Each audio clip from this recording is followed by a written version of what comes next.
Okay. Alright, here we are. We're back. I'm live in the hive, as they say. As we say. I don't know. Whatever. So I should put out my update. Whatever. Live notification, that's what it's called, yeah. Throw this cable back here. Alright.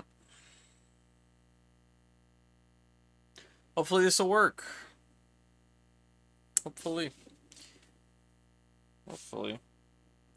I haven't installed it yet, obviously, but come on, you dirty dogs. Get this loaded. Dad is live ads. Hey, Mr. Caden Games, what's up? How you doing?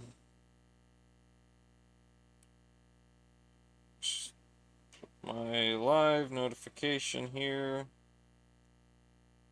Copy. Paste.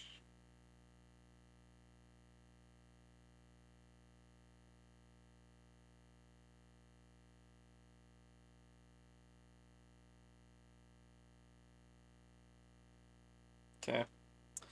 Alright. Yo, what's good? Well, hopefully this game is good. This is Mission Critical for DOS. It partially worked on the 486. I tried streaming it previously, and it would always crash at a certain point. So I'm gonna see if I can get it to work on my Windows 98 PC. Hopefully, it won't have the same error here. I don't know what the problem was. I looked and looked and looked and tried to find a solution. Could not figure it out. So hopefully a different computer. It'll work. I don't know. We'll see. If it doesn't work, I'll switch over to something else. Yeah. Not gonna finish Beyond the Dark Portal? I will. I will. But I wanted to do some more, like, variety of games for Dosember, and it's like December is almost over. Alright, install.exe. Alright. Okay. Freaking December is almost over. Configure. Alright. Unfortunately, we won't have the cool Roland stuff. Okay. How do I... The capture card's, doing the flickery thing. Like, I need to turn off the FrameMeister or OSSC or whatever. And that is not... Alright, well, just ignore it for right now. Yeah, I don't have a Roland hooked up to this thing, unfortunately. I guess we're doing Sound Blaster 16. Device detected, alright. Digital audio driver. Sound Blaster 16. Successful, alright. Alright, there we go. Hopefully that's good. Let me install the patch. It's on a floppy. Alright, we are back to Windows, looks like. Yep, it's capturing it. Yeah. Go to my A drive. Let's see. What's good? That's gonna be funny. A thing's a dinosaur. Well, not as much as a dinosaur as the 486. Which is not as much of a dinosaur as the 5150. But, whatever. There's always something older, right? Go back far enough, you get an abacus or something. Spoken Fun. I think it's really cool you play on that. Anyways, what level make it to yesterday? 18. I got to 18 yesterday. Or today, rather, I guess. Is that today? I've lost track of time. No, that was yesterday. That was yesterday. I slept for, like, from 7 p.m. to 7 a.m. And then I took, like, a hour and a half nap.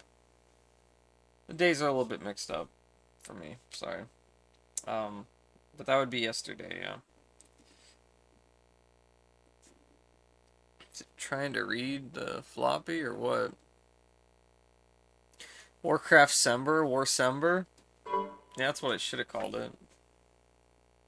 Device is not ready. What is this? Okay, well, maybe it'll be fine. I don't know why my A drive isn't working here, or why it's not reading it. But whatever, I guess. But yeah, this is a like a point and click. Alright, not accessible. Sure, whatever. It's like a point and click adventure sort of game. It's got Michael Dorn, who played Worf in Star Trek. So it's a must-have for Star Trek fans. And I am a Star Trek fan. So it's a must-have. Okay, cool. I'm level 22 on Mage and Hunter. Still unsure what to continue with. What do you think? Man, level 18. I have so far to catch up. Yeah, I almost did all the quests in Westfall. Like most of them. There's still a few I need to do. And I still need to do Dead Mines. I didn't do Dead Mines yet because I know Caden wanted to do that. Did you beat Warcraft? I beat the first Warcraft. I beat the second Warcraft. I didn't beat the expansion yet. Beyond the Dark Portal. I have not finished that. But I wanted to do something else today because I kind of wanted to do like a variety of stuff for Dosember, and I've just been stuck on Warcraft. Like nothing but Warcraft all month. And the month's almost over, so let's do some of the variety stuff I wanted to do here. Yeah, I don't know if it's gonna work reading my A drive here. I don't know. I was gonna try to install the patch, but it's whatever, I guess. Just do January and February. Yeah. Just DOS 24. I don't know. 2024, the year of DOS. Error reading. Okay. Alright. Fine.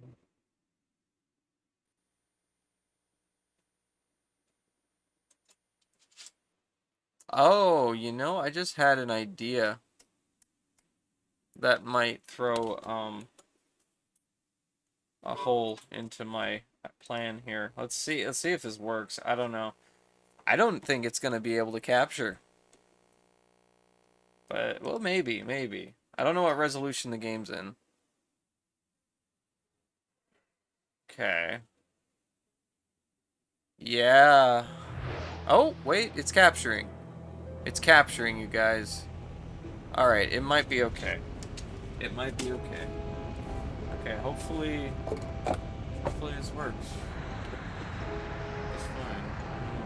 We'll see. Hunter's harder to manage, but are tankier than a mage. Yeah. Mage is overpowered for farming. What's your opinion on mages? I love mages. Hunter's my favorite class, though. So there's that. Mage is probably my second favorite class. I'd be specifically playing Warlock now instead of Mage. If you want to add that, it's Varicia. Enjoying Warlock more than Mage. Yay. Sounds good. Enjoy Mages more, I think. Look, it's Michael Dorn. Never played this game. Looks cool. It's awesome. It's a great game. What have you got, Tran? Surface scanners have picked up a hard echo from a point. Alright, let me know if there's like an echo Is this Pandora? with my I think so. They started the countdown for the launch of the planetary microphone. lander. Crew is on board. The lander's been prepped for launch. Like if it's picking up my speaker, I don't know. Sensors are picking up a contact coming from the other side of Persephone. It's accelerating at 100 gravities. It's an echo. We have another contact. UN battle drones. Sound general quarters. Well, I can probably turn my speakers up when no one's speaking. Make that 4 contacts. But during the Probable cutscenes, identification, United Nations Autonomous Strike turn it Craft, down. Galley class. The drones will be in range of the Lexington in 110 seconds. Communications. Give me the Jericho's CO on audio. Tran, what do we have in the air? We have 9 drones out front in a standard screen. All are now changing course to intercept. We now have multiple contacts. 10, 11... No, make that 12 incoming drones. We need room. Take us out of orbit. Give me 1 G of acceleration on a vector 130 degrees, mark 30. Power up the railguns and pulse cannons. If any of the drones make it through our screen, begin ECM when they get within 10,000 meters. Yes, sir. Course 130 by 30, acceleration 1G. Captain McCain standing by, sir. Steven, what's going on? Captain, we're under attack by UN battle drones. Abort the lander countdown and secure the ship. Close up within 1,000 meters of the Lexington. We'll cover you with our close-in combat system. All 9 fleet defense drones are accelerating for an intercept. Sir, telemetry is coming in from all drones. There's Mama. Looks like a Geneva-class heavy cruiser. First one's on the scene. Like hell. They've been waiting for us.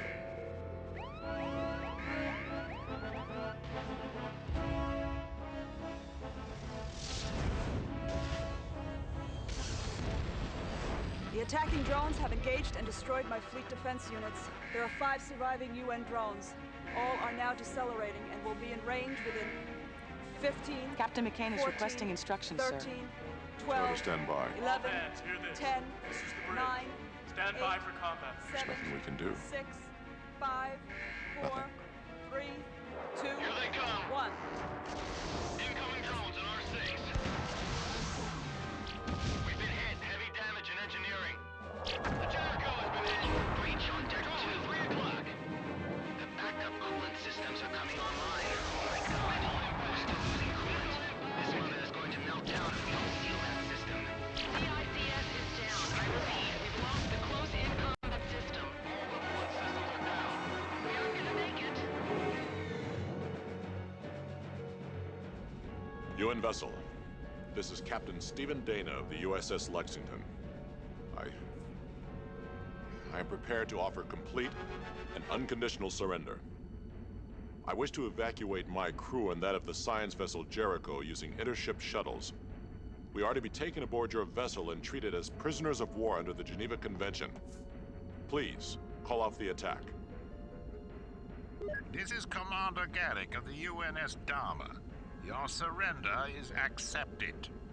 Deactivate your weapon systems and power down. You have 20 minutes to abandon ship. Garrick out. Understood. Lexington out. Clear the bridge and prepare to abandon ship. Tran, stay here with me. Sir, what the hell are you doing? We surrendered? Are you out of your mind? We can't surrender. That's not even an option during a normal TAC-op. I should relieve you of command. We can still take out the Jericho ourselves with a ship-to-ship missile and then put the Lexington on self-destruct. We can't let those UN bastards get their hands on anything or anybody that will give away this mission. They won't, Tran. Oh, the hell they won't. You're just about handing it to them. I mean, you even want to evacuate the crew. I can't believe this. Why did we even bother fighting back? If you're finished, Commander, I don't have any intention of turning the Lexington or the Jericho over to Garrick. Sir? There's very little time. You are to take Randall down to the weapons bay and pull a 500-kiloton nuclear warhead off of a ship-to-ship missile. Now use the TAC console to arm the thing. Set the warhead to detonate based on proximity, and cancel out the mass of the Lexington and the intership shuttle. Now stow the damn thing in a compartment on the shuttle. When that's done, go and complete your final log entry and return to the shuttle bay. Do you understand me now, Tran? I'm going to sound the call to abandon ship. The crews of the Lexington and Jericho will use intership shuttles to transfer over to the Dharma. The bomb will go off when the shuttle is pulled into the Dharma's docking bay. And vaporize Garrick and that goddamn ship. Everybody in both crews will be dead. All but one. When the Dharma runs a scan of the two shuttles, most everybody has to be accounted for. I think we can get away with one missing body. I intend to leave one person on board the Lexington, unconscious. It will be up to him to complete the mission. We're all dead anyway. At least we're gonna go together, Tran. I understand, Captain. Very well. I'll meet you in the shuttle bay in 15 minutes. Aye, aye, sir.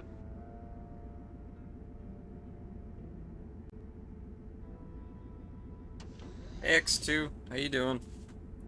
Yep, it's Worf. Tran has taken care of loading the thermonuclear warhead on the shuttle. I've given the order to abandon ship. The crewman I've selected is unconscious on deck 2. God willing, he'll be able to patch this ship together, transfer the planetary lander from the Jericho, and finish this mission. Abandoned ship. Abandoned ship. All hands report to the shuttle bay for evacuation. Computer. In Captain's log entry. Open AV data store Melissa 4.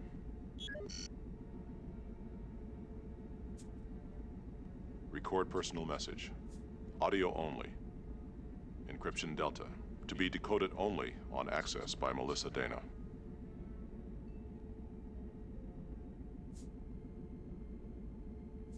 The war took your mother soon after you were born. Now the war has taken me. I'm truly sorry that you must grow up with holograms as your only real memories of us. You're so beautiful, Melissa. Just like your mother. Please, try not to be bitter. One of the reasons that we're gone is so that you'll have a chance to live in the only way we believe is right. Keep us with you always. I love you. Computer. End message. Abandoned ship. Abandoned ship. All hands report to the shuttle bay for evacuation. Lexington shuttle to Dharma.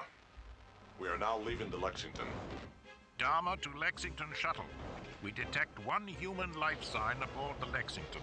Explain or be destroyed. Lexington shuttle here.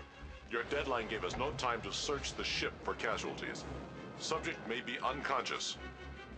Unfortunate. Do not attempt to turn back. Your approach to the Dharma is cleared. Garrick out. Worf, no! Oh, damn. Oh, okay, yeah, they put the nuke on the shuttle, and they went over to the other ship, and they blew it up, but they left me alone on the ship. So I'm just left all alone on this ship, and I gotta figure out some way to handle the entire ship by myself, I guess. Alright, bye, Worf. Worf, don't effing play. Oh, man. It also has, this lady. She's, she was in, what's it called? RoboCop 2, apparently. You mentioned a Nukem that you found my stream and that you play Turtle WoW? More people to play with, the better, you said? Yeah. That's awesome. Missioncritical. Alright, I hope this game works just fine on this computer. So far, it seems good. So far. My 486, at a certain point, when I use an elevator, it just crashes. Every single time. And I don't know how to fix it. So, hopefully it works. Hopefully I can get past that elevator on this computer. Burb. How you doing, X2? How was your Wheel Wednesday? Sorry I missed it. I was asleep from like 7 p.m. to 7 a.m. after being awake for 30 hours straight. You're the captain. Hello, indie dev guy. How you doing? What's up, Il Bravo?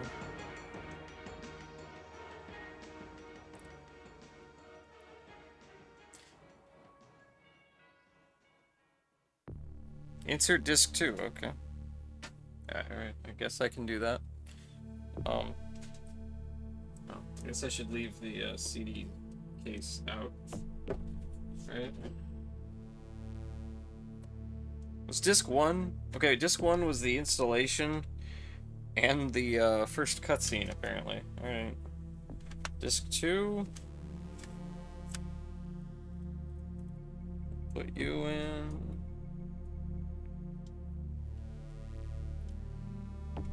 How many discs are in this game? I see 3 discs. Okay, I think it's 3. Okay. How many discs are there? I think 3. I mean, I have 3 discs. Dish 2. Okay, we're loading. Oh. You remember the captain. Okay, wait. I can probably turn my speakers up since nobody's talking now. It probably won't pick it up. It's a little bit more comfortable for me. This is fascinating. You haven't done this in forever. Alright, let me know if we have, like, echo or anything. Turn the audio, turn the speaker down a bit. Alright, I think it's good. You remember the captain coming up behind you as you were heading for the elevator to abandon the ship. He felt a sting from a hypo. The captain eased you down to the deck. He wished you luck, and the world went dark. Emergency decompression alert. Oh. Pressure is dropping rapidly on deck 2. Alright. I'm sure that echoed. Sorry. Okay, you regain consciousness. You're in the central corridor on deck 2 of the USS Lexington's habitat module. Alright, so yeah, we're gonna have to do all this again. It's okay. But no, I don't want to go in the elevator. Not yet. Oh no! Oh no!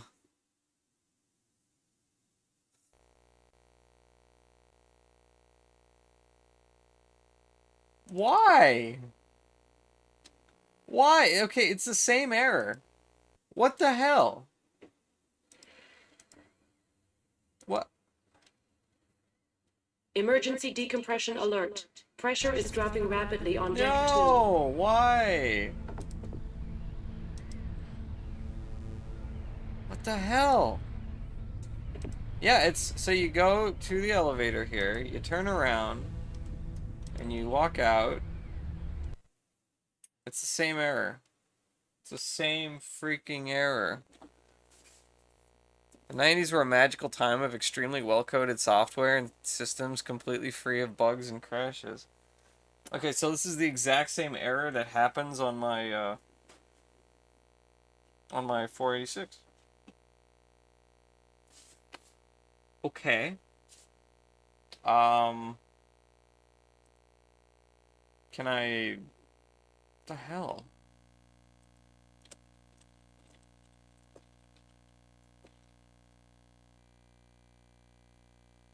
I don't think I can find anything here. Mission critical crashing? Vogons? Maybe?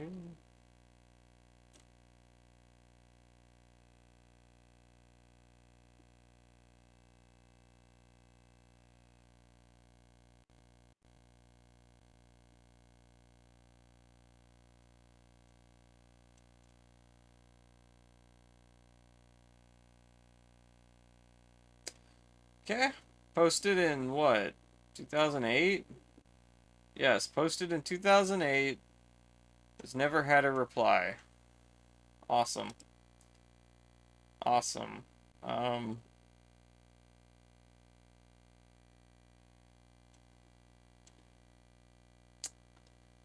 Alright. I really want to play this game, damn it!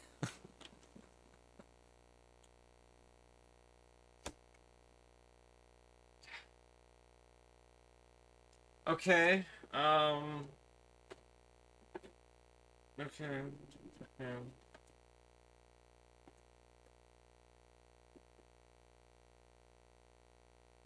I have a patch disc, but it's not reading it here. I don't know why my floppy drive not working. Or maybe it is now. I don't know. We'll see. Just don't go down that hallway. I have to use the elevator. Why? Why can't you read my floppy disk? Damn it. Alright, let me do this. Second. Ow. Ow. Just give me a minute. Let me see what I can do.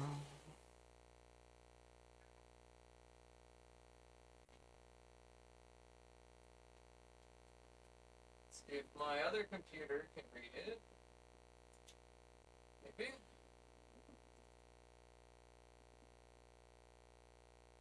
Here it is.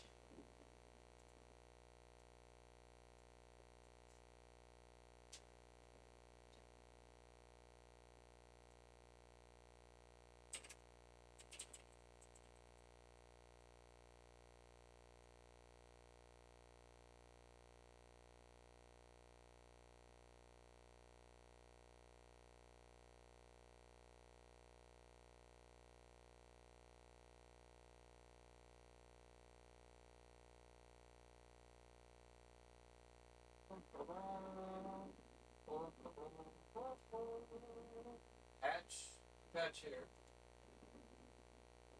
The patch that I'm looking for, I don't even know.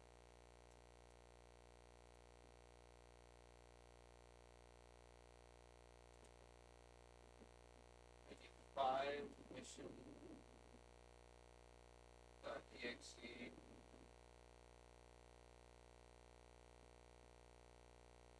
Alright, you know what? Let's do this. Let's do this.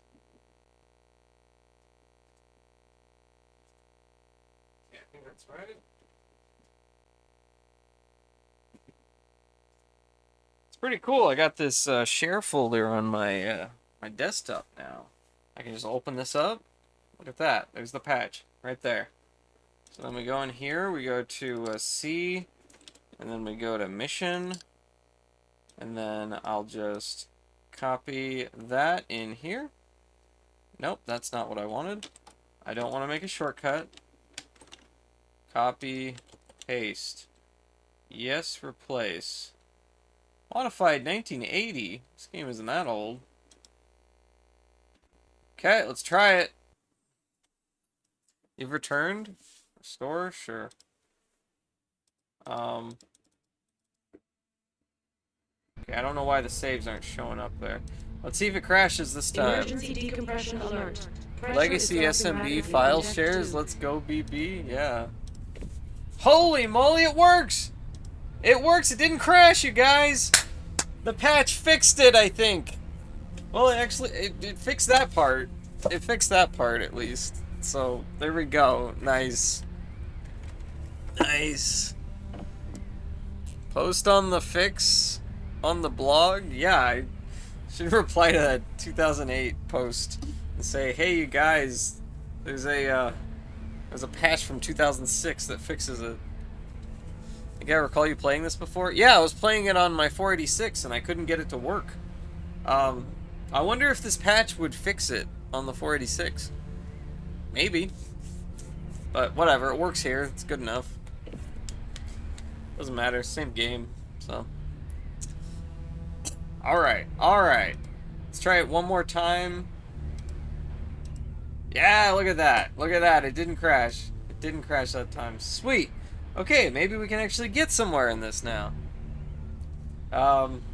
So yeah, the audio, we are currently listening to, this is the Sound Blaster 16 configuration playing on my Sound Blaster Live sound card. So the 486 would have the Roland SC55, whatever. Whatever, I don't know. We got We got Sound Blaster. We're gonna play it with Sound Blaster, I guess. Sure. Banned for replying on a dead thread. No necro posting. Okay, yeah. I see you adjusted some prices yet. You didn't add the grassy ass. Not yet. Not yet, Zeph. I need to set up Firebot. I've been like Emergency decompression alert. God. Pressure is dropping rapidly on deck 2. Been like on and off of a sleep this past day. Yeah. I'll get to it, Zeph. Firebot is the shit. Yeah, I wanted to try that. It seemed better than what I've been using, which Sound Alerts is like totally broken. Alright, look at. This is a general purpose terminal that gives access to the ship's computer systems. Okay. Use. Computer? The main computer is down. Voice access to deck 2 local systems only. Alright, I guess I should put on my headphones, because even though this is a very solitary game, you hear the computer talk a lot. Whatever. Using Firebot to do HTTP calls to Google Sheets and stuff. Very cool. Oh, okay. Nice. Yeah, I've heard that it's can do a lot of stuff. So cool that worked. Yeah. Hey, new music. How you doing? Milk. Where is everybody? Where is everybody? You are the only member of the crew currently on deck 2. Because contact has been lost with the main computer, there is no information about crew status on any other deck. What the hell is going on? Give me a status report. Contact with the main computer system was lost at 22:31:22. Autonomic ship functions have been delegated to local nodes.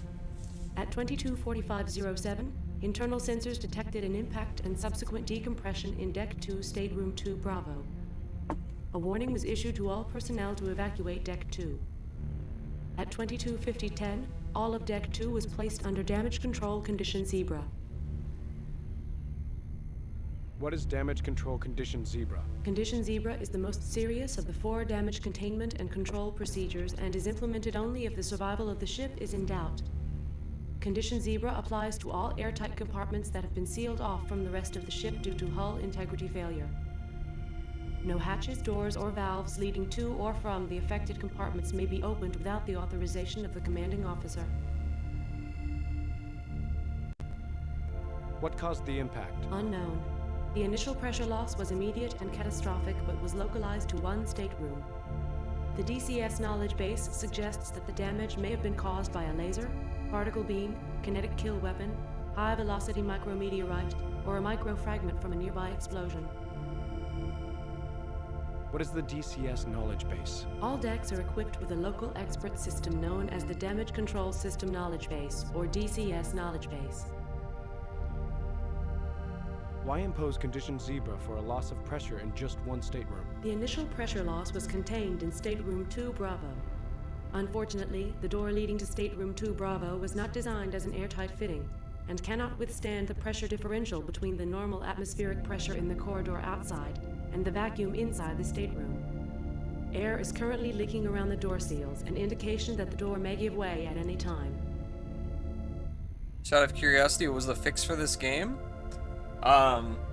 Well, at first, I had the little the patch on a floppy, which didn't work last time I did it on the 486. So I searched on the internet. I looked for the Missioncritical patch, and on My Abandonware they have a download for a patch file from 2006, apparently, or at least that's when it was. I don't know. That's what the patch file says. Last modified 2006. I don't know.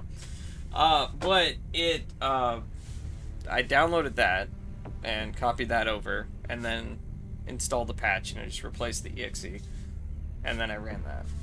So that worked. Is your character? Is the person they were talking about in the opening cutscene when the other side was saying something about a single life form being detected? Yes. Yeah, they leave one crewman aboard the ship. GG, My Abandonware. Yeah. Have you played this on stream before? I did. But it had that crash every time I used the elevator. And I did it on the 486, and it would just crash. So, hopefully we don't have any more crashes. But yeah, so in the opening cutscene, there's some sort of war going on, not sure the entire backstory, maybe it says so in the manual. I guess I should take a look at that.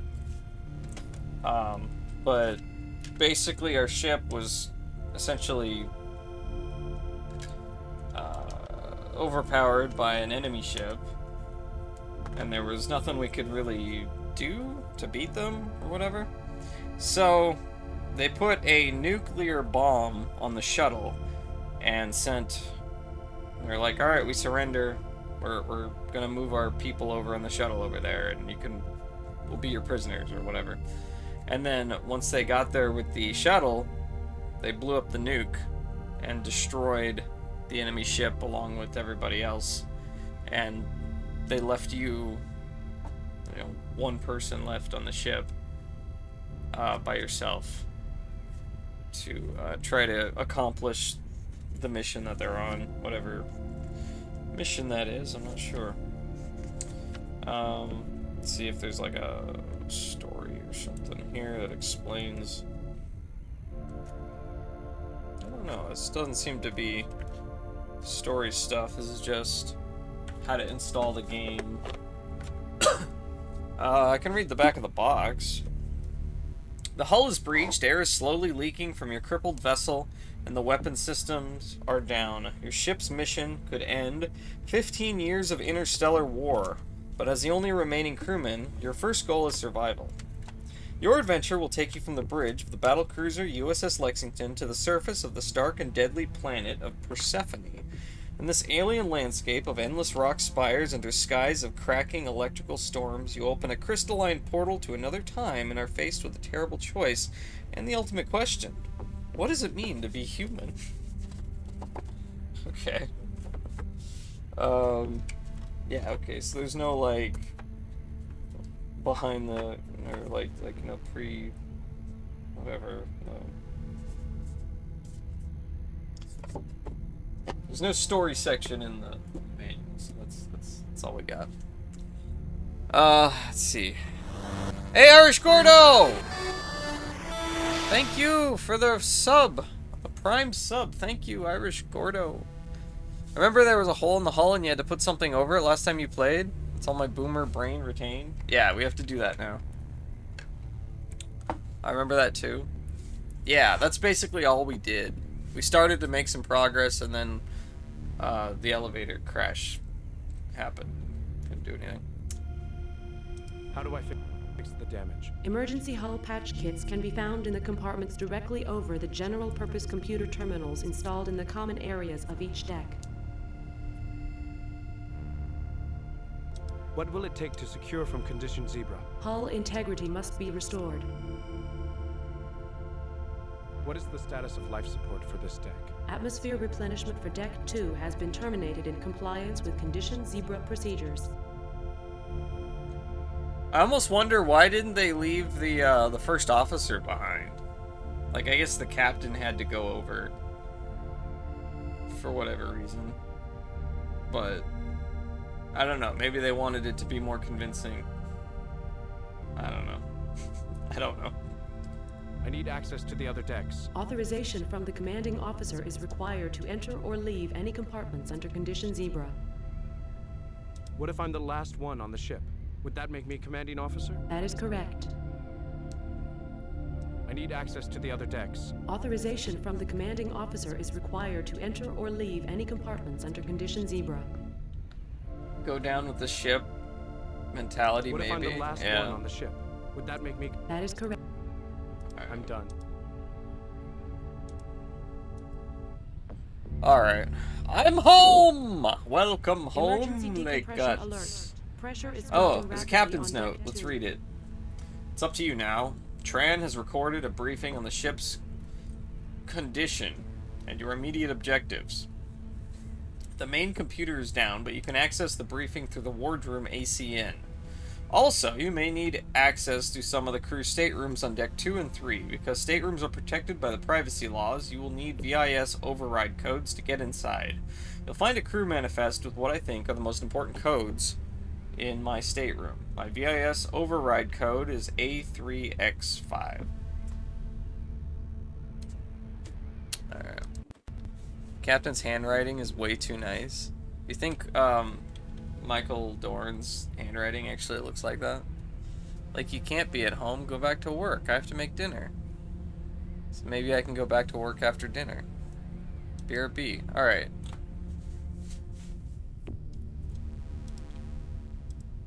Open the door. This stateroom is protected by the privacy laws. You are not the legal occupant assigned to this stateroom. A VIS override code is required to gain access to this space. A3X5. Access granted. There we go. So this is the captain's room. The captain's stateroom is similar to the other officers' quarters on deck 2 and 3. This stateroom is distinguished only by its location across from the wardroom. An official-looking bound volume sits on the captain's desk. Okay, let's look at the cabinet. It's a storage cabinet for personal effects. Open. The cabinet is locked. Even if you could open it, all you would find is a collection of toilet articles, shoe polish, uniform decorations, valet and a spray, and other practical necessities of military life aboard a ship. You pull open one of the drawers and look inside. You find nothing but clean uniforms. Disappointed, you push the drawer back into the bulkhead. Emergency decompression alert. Pressure is dropping rapidly on deck 2. What about this drawer? No, it's all the same drawer. Desk drawer, open. You open the desk drawer. Look in. It's empty. Alright. Look at. It's open. Alright. Close. Holoprint. A laser holoprint of Captain Dana and a young girl is propped up against the bulkhead. A holoprint of Earth, the Sun, and the Moon is affixed to the bulkhead under a holoprint of the Lexington. Books. Look at. The captain apparently collected ancient paper books. 4 volumes sit on the desk. The titles are Moby Dick, Brave New World, 1984, and A Sea of Stars. You pick up one of the books. These ancient volumes are bulky and heavy. Besides, you probably aren't going to have much time for leisure reading. You put the book back on the desk. Alright, look at the manifest. This is a bound report entitled USS Lexington Crew Manifest Mission 161. From here, all you can read is the cover. Okay.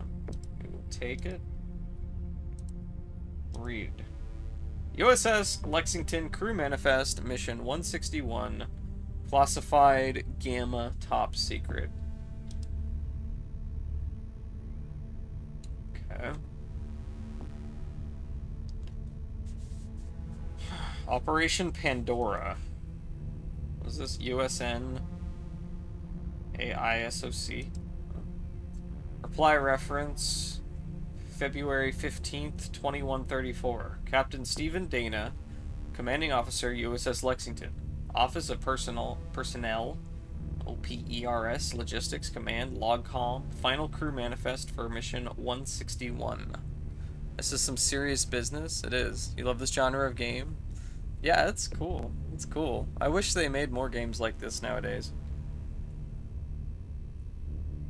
Captain's handwriting's way too nice. I'll take notes. Okay. Captain Dana. Attached, you will find the final crew manifest for Mission 161, Code Pandora. Departure date, 22 February 2134. 3 new personnel assignments were needed to replace members of the crew that were rotated from TAC Ops. 2 of the 3 billets have been filled. Your new operations officer is Lieutenant James Poole. Lieutenant Poole has most recently served in ComNav Spacecom Intel as the Special Executive Assistant to Admiral Parker. Lieutenant Poole also participated in the planning of Operation Pandora. Your new optoelectronic tech is Petty Officer 2nd Class Mark Aguilar. Aguilar? I don't know. Most recently assigned as Senior Optoelectronic Tech on the heavy cruiser USS Coral Sea. The third billet has not yet been filled. Your special request to Oppers Logcom for assignment of supply officer has been duly noted and is being processed. If the subject officer can be made available prior to the scheduled departure date he will be assigned to your crew. Commanding Officer, Captain Stephen Dana. Executive and Weapons Officer, Lieutenant Commander Jennifer Tran. Staff Officers, Medical Officer, Lieutenant Michael Dahl. Science Officer, Lieutenant Taewong Narang. Operations Officer, Lieutenant James Poole. Engineering Officer, Lieutenant Renato Olivar. Supply Officer, to be assigned date of departure. Communications Officer, Lieutenant J.G. Kimberly Falcon. Navigation Officer, Lieutenant J.G. Paul Mandan. Okay. CDS Tech, Ensign Erica Moore. Cyber Systems Operator, Chief Warrant Officer Hideki Miura. Nuclear Tech, Chief Warrant Officer Mary Kwan. FTL Systems Tech, Chief Warrant Officer Mark Mulroney. Ordnance Tech, Chief Petty Officer James Randall. DCS Tech, Petty Officer First Class Rebecca Cassell. EI Systems Tech, Petty Officer First Class Maria Gajardo. STASI Tech, Petty Officer First Class Philip Slocum. Life Support Tech, Petty Officer First Class Jiro Shushido. Hull Maintenance Tech, Petty Officer First Class Alan Geiser. Optoelectronic Tech, Petty Officer Second Class Mark Aguilar. Heavy Machinery Tech, Petty Officer Second Class David McClary. Storekeeper, Petty Officer Third Class Masaru Shindo. Serviceman, Petty Officer 3rd Class Lorraine McGrath. Apprentices and Watchstanders, Crewman Keiichi Hasagawa and Crewman Thomas Carradine. I assume they're all dead now, right? VIS Override Codes, Deck 2. You thumb through the document until you reach 2 pages near the end, covered with diagrams in the captain's handwriting. So we have Narang TX11, Olivar B29X. I think I copied this map onto a piece of paper last time I did this. I don't know where it is. It might be on the other side somewhere. Narang, TX11, B29X, Tran, DC22, your quarters and pool. And Deck 3. Okay. Emergency decompression alert. Alright, computer terminal, look at... The captain has the same personal computer terminal as everyone else in the crew. A standard keyboard is set into the desk. The display panel is mounted on the bulkhead. You sit out the captain's terminal and it comes to life. USS Lexington, Captain's log. I don't have much time. The bridge recorders and comm logs will have full transcripts of the events that led to the current situation. This is a subjective account intended for the captain's log only. I'm afraid any gaps must be filled in later using previous entries. A lot has gone wrong since we first arrived in orbit around Persephone. Godforsaken world at the end of a 68 light-year voyage that has tried my ship and my crew. The details of this mission are known only to myself, my XO Lieutenant Commander Tran, and the captain of the Jericho, the science ship we've escorted from Earth. The three of us have carried this secret, a burden that has gotten heavier during each week of the trip out. We knew that what we might find on Persephone could well help us turn the tide in the war with the United Nations. We knew that it might even change the course of human history. Things haven't worked out that way. And as strange as it seems, I think the crew knew towards the end that this was going to be a one-way trip. A sense of foreboding crept over the ship as Persephone came into visual range. As we got closer, I could see it in their eyes, in their drawn and exhausted faces. I could feel it in myself, an almost palpable dread that permeated every corner of the ship. It was justified. Nothing could have prepared us for the hell that was waiting on the other side of Persephone. Yeah. Alright. Sit in the chair. USS Lexington, Alert. Pressure Captain's is dropping log. rapidly on deck 2. Wait, okay. Oh, it's playing the same log. Look at the viewport. Looks out on the reaches of space. Let's see, look at the bed. This is a standard fold-down bed. It appears to be as uncomfortable as the one in your quarters. Sit on bed. You feel uncomfortable lying on the captain's bed. It seems somehow inappropriate. Chair. Sit in the chair. You sit down in the chair and stare out into space. After the endless void has made you feel small, insignificant, and morose, you get back up. Alright. Okay, let's go.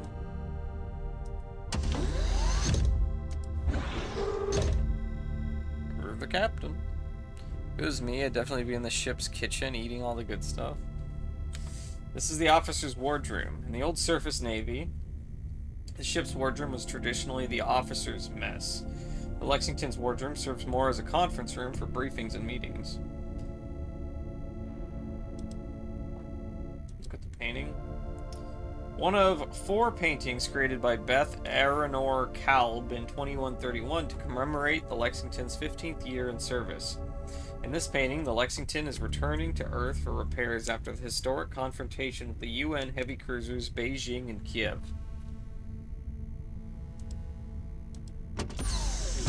One of 4 paintings created by them. Okay. In this painting, the Lexington is shown blasting into action at 4 gravities during the battle for Delta Pavonis 5 in 2121.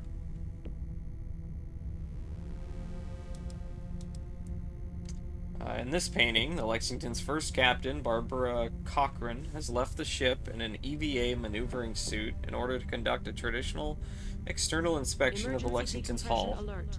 Pressure is dropping rapidly on deck 2. This painting depicts the Lexington hanging in space near the sun after completing her first combat mission to L52. Okay, L52. Alright, let's move down here and see what we have. They leave anything for us to watch? Possibly. These screen controls, use. There. I'm sure you're wondering what's going on. I'll explain. You are probably aware that the Lexington was attacked by a UN ship. We were outgunned and on the verge of being destroyed when Captain Dana notified the UN captain of our desire to surrender. Garrick agreed to take the crew of the Lexington and Jericho aboard before destroying both ships. As I record this message, Garrick is waiting for us to transfer over to his ship on the Lexington shuttle. You are the only one left behind. If we're lucky, the UN bastard will ignore 1 crewman left on board the Lexington. We intend to detonate a thermonuclear device after our shuttle has been taken aboard the UN vessel. This will completely destroy their ship. It will also kill everyone on board both shuttles. This should leave you free to complete our mission.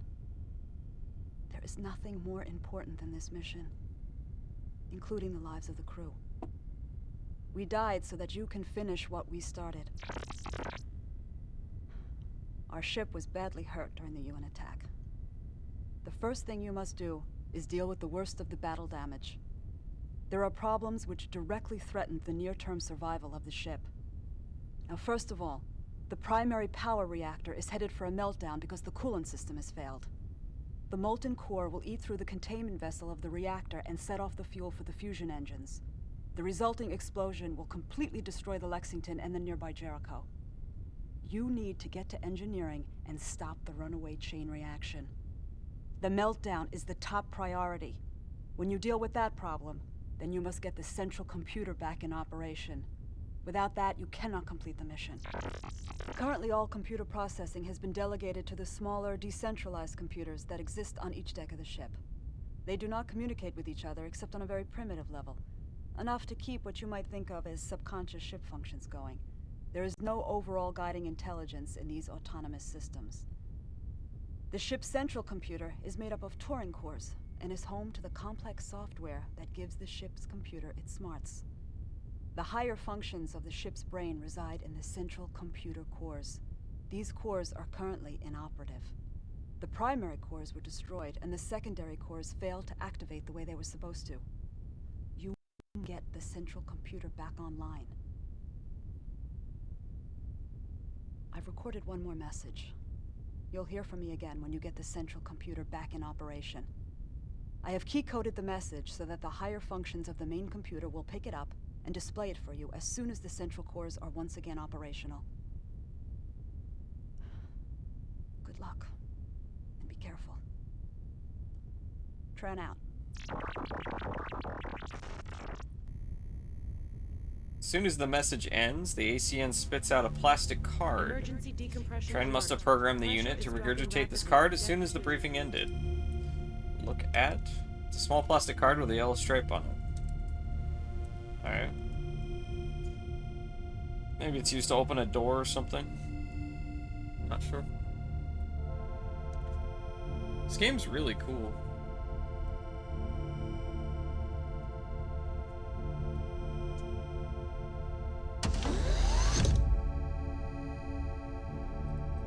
Okay, we gotta deal with that leak. Let's see if we can figure that out.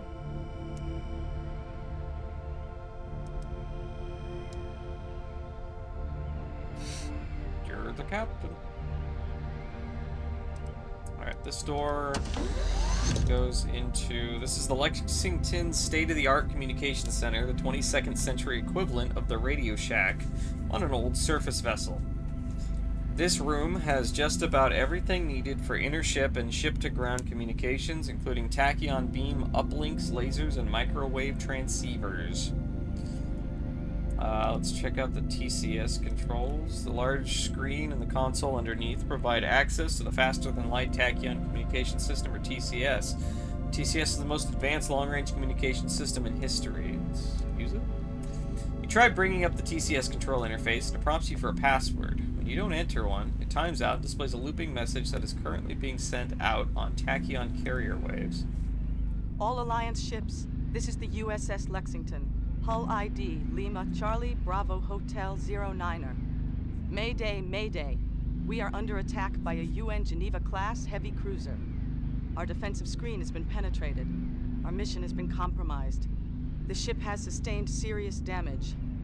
The electronics in the external communications array were shorted out by an enemy strike while we were moving the dish to acquire new transmission coordinates. Our dish is now locked in a useless position. If you receive this message, please retransmit to the Alliance base on Erebus as soon as possible. Stand by for a coded telemetry burst with mission data under paradox encryption. Okay. Let's see. Other comm system Emergency controls. decompression alert. Pressure is These are the dropping touchscreens, rapidly on consoles, deck and 2. other controls used for operating the laser, maser, and microwave communication system. It's TCS. Status panels, read. Most recent listings include routine inter-ship communications between the Lexington and Jericho, downloads of bulletins and low-priority traffic from the TRB-010 tachyon relay beacon, and a series of long exchanges with the Alliance base on Erebus routed through the TRB beacon orbiting the star 70 Ophiuchi. A lot of nostalgia seeing the style of game, even though you haven't played it. Yeah. What do we have here? This is a secure storage area where critical, optoelectronic, and mechanical spares are kept in reserves. I love this kind of game so much. And maybe there's like some indie games in this genre nowadays. I don't know. But, I mean, man, this is awesome. I wish they made like games like this nowadays. And, you know, actually got like cool actors and stuff to be in them. Like, this doesn't seem like a super difficult type of game to make, and they're really cool. We gotta find them. Yeah, we do.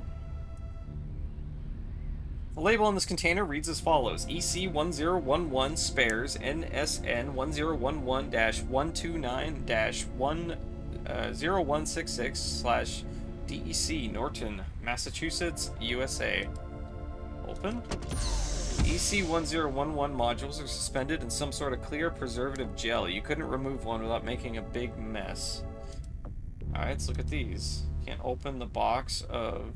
Okay, what about these spares? Emergency decompression alert. Oh, you open the box and Pressure is remove dropping one rapidly on deck EC... 2. 2010 spare. From Osaka, Japan. Toshiba Gold Star. Okay. Let's look at the EC2010 Electronics Control Module. Is a compact little bundle of sophisticated crystal lattice optoelectronics with a standard bus connector on the base of the unit. Okay. The label on this container reads as follows: EC1999 Spares NSN Penang Electronics, Kuala Lumpur, Malaysia. Can I take one? I did. What do I do with these? I don't even know. The EC1999 Electronics Control Module is a compact little bundle of sophisticated crystal lattice optoelectronics with a standard bus connector on the base of the unit. I assume I'm gonna need these for something at some point, right? Tong Cyberdyne Limited, Singapore. Okay. Can I take one of these? Can. Can. Oh wait, note from... Box is empty except for a handwritten note. You take the note. Ooh, let's check that. Let's check that out. Yo, the... what does that say? The karaoke Tron was busted during the fight between... Statum and Geyer maybe, I don't know. I'm not sure. I took the last EC 2001 so we could watch the Patriot Hollow Vido on the final leg of the trip out, Mark. Okay, so if I need an EC 2001, it's in the karaoke machine, I guess. Great. Emergency decompression Slorum and Geyser? Maybe, I don't know. Let's see, SR4301 spares, Vancouver, Canada. It's sealed with heat shrunk plast fiber. You're unable to open it? Okay. What about these? TTY LNK module rebuild kits. Singapore. Alright, open. There are lots of them here. You know where to find them if you need them. Okay. TTL103 spares from the Tron Corporation, the K-Tron Corporation in Houston, Texas. There are lots of them here if you need them. Okay. Liverpool. Caution radioactive. What the hell are these? Box is sealed tight. Yeah, I guess. EC 2010. Don't I have one? I do. I do. You already have one. Okay. SR 5501. These are for non-essential specialized equipment. They won't do you much good. Okay. San Marcos. SADF, Mexico. 1095. What's that? San Jose, California. Okay, I probably have everything in this room that I need. I'm guessing. What are these? Quezon City, Philippines. Oh, I found some. Okay. The EC 2061. Alright, same thing. Don't know what I'm gonna need here, but... Wait, what's this? Oh, hold on. What? Look at... Seoul. United Korea. United Korea. Oh, man. Emergency decompression alert. Pressure is dropping rapidly Boxes, on deck okay. 2. Alright, cool. Steve and George Samsonite. I was so close. Okay, so now we need to head over here. Is this trans room? This stateroom is protected by the privacy laws. You are not the legal occupant assigned to this stateroom. A VIS override code is required to gain access to this space. Yeah, I don't think I know trans override code. What I need, though... Yeah, there seems to be a breeze here. You also hear a high keening whistle coming from the vicinity of one of the doors. Alright, you'll need to... Oh, okay. Oh, this one. This stateroom is protected by the... Okay. TX11, I think. Access granted. Is this the one? No, this isn't the one with the hole in it. We have embossed yellow card. What's this? A yellow card embossed in fancy gold lettering is affixed to the desk next to the personal computer unit. Read it. Scientist on a Navy warship is like a whore in a gay bar. Dr. Anton Fujikawa. When you start to peel the card off the desk, it starts coming apart. You decide to leave the card alone. Oh. What's this? A molecular model of the metallic crystalline Eureka alloy sits on Taiwan Narang's desk. Narang studied quantum chemistry as a hobby, and he was fascinated with the seemingly impossible composition of the famous Hull alloy. The wow today? Not today. Today's Thursday. Today's for Dosember. Nah, too awkward to carry around. Book. Look at book. Theory of Artificial Quantum Singularities, Volume 3. Read. The book's entitled Theory of Artificial Quantum Singularities, Volume 3, The Role of Virtual Particle Creation and Energy Production. You turn to the first page and find that the math is already over your head. You replace the book. Books. What do we have?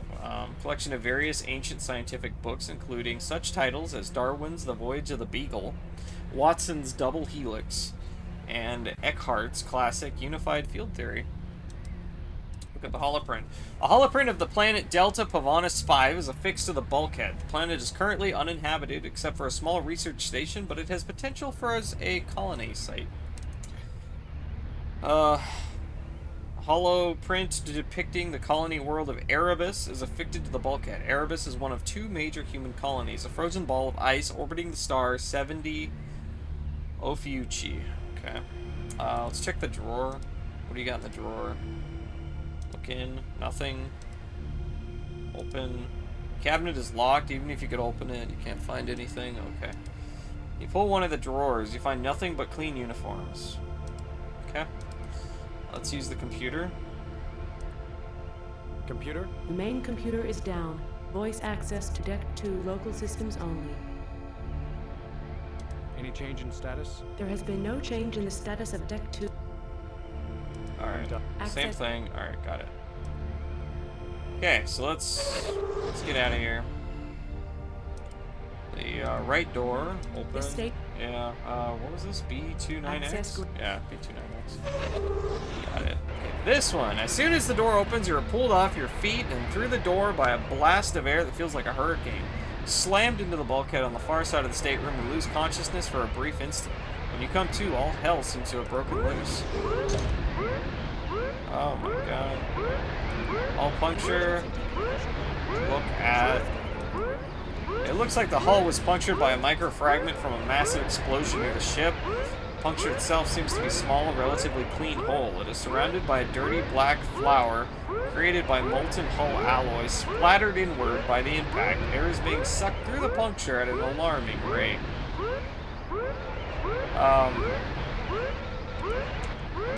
Okay. I need to get something to plug that hole. Emergency So let's try this. This stateroom. DC-22? There we go. Oh, did you finish Warcraft? No, not yet. I just wanted to do something else before December ends. I'll finish it. I don't know. Soon. Hey, that's fair. This was Lieutenant Michael Dahl's stateroom. Yeah, we're playing Missioncritical right now. It's kind of a point-and-click adventure game. It's got Michael Dorn and Patricia Charbonneau. It's pretty cool. Oh shit, Worf. Yeah, he's the captain. Alright, eyepiece.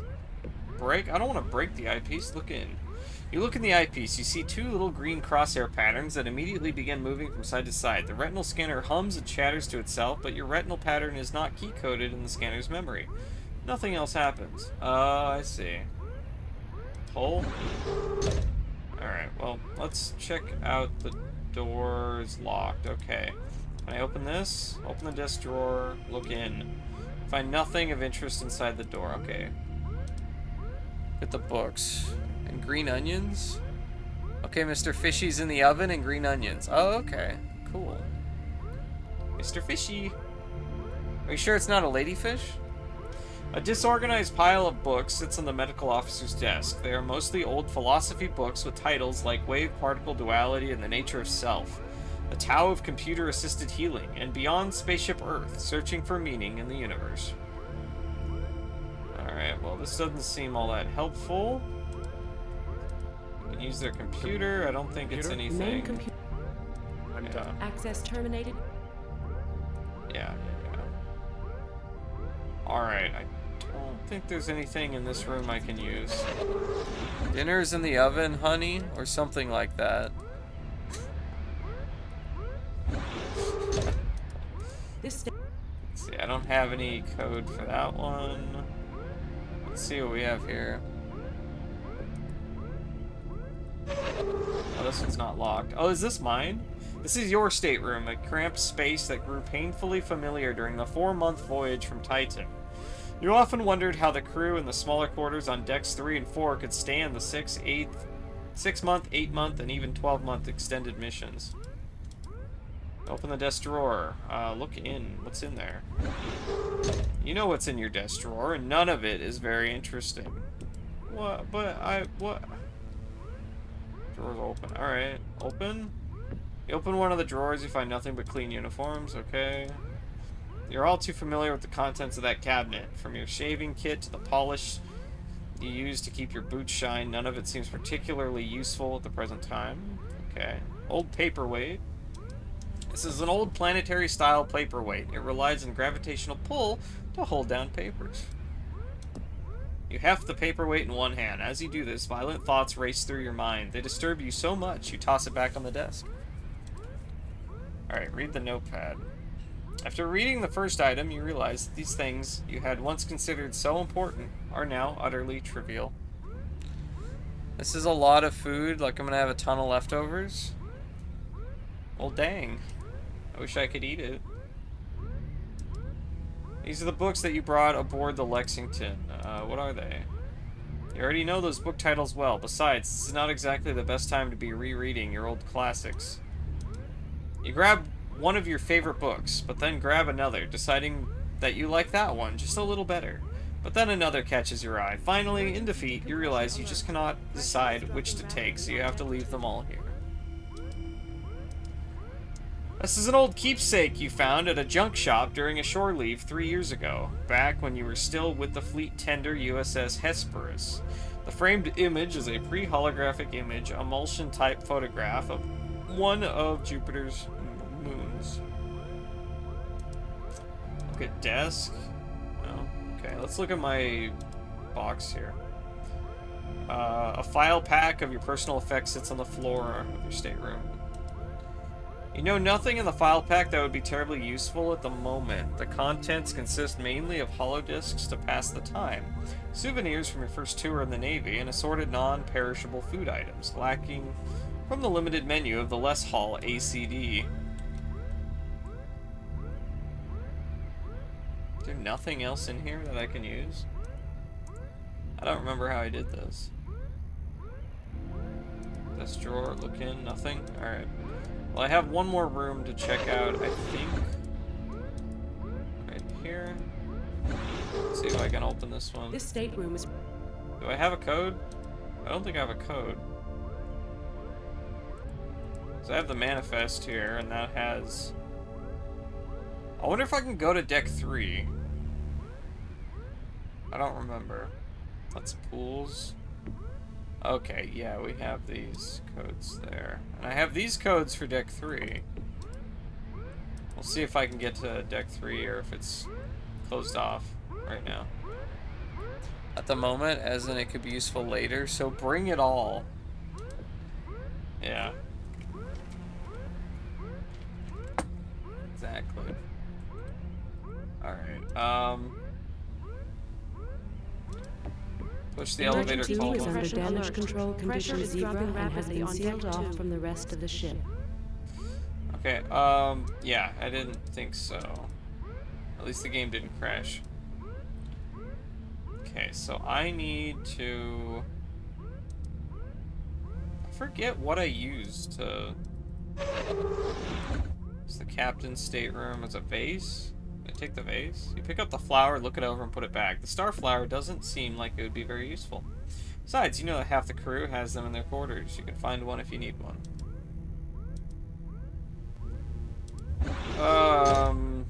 Yeah. See if I can... No, I don't think there's anything in here.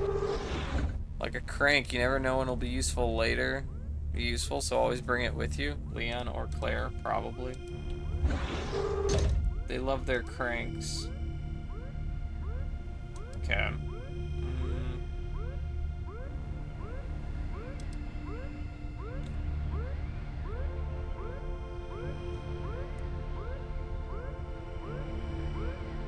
So you got all these little, like, module things.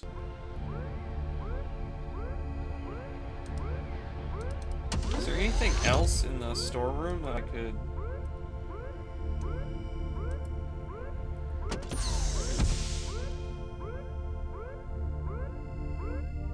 No, I think I explored the storeroom pretty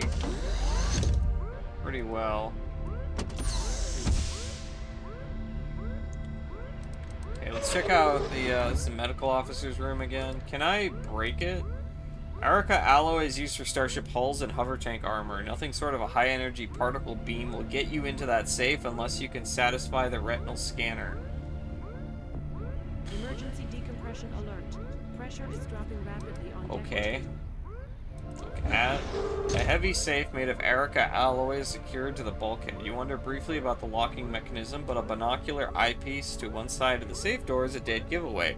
The safe is equipped with a retinal scanner. Okay. Break. It'd be relatively easy to render the retinal scanner inoperative. Unfortunately, this action would leave you without any chance of opening the safe at all. Okay. These drawers are locked. Just the part in the karaoke-tron. Yeah, yeah. Desk drawer, look in, nothing of interest. Look at. Books. Desk, look at desk. No. Okay, so there's no getting in there unless I can figure out the, I can't get into trans yet. Unless... No. It's not one of those plastic card activated doors. Okay. This... And I don't have the override. Oh, plastic card with a yellow stripe on it. Wonder what that's used for.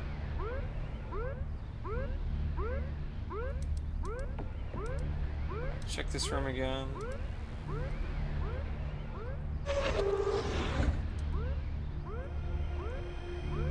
Little card. We have books. We have drawer. Nothing in there. Nothing in there. Look in. Nothing of interest inside the drawer.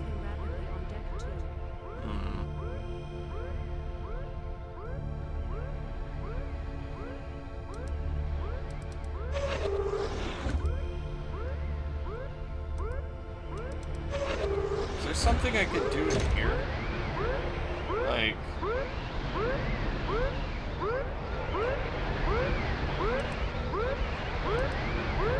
For what? Your hand's too close and you might get sucked through itself, 1 centimeter at a time.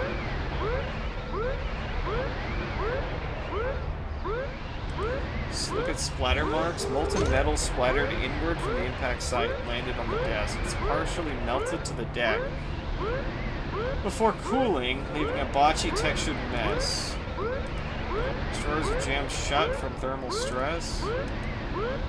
Cabinet's locked. Okay. Try to open the desk drawer but are unsuccessful as we jammed from the thermal stress created during the impact. Okay.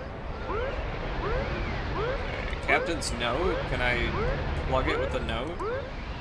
You managed to get the flimsy sheet of fax print within a few centimeters of the hull breach before the note is pulled out of your hands and sucked through the puncture. Alright, bye note, I guess.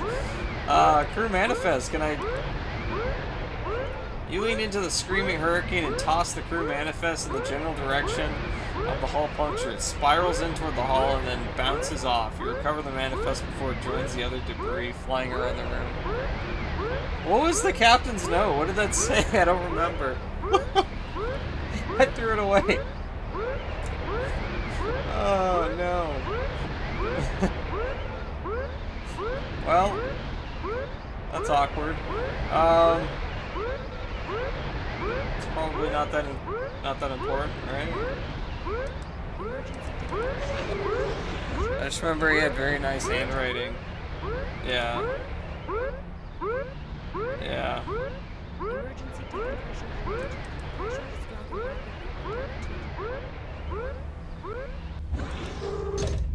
Okay, so this is my room.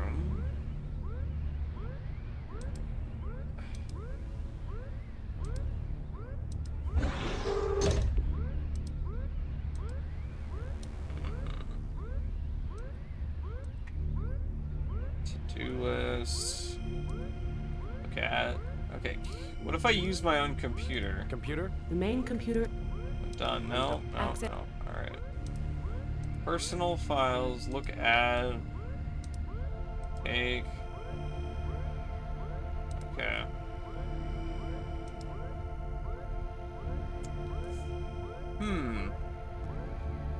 So you should have taken a picture of the captain's note? You're lost? Yeah. Yeah, that was a mistake, I think. I shouldn't have done that. Sorry, Captain, your note got sucked out of the airlock. Oh, man. Undo. Oh, you can undo like one action. So I could have done the undo on that. Oh well. Hopefully it's not that important, right? Maybe. Hopefully. Okay, I don't remember how I did this. I've gotten past this part before, but there's been air rushing out this whole time, alarms going off, and you're just stuck. Yeah. Is there anything in here that I missed? Panel display, look at. 6 flat panel displays are set into the wardroom tables. The images in the 6 displays are the same as the one found on the large bulkhead screen. Sit on. Climb up on the conference table and sit down, facing the huge screen on the wall. Although you undoubtedly have the best seat in the house, the AISOC logo isn't much of a show. So you get back down. Well, it's the part in your inventory next to the yellow striped card. It's an EC 2010 module. Electronic control module is a compact little bundle of sophisticated crystal lattice optoelectronics with a standard bus connector on the base of the unit. I need an oven mitt, Mang. I've been taking stuff in and out of the oven with a towel. Yeah, you need oven mitts. Cheeseburger Cats, what's up? Okay, display case, look at. Transparent case surrounds a scale model of the Lexington. Take, it's firmly fixed. Let's see, touch. You run your fingers over the surface of the case and then wrap it with your knuckles. The material is smooth and cool, perhaps a crystal of some kind, or of one of the new transparent ceramics. Open? You attempt to open the case by pushing on the transparent material. It doesn't yield a millimeter. There doesn't seem to be any way to open the case with your bare hands. Brass plaque. The plaque on the display reads as follows. USS Lexington LCB H09, scale 900:1.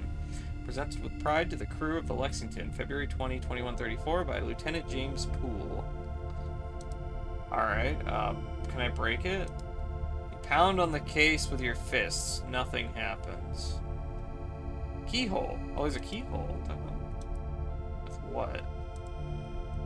A circular slot is set into the base of the display case next to the brass plaque. It looks like a keyhole. I don't have a key.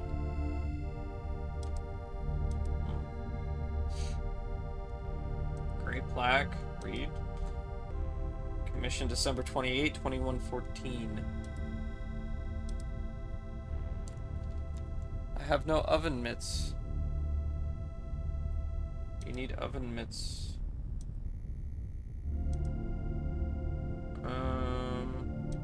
Interesting.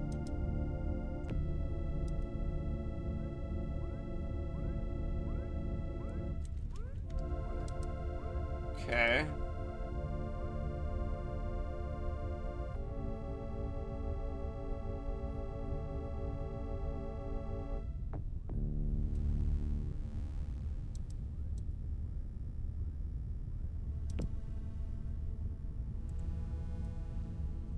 Cat, I'm not seeing anything in here.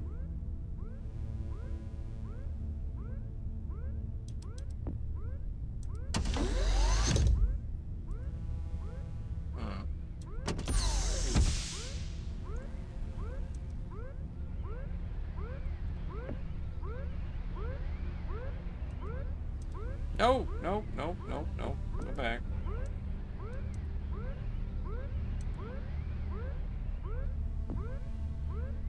Emergency decompression alert. Pressure is dropping rapidly on deck 2. Oh, that's not right. Up here, I guess. Okay. Yeah.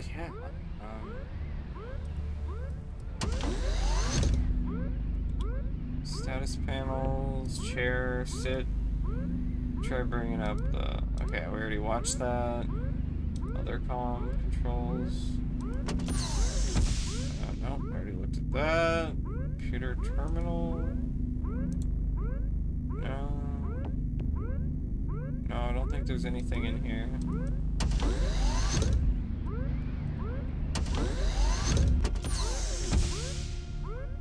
Secure storage area where critical optoelectronic mechanical spares are kept in reserve.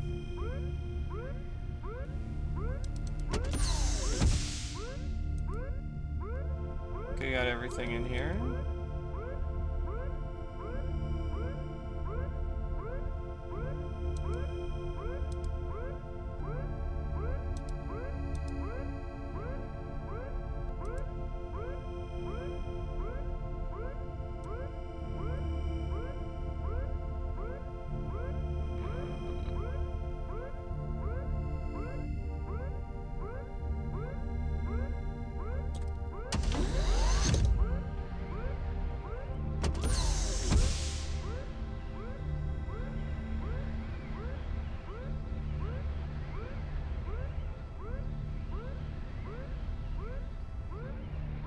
It's not a card-activated door.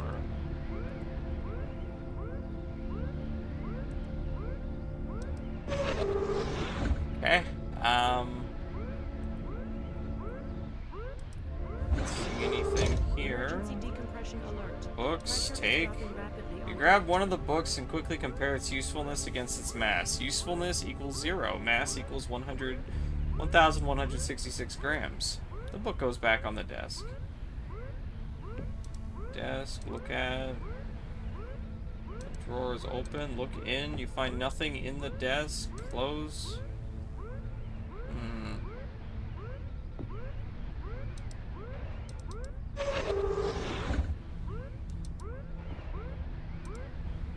Open the safe with a plastic card. Does that work? No, no, no, no. It's a retinal scanner. There's no way to do that. Can I use the plastic card? You set the plastic card on the keyboard. It rests on the G, H, and B keys, which causes a line of characters to appear on the screen. When the key buffer has filled, the terminal chitters at you until you remove the plastic card. G, H, and B keys? Magnetic paperweight? Wait, what's this? A magnetized paperweight? Can I take that? Paperweight only rises a few centimeters from the surface of the desk, just enough to slip a paper underneath it. Talk about magnetized.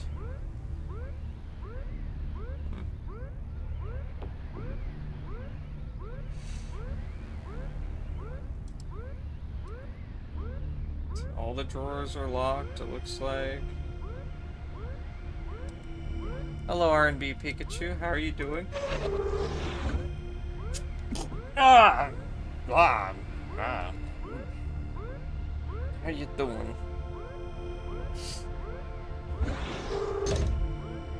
I don't think this will work on the door. Emergency decompression alert. Pressure is dropping rapidly on this stateroom is. Don't have the VIS override code for that room.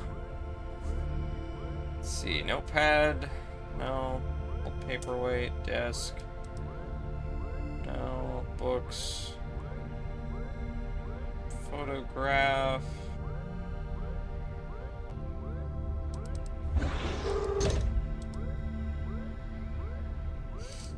Nope, nope, nope, nope, nope. Alright.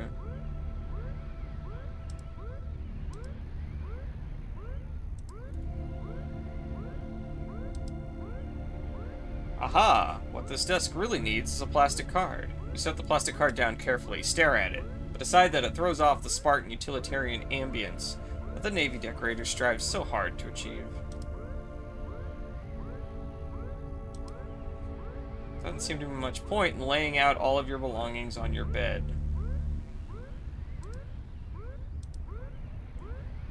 Okay. Can you believe it's been 20 minutes already? Fishy's already baked, but now it has to cool.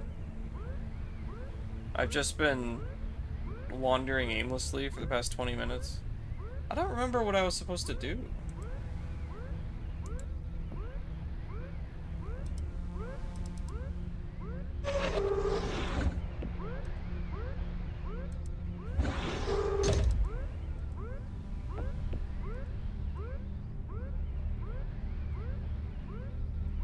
Yeah, it doesn't work. What am I supposed to do with this plastic card? Let's see, there's a computer terminal down here. Can I use it on the terminal? I don't know. Are you looking for that sticky spray? Emergency decompression Yeah! alert. Pressure is dropping rapidly on Yeah, deck I have no 2. clue. Plastic card on the computer terminal? You press the plastic card down on one of the buttons and the terminal beeps a warning at you until you remove it. Okay. Well, alright, maybe... I don't know. I'm not sure.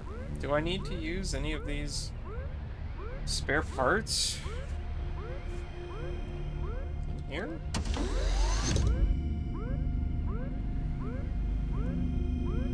I think so. Controls that work these status panels are probably better manipulated with your fingers. You never know, though. EC1999 module-driven technology may just be around the corner. The most recent includes... Okay, we already read these, yeah.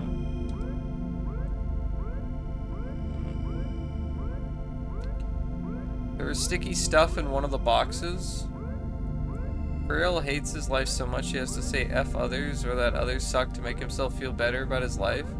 Oh my god, it looks incredible, just incredible. Come here and help me eat it. I wish I could. True, when is F gonna play WoW? I mean, it doesn't matter now. I found a guild and they adopted me, so meh. Thought you're part of the Horde now? I am.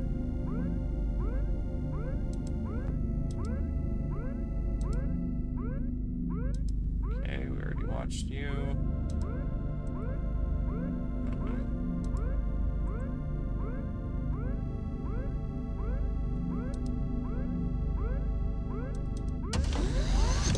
Do you remember where the spray can thing was? Mindy? Emergency decompression alert. Pressure is dropping rapidly on deck 2. Wait a second. Wait a second, let's see. Will this card work on... Maybe the card will work on the, No? No, I don't think so. Call button's probably yeah. Elevator housing? Thought it'd be fun to toss the plastic card into the shaft. You'll never get those doors open while the elevator isn't on this floor. Deck 2 is under damage control conditions.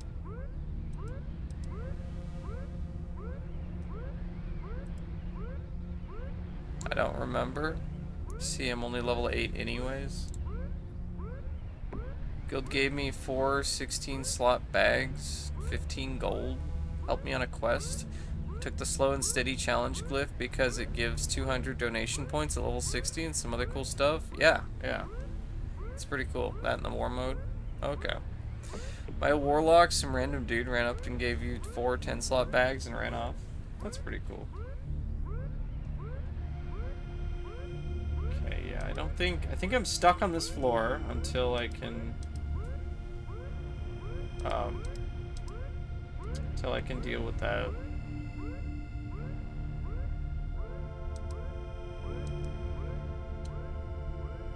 Emergency stores cabinet. Oh. There we go. Opened. You have to take it. Yes. Oh my god. Okay, well that's what I've been looking for. There it is. There it is. Alright. That's what I've been looking for. Oh my gosh. My warlock, some random. Okay, so lose 30%. Pressure is dropping rapidly on But then there's a special now. They give it plus 20% for the Xmas. Skilled is a bunch of UK stoners, and a few Canadians. Huh. Alright.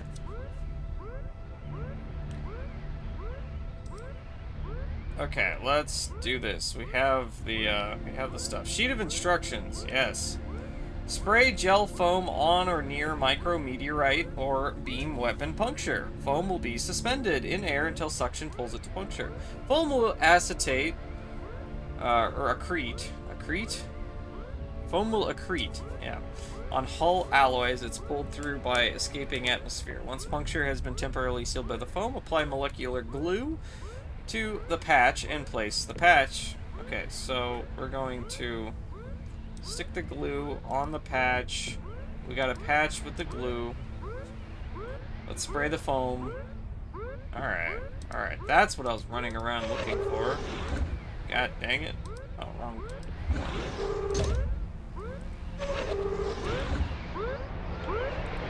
Spray. Puncture. The container produces a fluffy cloud of foam that hangs in the air for a brief moment before being sucked towards the puncture. As the foam is pulled through the hole, it sticks to the surrounding metal. Soon the shriek of escaping air becomes a whimper, and then it stops completely. Sweet. And now let's put the patch on it. You put the patch on the puncture and push it firmly into place. The molecular glue creates an atomic bond between the patch and hull metal, making the resulting seal nearly perfect. You discard the gel foam container and the patch kit instructions. Congratulations, the puncture has been plugged. But I lost the captain's note. Alright. A book. You grab the book and okay. What is the book? Appears to be a treatise on terraforming Mars. You smile sadly as you read a few words from one of the pages. The last thing on anybody's mind after 20 years of war is an ambitious mega project like terraforming. Book. The pressure Book on is deck filled with 2 high. is stabilized. Deck 2 has been secured from damage control condition Zebra. The book is filled with high-quality computer-enhanced holograms of the patterns created by star-hot plasma inside various thrust chambers and containment fields. Interesting? Maybe. Art? Not really. A label on the holodisc reads, Swedish nudes in null G. Looks interesting. You snatch up the disc, realize that it's been damaged beyond repair, and toss it back down again. What a pity. Of all the items in this stateroom, the disc looked like it might be one of the most interesting. Swedish nudes in null G. You didn't lose it, Matt. You purposely tossed it at the hole. Skinning everything. This appears to be a collection of color holograms depicting various orbital platforms used for construction, repair, materials processing, defense staging, and research. The space stations are all lit very dramatically and shot from interesting angles. Book. You glance at the title, Frontiers of Nanotechnology. You open the book and look at the publication date, 2052. Olivar must have this around for sentimental regions. The frontiers of 2052 are the backwaters of 2134. Open the dresser. It's jammed shut. Jammed shut, right? Okay. Ronaldo Olivar's stateroom looks like it was hit by a tornado. Then again, in a very real way, it was hit by a tornado. Use the computer terminal. Computer? The main computer is down. Voice access to Deck 2 local systems only. Any change in status? The pressure on Deck 2 has stabilized. Deck 2 has been secured from damage control condition Zebra. I'm done. Alright. I think we need to get the computer back online. Which, yeah, we'll head up.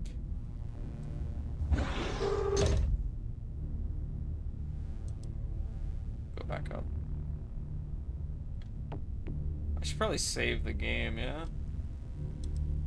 I don't know why the saves are not showing up. Like the text. Like, the save is there. You just can't see it. I don't know. It's weird.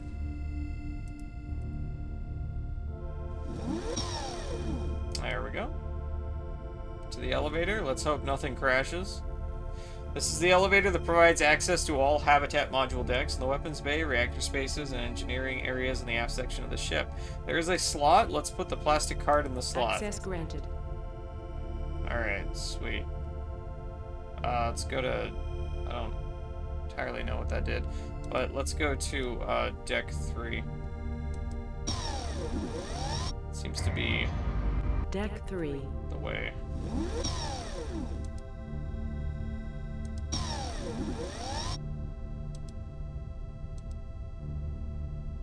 Alright, let's go in here. What's in here? Open? You already fixed the hull puncture. You have no need for another hull patch kit. Aha, here is the Karaoke-tron. The mess hall is where meals are taken by the crew before and after going on watch. A self-service food dispenser takes the place of the mess cooks of old. With a state-of-the-art VR system and the only communal space on the ship, the mess also serves as the social hub for the crew. So we have, read. The model name of the VR unit appears to be Karaoke-tron VR. No doubt a whimsical reference to one of the most obnoxious consumer electronic devices to sweep the world during the late 20th and early 21st centuries. Oh my gosh. Alright, here you go. Welcome to the USS Lexington Orientation. The United States Congress authorized the development of a new class of warships in 2109 as new Cold War tensions between alliance states and the United Nations escalated. These ships were designated as light cruisers Bunker Hill class and were designed to be fast, lightly armored, and heavily armed. The USS Lexington is one of 9 Bunker Hill light cruisers built between 2111 and 2127. During the first half of 2133, the Lexington was the first Bunker Hill class ship to undergo an extensive modernization at the McHenry yards around Starhome. She was equipped with brand new weapon systems, an improved interplanetary drive, a new computer system, and an upgraded communication system. The Lexington is equipped with 3 propulsion systems. The first propulsion system is the Orbital Maneuvering System, or OMS. The OMS consists of several chemical reaction thrusters for use when in orbit or when maneuvering in close proximity to other ships. The second propulsion system is the interplanetary drive, used for travel inside a star system. 4 deuterium-tritium fusion pulse drive engines are fed by a linear accelerator that runs down the spine of the ship from fuel tanks mounted near the bow. A continuous stream of microscopic frozen deuterium-tritium fuel pellets is accelerated into the 4 thrust chambers with magnetic containment at the stern of the ship. High-energy lasers bombard the fuel pellets and create a fusion reaction by implosion. Thrust is channeled backwards. A fraction of the resulting energy is fed back into large capacitors which are used to fire the lasers for the next explosion. The interplanetary drive can produce and maintain a constant acceleration of up to 6 gravities for extended periods. Large radiator fins on the outside of the ship help to regulate temperature. The third propulsion system is the Talsetto faster-than-light jump drive, located on the boom forward of the bow. The jump drive allows instantaneous travel along threads of space-time deformation that exist between the Talsetto jump points found in many star systems. A conventional liquid-cooled nuclear reactor mounted forward of the engineering compartments of the ship is used to charge the capacitors for the ignition of the fusion engines and provide power for the linear accelerator, life support, and all of the ship's electrical systems. The Lexington's principal weapons system is a complement of 18 Lockheed Martin RC-09 Basilisk multi-mission autonomous strike craft, also known as battle drones. Up to 9 of the 18 drones can be active at one time. The drones are deployed using rotary launchers mounted in 3 weapons bays. These bays are arrayed in an equilateral triangle around the core of the ship. Each drone is capable of carrying several types of ordnance mounted on standard hardpoints on the dorsal and ventral surfaces. Drone weapons include anti-ship missiles, torpedoes, particle beam guns, railgun cannons, and lasers. A Basilisk drone with a full combat ordnance load is capable of accelerating at 100 gravities. The Lexington is also armed with a close-in combat system, or CICS, that serves as a weapon system of last resort if any enemy drones or long-range weapons penetrate a defensive screen of Basilisk drones. The CICS consists of 8 missile launchers, 2 railgun turrets, and several chaff ejectors mounted at various points on the Lexington's outer hull. The Lexington's standard crew complement is 20. Her maximum complement is 25. The crew is housed in the habitat module of the Lexington, a large rectangular structure mounted well forward of the reactor and fusion engines. The habitat module includes the bridge, crew quarters, communication center, medical and science labs, mess hall, computer center, and storage areas. With a combination of speed, range, and firepower, the USS Lexington is able to project Alliance military strength out to the farthest star systems. She has proven herself in combat and has a distinguished service record built over a period of years. Yet she also has some of the newest and best technology available. Veteran officers and enlisted personnel vie for the privilege of serving on the Lexington and contributing to the continuing story of one of the most capable ships in the Alliance fleet.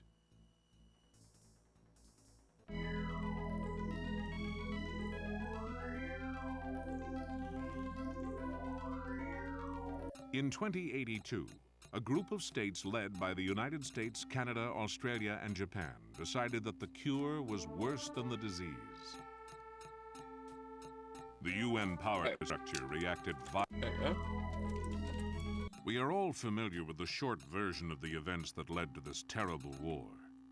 During the second half of the 21st century, the leaders of the world government got a glimpse of the shape of things to come. They were afraid of what they saw.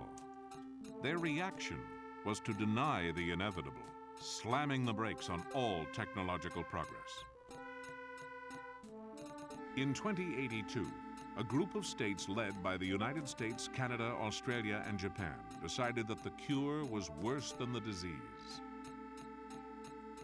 The UN power structure reacted violently to the repeal attempt. States participating in the repeal campaign were targeted for brutal suppression by UN enforcement. Signatories to the Singapore Treaty formed the Alliance of Free States and announced their secession from the United Nations. They were joined by every major planetary colony settlement and orbital habitat. In 2085, large-scale armed conflict returned to Earth for the first time in over 100 years. The UN immediately invaded the territory of the seceding nations on Earth. UN hover tanks, troops, and ground support aircraft clashed with new Alliance military units made up of men and women from Alliance states who defected from UN control. The war ground to a halt after less than 2 months, as both sides ran out of soldiers, weapons, and materiel. The Alliance states managed to hang on to their home territories. An uneasy truce was negotiated between the UN and the Alliance, and the world entered an uneasy period known as the New Cold War. In 2111, the UN attacked again, and war returned on an interplanetary scale. Population centers on Earth and the colonies were bombarded from space by particle beam weapons. Armies fought tank battles supported by buzzing swarms of aircraft. Starships battled each other over asteroid mines, orbital habitats, and planetary installations. The furious pace of the war once again chewed up the stocks of men and materiel in a matter of months. This time, there was no truce.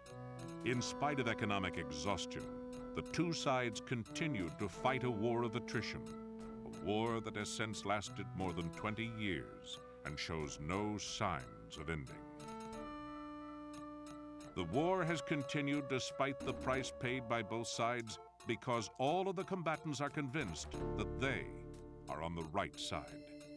The UN firmly believes that unchecked technological development will kill off the human race.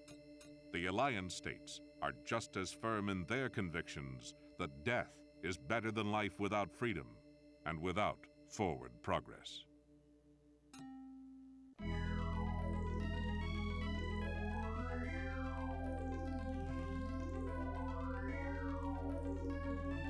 All right.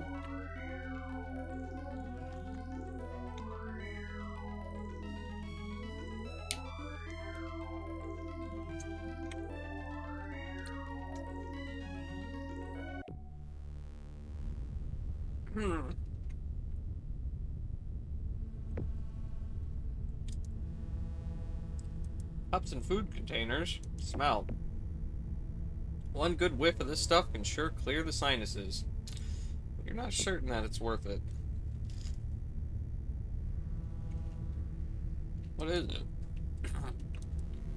Somebody must have been eating when the Lexington went to general quarters. The remnants of a meal, including chopsticks and a plastic container of Kung Pao chicken. And 2 cups sitting on the mess table. Try to rip the chopsticks up from the table. The secret Kung Pao sauce keeps them right where they are. Legend Entertainment, nice. Been wanting to play this. It has Michael Dorn in it. Yeah, it sure does. It sure does. It's a pretty awesome game. Played Deathgate, Wheel of Time, and Shannara. Okay. Sweet. Yeah, I love these kinds of games. The U.S. Navy has given the Food Preparation Unit a designation that gets those gastric juices flowing. Mark IV Variable Acceleration Null Grab Automated Consumables Dispenser. This dispenser is capable of providing hungry crew members with meals and drinks in conditions ranging from 0G to a bone-crushing 4 gravities. You press a random button, the machine spits out a meal that you can only describe as something on a shingle. You wolf the thing down in one bite, quickly regret it. The last thing your stomach needs right now is one of the culinary horrors that you've come to expect from the ACD.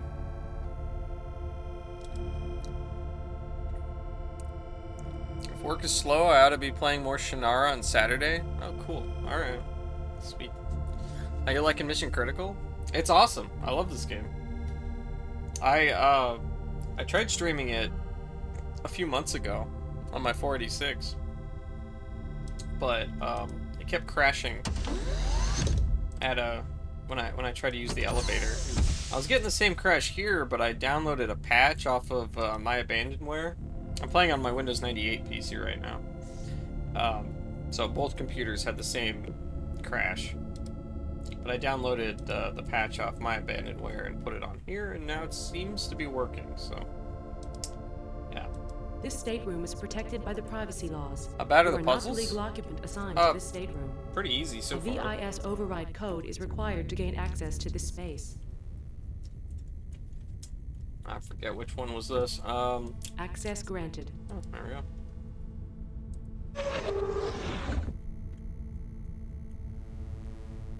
This was Hideki Miura's quarters. Hideki was the ship's cyber systems operator and was an old-school hacker who admired the culture from the quaint cyberpunk era of the early 2020s. Hey guys, are we in the quaint cyberpunk era right now?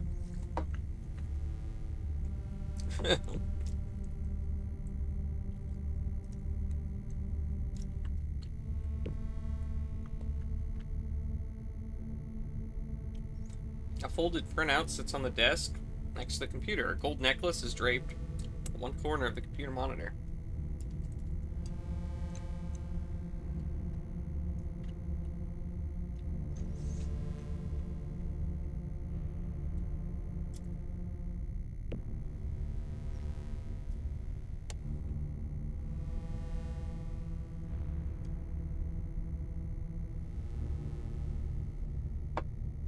What do we got in here?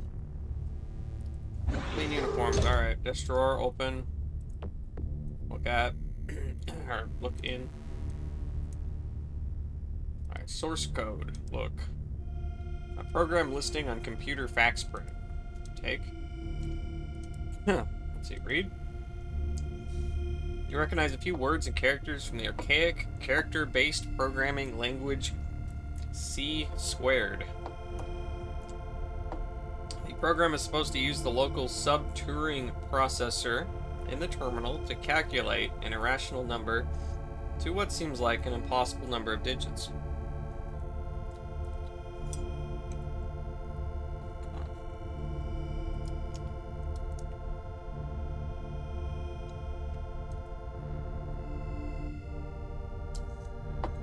A holoprint of one of the Lexington's sister ships is affixed to the bulkhead. This looks like the Concorde, identifiable because of the slightly different shape of the habitat module. Okay, let's take the necklace. A necklace with a gold pendant. You pull the necklace on over your head. Okay, I'm wearing the necklace now, apparently. Holoprint of one of the planets in the Epsilon Indi system. A holoprint of Starhome, the first world to be colonized by the human race. Although the average surface temperature is under -30 degrees Celsius, and the atmosphere is 100 years from being terraformed to the point where it's even breathable, Starhome is the closest thing to an Earth-type planet in known space.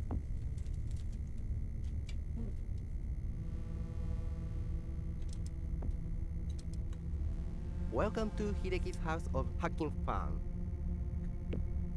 What? You touch the keyboard and a prompt appears on the screen. No program in workspace. Specify file to load or enter program source code. Seems that you have kicked off Hideki's C-squared programming environment. Okay. Program it with the source code. You type in the lines of code from the source code listing. When you're finished, you give the computer a verbal command to execute the program. The end result is a string of digits that begins with 3.141592653589793238462643383279502818841971, and then runs off the screen.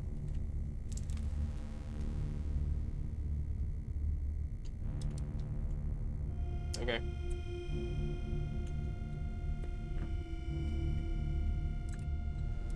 Nothing else in here, eh?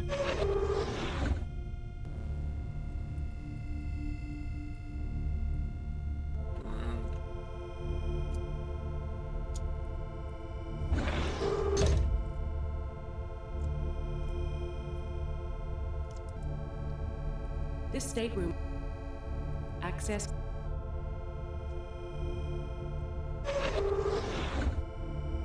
Hey, Diggler Dirk, how you doing?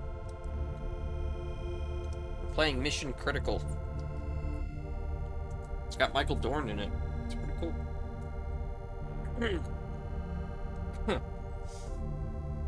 And I'm eating a pizza, so sorry.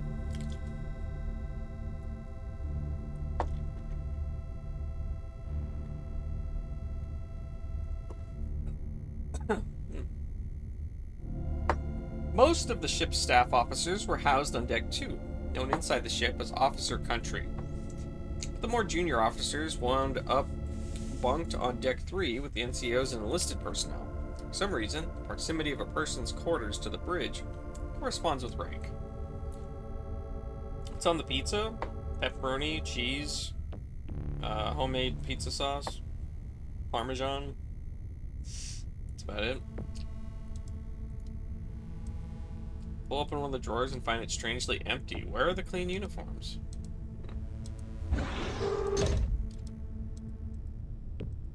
Alright. What's this? You find a small note taped inside of the desk drawer. You peel the note off of the bottom of the drawer and take it with you. If you need to get into my stateroom to get at any of your things, and I'm not around, feel free to use my VIS. 1H31? Or JH31? Oh. Don't let anyone see you going in. The rules on fraternization may be loosely enforced, but getting caught won't help your promotion prospects. See you soon. L? The VIS override code identified in the room from J to Lieutenant Falcon was 1H31. With an access code like that, J, whoever he is, must have been quartered on Deck 2 or 3. Okay.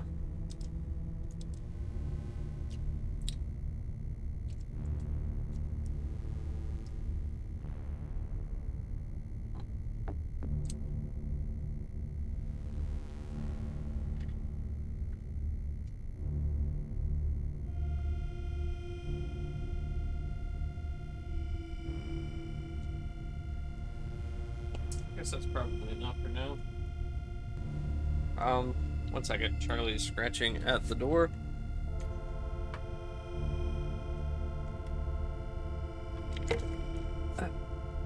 Just give me 1 minute. I'll be right back. Oh.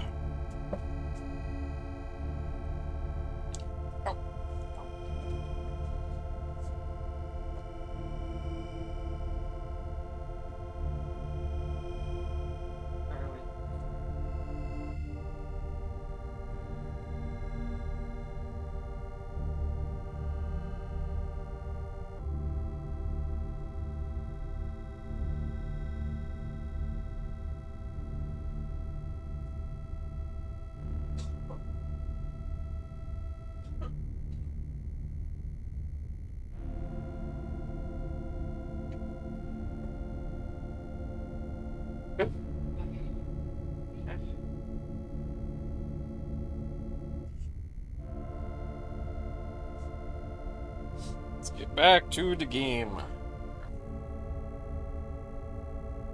You thumb through the code book. One page is clipped. This page is covered with cryptographic equations. The only recognizable element is the title at the top of the page, Jasmine Calm Code Protocols. Falcon has made a penciled note in the margins. TCS, hard-coded for Jasmine. No other COM code authorized for M161. Okay. Use your computer? Computer? The main computer is down. Voice access to Deck 3 local systems only. Is there anything I should know about? Contact with the main computer system was lost at 22:31:22. Local systems took over monitoring and control of autonomic functions at 22:31:23. I've heard all this before. That is not a command or query. I'm done. Access terminated by user. Yeah. Alright, well, I got another override code.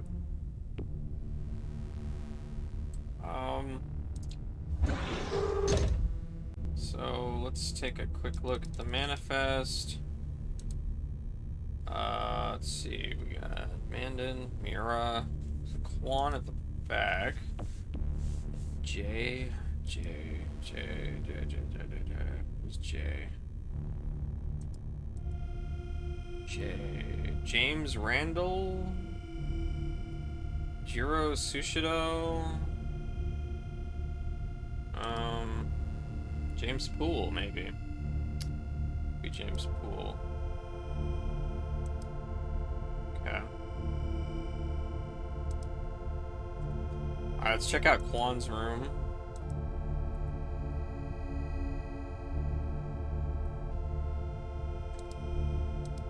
This stateroom. Access granted. Let's go in. This is Mary Quan's quarters, one of the cramped rooms set aside for non-commissioned officers and enlisted personnel. You see what looks like a bound volume or some kind on Mary Quan's desk. Spheres. Sphere is part of a 3D magnetic puzzle called Malcolm's Madness. You recognize the puzzle because Mary Quan borrowed it from you after you borrowed it from Aguilar. It was the cause of many wasted hours. Okay, what's the starflower smell? Starflower is a faint, tangy odor that is not unpleasant. Pick up the flower and vow that you will take care of it for the rest of its natural life, assuming the responsibility from its previous owner. Not too much trouble. What were you thinking? Pull open one of the drawers, you find nothing but clean uniforms and one dirty sock. Good thing this wasn't an inspection. Rule number 1 of Navy procedure, only clean uniforms in dresser drawers.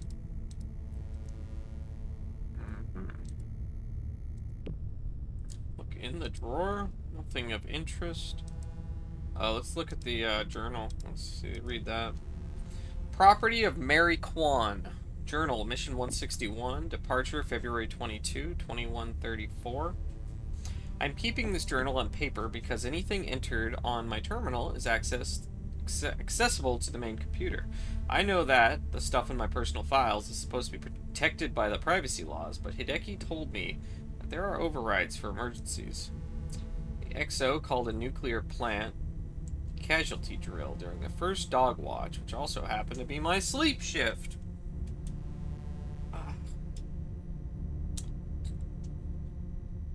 My damage control team didn't fare well during the drill, but I think the goddamn XO set us up. She simulated a computer failure at the same time as the NPC.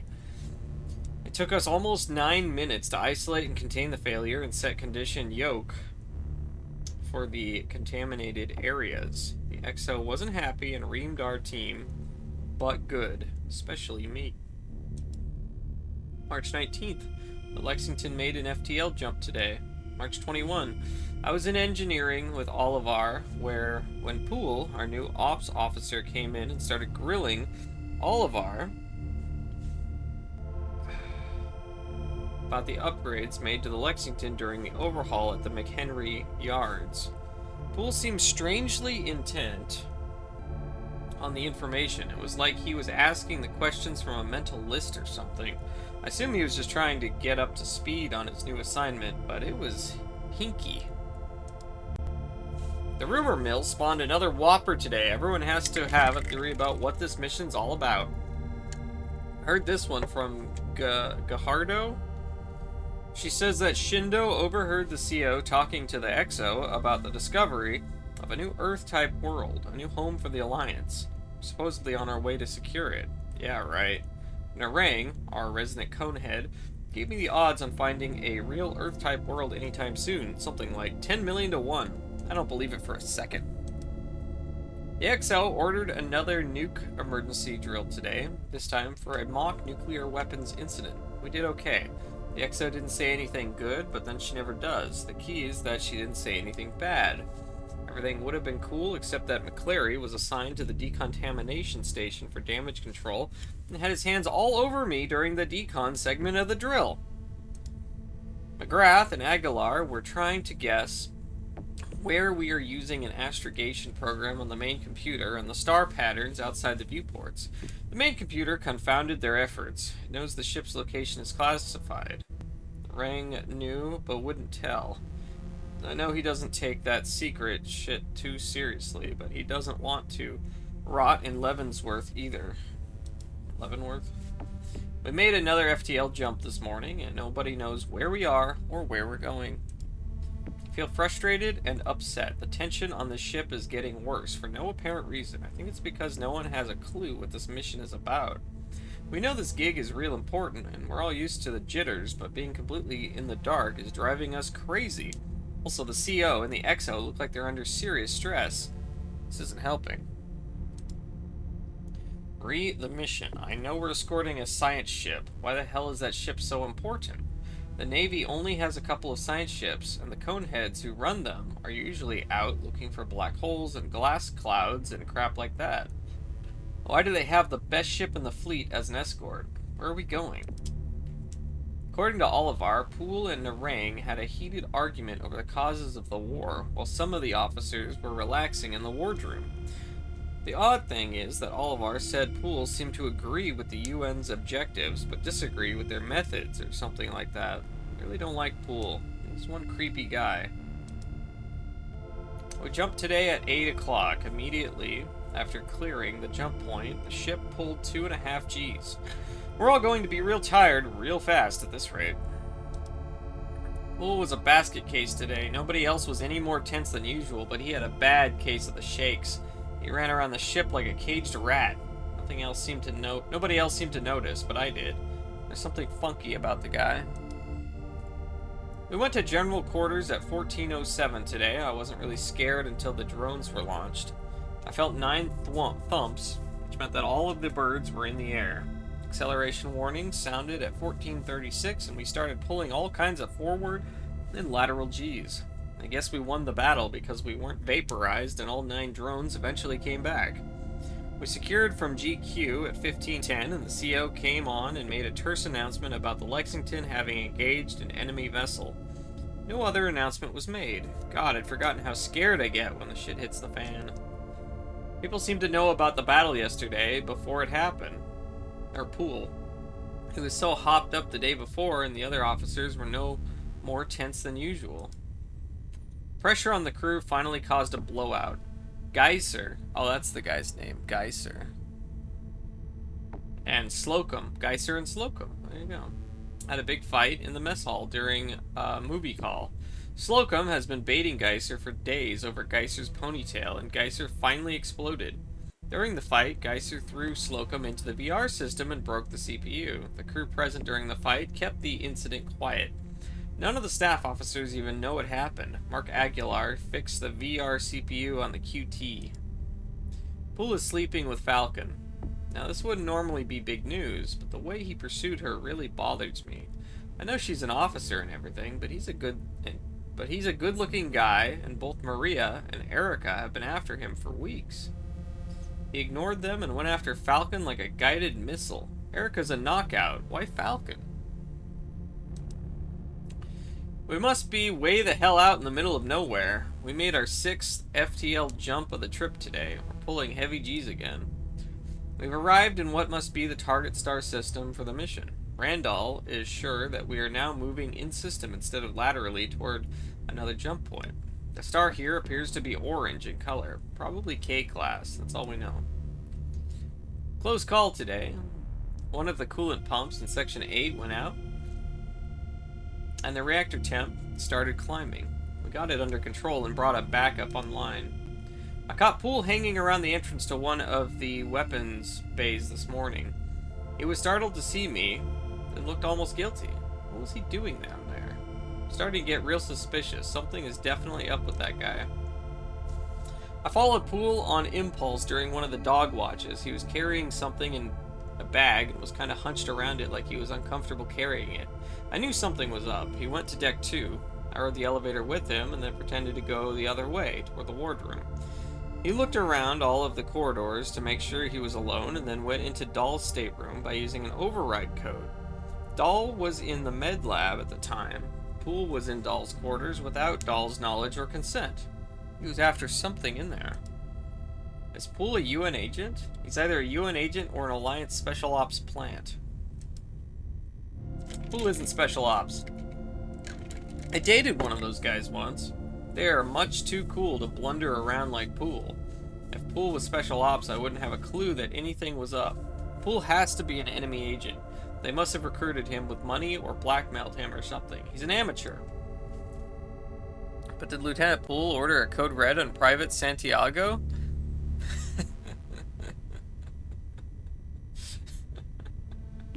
Probably. The stress is getting to all of us, and I think the way I deal with it is to obsess about Poole. I'm now convinced that he's a UN agent. It isn't just the incidents I've recorded here, it's the way he behaves day to day. He's not a member of the team. He never really fit in from the beginning. The other officers are senior in rank, but they're part of the team. He's different. He's distant. He's as tense as the rest of us, of the officers, but I think it's a different kind of tension. He's tense because he knows something that even the CO and XO don't know. I'm getting frightened again. Man, that was a meal. I'm glad you liked it. I ate a pizza while you were gone. It was pretty good. The Lexington is closing on a planet. That much is definite. Even though nobody knows exactly where we are, we finally seem to be getting near our destination. Poole is getting more and more uptight. He looks like he hasn't slept in days and seems really jumpy. If he's nervous, then I think the rest of us should be scared shitless. Last time he got tense, we went into action the next day. I think I need to tell Olivar about my suspicions. I'll do it tomorrow. Last entry. I want pizza? What am I saying? I just ate. I just like eating food. Alright, so there we go. We got some exposition here.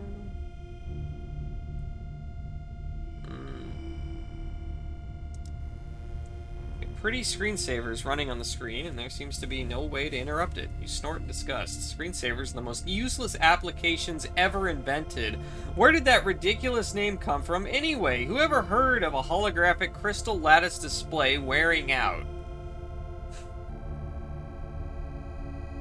Lake, get back to work. You have a whole ass job. You got no time for stuff. The holoprint. Holoprint of a nature scene from Earth is affixed to the bulkhead above the desk. It could be a three-dimensional projection based on an old emulsion-type photograph, or it could be an actual holo of one of the last big forests. Okay, we gotta check out Poole's room. My ass job. Zeph wants me to go away.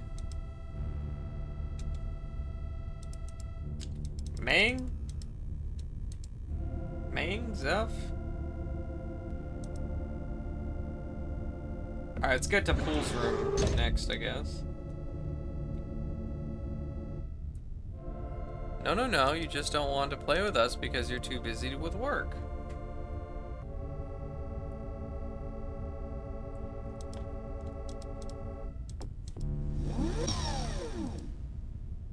But you're not at work, so get back to work. Jeez, Zeph. Deck 2.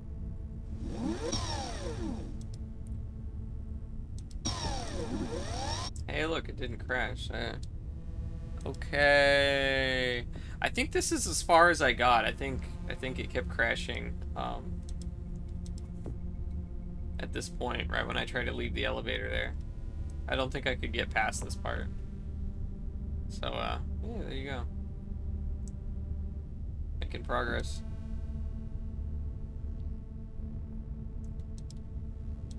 We're breaking new ground. Yeah, finally. After 2 hours and 18 minutes? Jeez.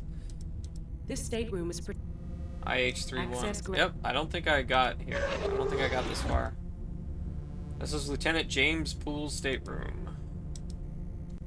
Okay, let's open this. You pull open, then you find nothing but clean uniform. Okay, let's open this. Look in. Find nothing in the desk drawer. Okay. Books. You quickly thumb through a few pages of one of the volumes. Nothing interesting jumps out at you. Poole had varied tastes. The books bear titles like Miniature Construction Utilizing Solid CAD Transfer, USN OPSEC Manual 2134, and The Lion and the Locust, Earth's Biosphere in Trouble.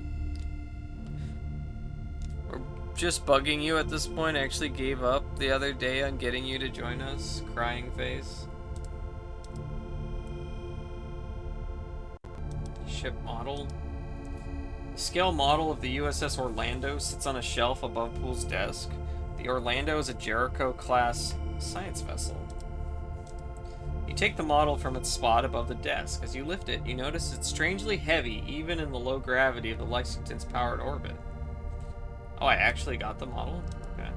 You're carrying the scale model of the USS Orlando that you got from Poole's stateroom. The workmanship of the large module is exquisite.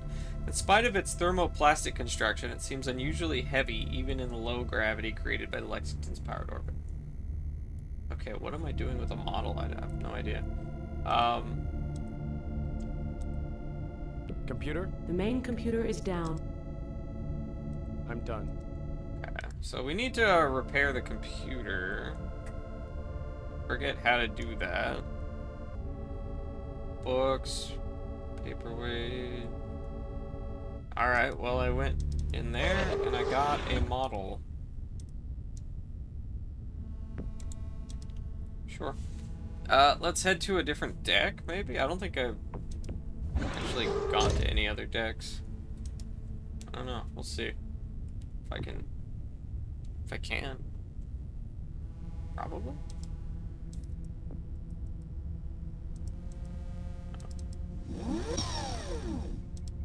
Use the other computer and send the required files over the network.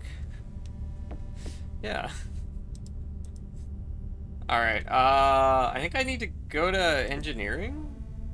Inaccessible to a potential radiation hazard between the entrance to the reactor spaces and engineering level. Oh. Okay, what's deck 4?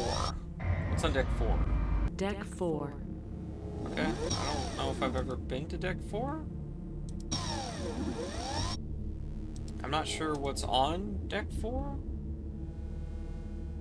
I don't think I have any staterooms. Off limits since you don't have access to the codes. Yeah. Okay, I think this is just more crew quarters, basically. Okay. Alright, so... Well, let's check out... I don't know, see if there's anywhere else I can get to. Reactor spaces? What's reactor spaces? Reactor spaces. Alright, let's take a look here. Reactor level? Oh god, this isn't good. This is the entrance to a honeycomb of access tunnels, crawlways, maintenance areas, and workspaces surrounding the innards of the Lexington's liquid-cooled reactor. Okay. Go down, I guess. A coolant leak in the power reactor has contaminated the reactor spaces. You are in a radiation hazard area.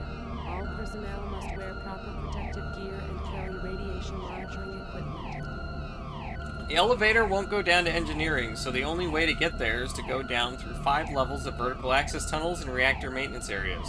Unfortunately, if Tran is right and the coolant system is damaged, then radioactive coolant may have spilled into some of the tunnels. You can't get your hands on a rad suit. The radiation protection gear is all down in engineering. That means you may need to navigate through the reactor spaces without a rad suit. This would be a dangerous exercise.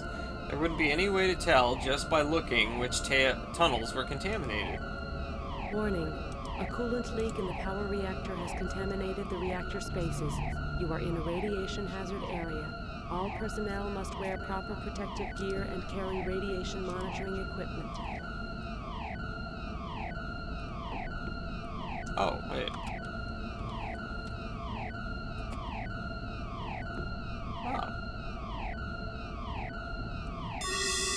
Oh, wait, what's that noise?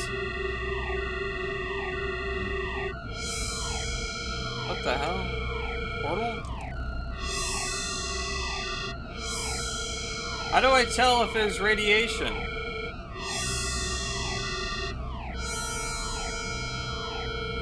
Oh my god. Warning. A coolant leak in the power reactor has contaminated the reactor spaces. You are in a radiation hazard area. All personnel must wear proper protective gear and carry radiation monitoring equipment. The music is like real intense. If you die, there was radiation?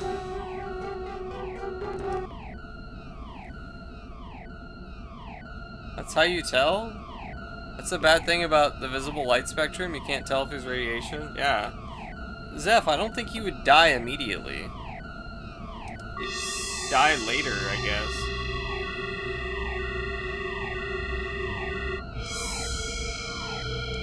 It's a dead end. This is the topmost of the 5 maintenance levels. I mean, in general.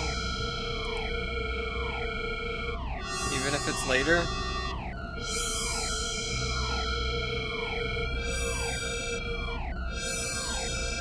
Warning.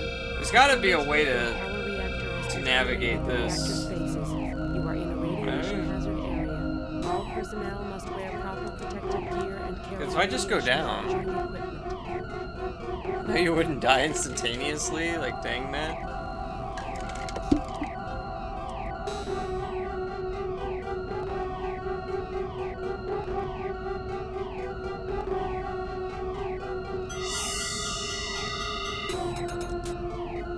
You feel dizzy and sick to your stomach. All of your exposed skin has turned bright red, as if from a serious sunburn. This is not a promising development. Warning. A coolant Damn it. power reactor has contaminated How do I? Uh-oh. Alright. I reloaded. All personnel must wear proper protective gear and carry radiation Okay. monitors.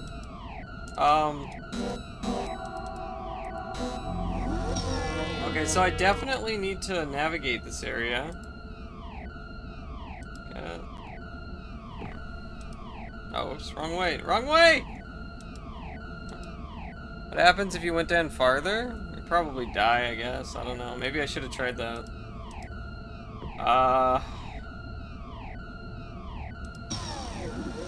What's in the weapon bay? I don't know. I'll Weapons bays. look around a little bit more before I head down.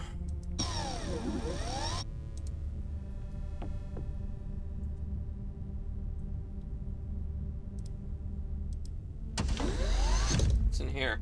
You're on the catwalk that runs along the edge of the huge weapon bay. It leads from the corridor down to the blister of the control room. A huge rotary launcher moves the drones from storage to the aiming and fueling mechs and then into position for launch. A blast of compressed air coupled with a violent push from 3 explosive bolts catapults the drones into space.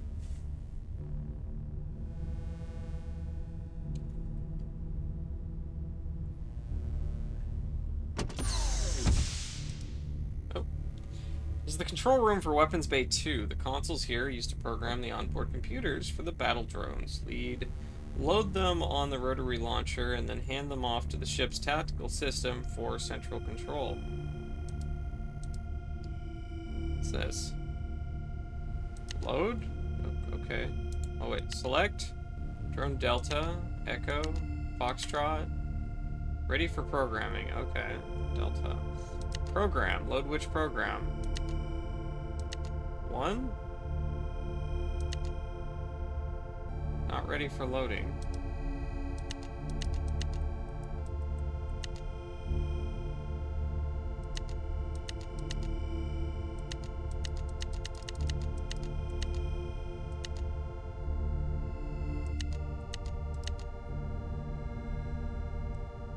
Valid program.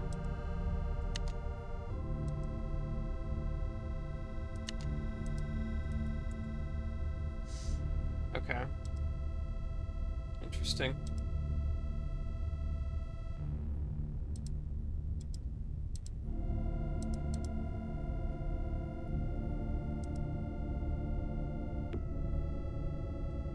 I'm sure I'll figure that out later on.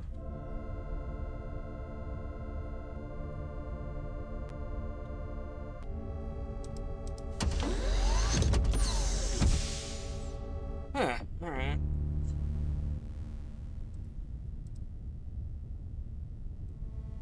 Oh. Catwalk that runs the edge of the bay.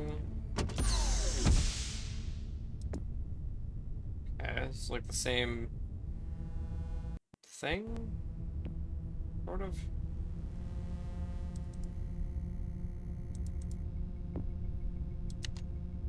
Drone golf. Hotel India. Golf Hotel India.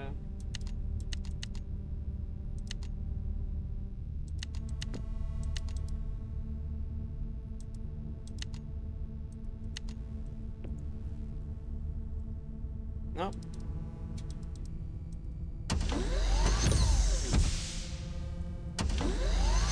Okay, this is the same same thing. Select, load. Nope. Yep. Same thing. Different drones.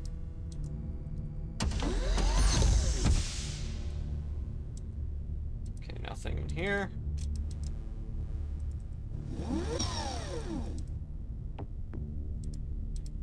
Let's go to the bridge. Take a look at the bridge. Deck 1. Alright.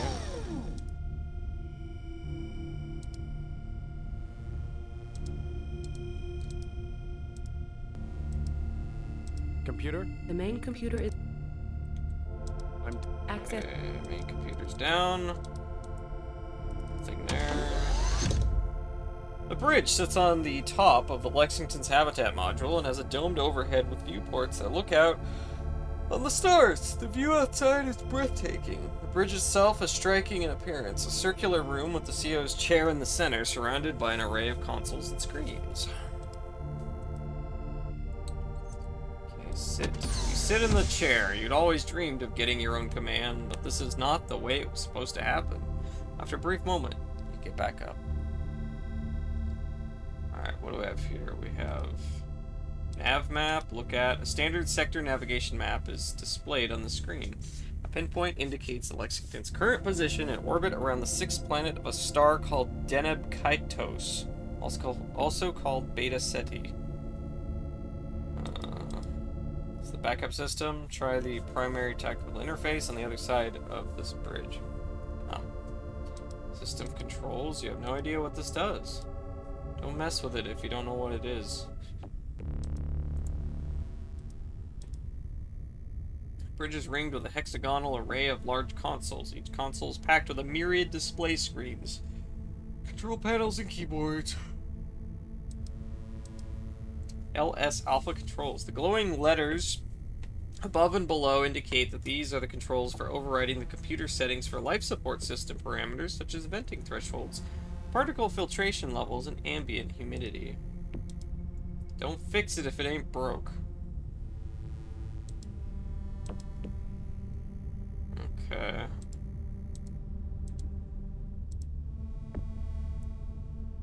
Just turn off life support.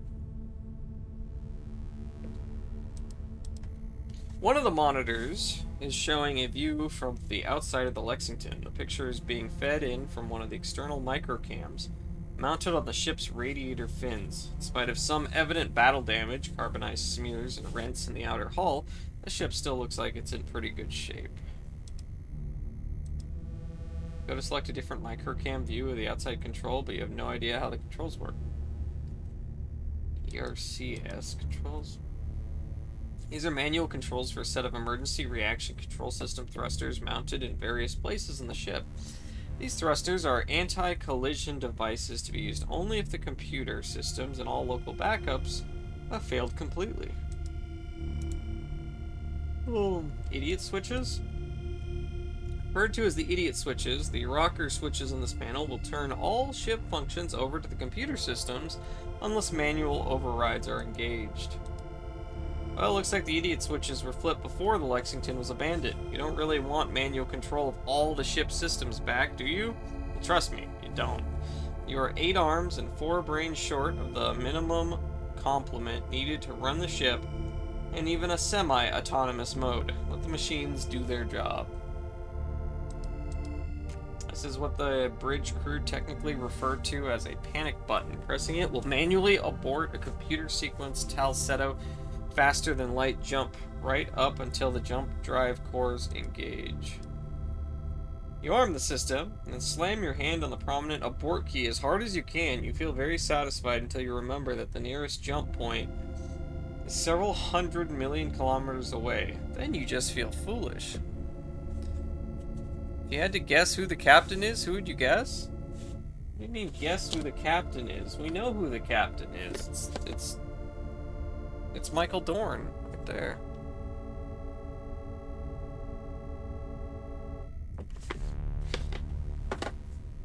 I mean, I can read the ship's manifest right here. You can see all the crew members. Look at this. Captain Stephen Dana, commanding officer of the USS Lexington. Look, we got the names of everyone. The executive and weapons officer, Lieutenant Commander Jennifer Tran. You know, we got the names of everybody on the ship. That's right. You're the captain. No, well, I'm the captain now, but there's no crew. So, what am I really a captain of, huh? This is the tactical station. A screen sits atop a console covered with various controls and what looks like a recently installed interface port of some kind. Hype Telecon System Initialization Checklist, Revision 3.1. Yeah. Joke flew over his head, like the ship going over his head in warp speed. This automated checklist has been prepared in order to simplify the activation and use of the experimental TX-15 Teradyne Hype Telepresence Control System components.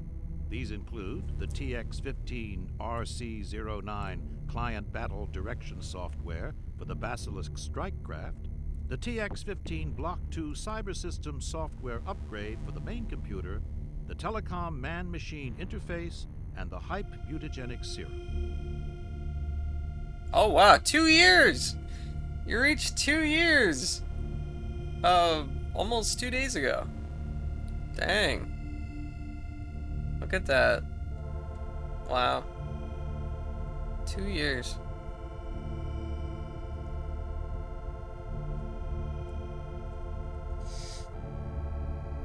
Oh man. Forgot to run that on the 2-year day. Well, close enough. Should be almost 1 year for me. 11 months, 15 days, and 18 hours? Yeah. Almost. Just, I don't know, 2 weeks. About 2 weeks until,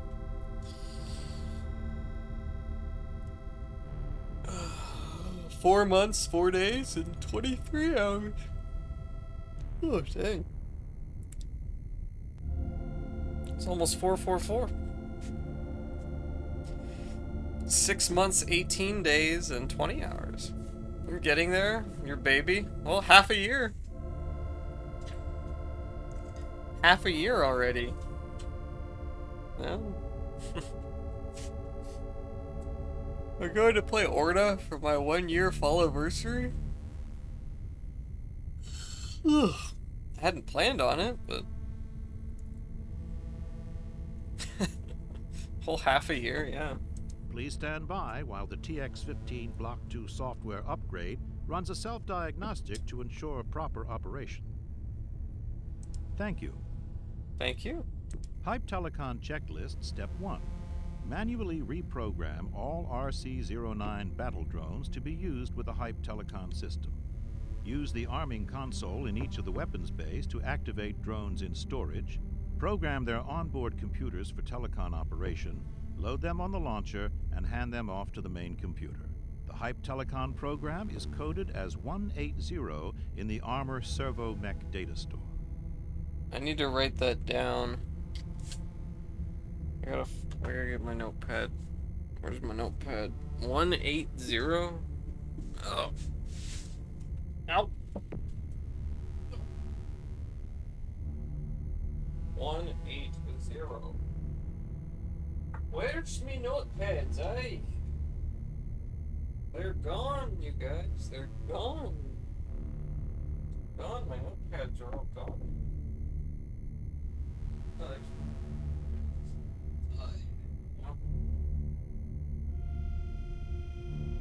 Oh. Oh, hey.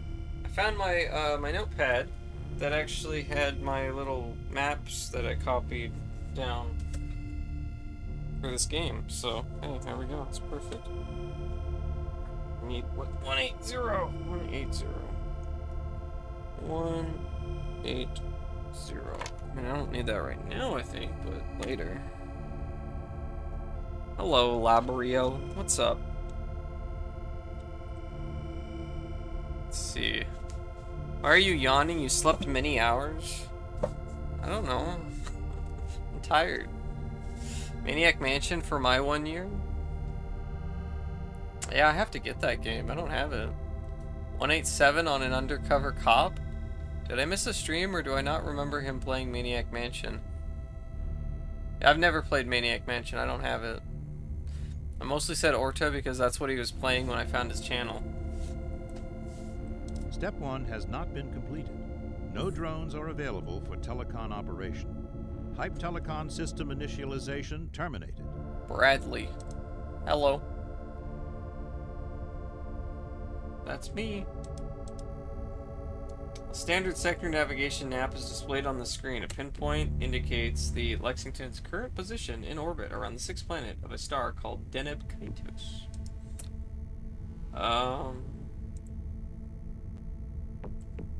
Cryo LS system? What's that? Best not to mess with it.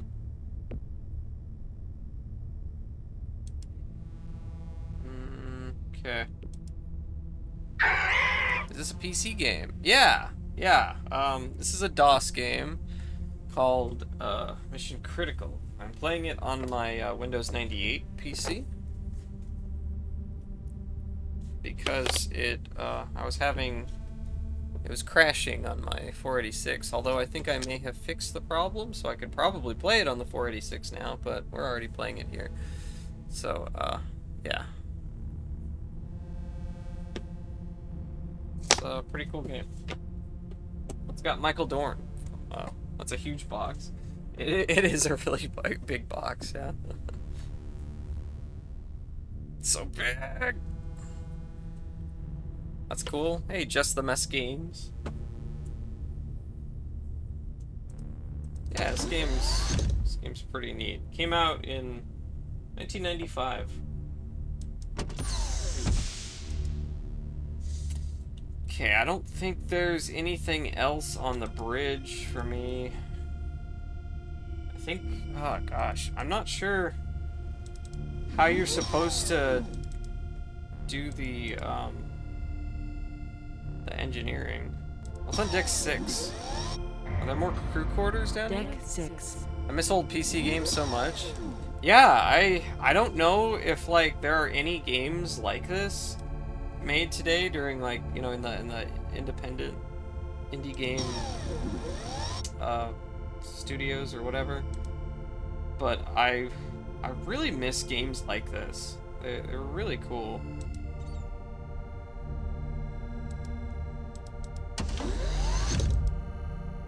Oh, okay.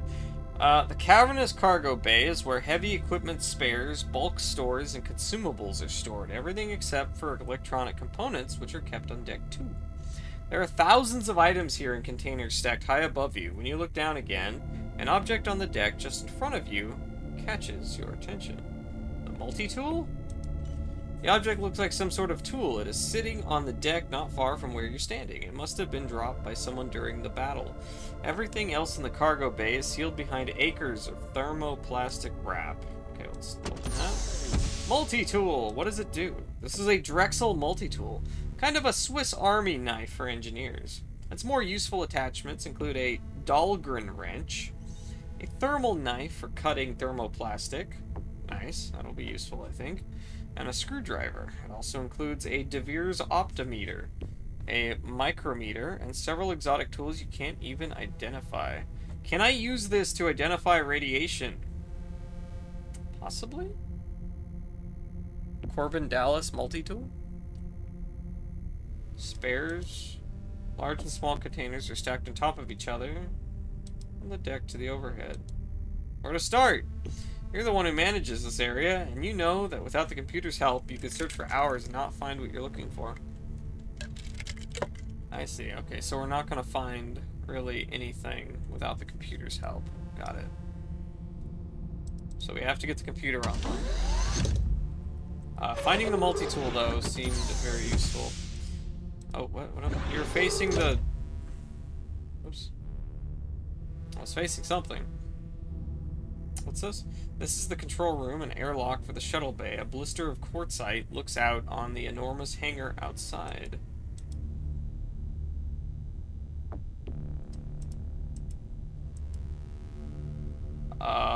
Shuttle bay. Depressurize. What am I doing, you guys? What am I doing? Open door.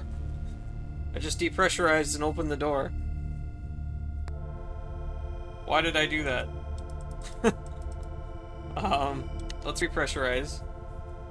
Maybe, oh, close the door, and then repressurize. I don't know what I'm doing.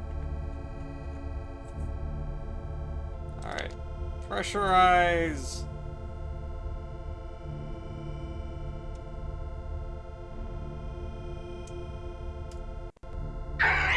Hey, thank you for the follow, Jatiliers. Jattlers? Jattlers? Activate the homing sequence? Alright. The homing beacon shuts itself down as you leave the console. Because the ship is rigged for combat, any EM emissions could give away its position. The homing beacon must be kept activated by an operator at the console. If left unattended, the beacon shuts itself down. Okay, so I open this. Can I kill myself by, like, depressurizing it and then opening it? I don't know. Probably won't open, right? Okay, shuttle bay. What am I doing in the shuttle bay? I don't think there's anything in here.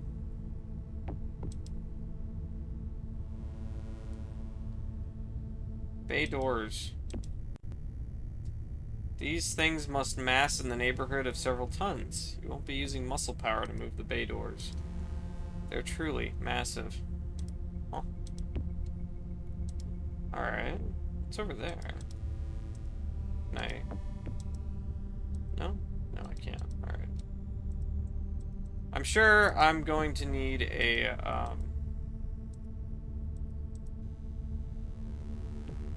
Can I open the door? You get sucked out into the vacuum of space. Check that out. Hey, I didn't know I was in a spacesuit. I died, you guys. Died. Undo. Rip. Okay, I was curious if that would happen. Nice going, Matt. I wanted to see if that would happen. And it did. Okay, now I have the multi-tool. I'm wondering if I can use the multi-tool to check radiation. That would be very useful. So let's head down. Reactor spaces. Warning. A coolant Multi-tool. reactor has contaminated the reactor spaces. Also includes optometer, micrometer. All personnel must wear proper protective gear and carry radiation monitoring equipment. Fixed location code with the multi-tool? What does that mean? You try the various attachments on the multi-tool on location code, but nothing productive comes out of the exercise.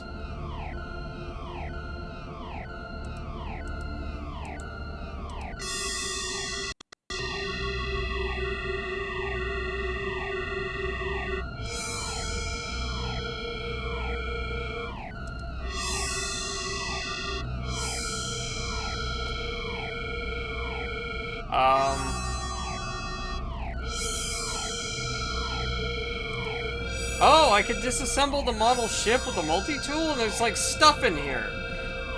Oh my god. The thermal knife cuts through the tough plastic, and soon you have reduced the scale model of the Orlando to a collection of brittle shards. Inside the model, you find a metal key, an envelope, a small black egg-shaped transmitter, and a device you can't identify. This is an electronic device of some kind. It has two lenses set a few centimeters apart that make it look almost like a set of binoculars. The device is made of flat, black plastic and has a dull red LED on top and a small switch set to one side. Okay, turn that on. You flip the switch on the side, you hear the device, and the red LED on the top lights up. You hear a very faint humming noise. Cool. Envelope. Open the envelope. Read the letter. To UN Commander. Oh, UNS Dharma. From James Poole, Damocles. Their plan was to disable and then board the Lexington. There was always a high risk to me in that plan. If a firefight broke out inside the Lexington, I might be easily killed. If I do not survive the battle for Deneb Kaito 6, please make sure that the attached letter makes its way to my brother David. David is currently living in a foster care facility in Boulder, Colorado, inside the United States. I know you can reach him. After all, you got to me, no problem at all. Bradley. Yes?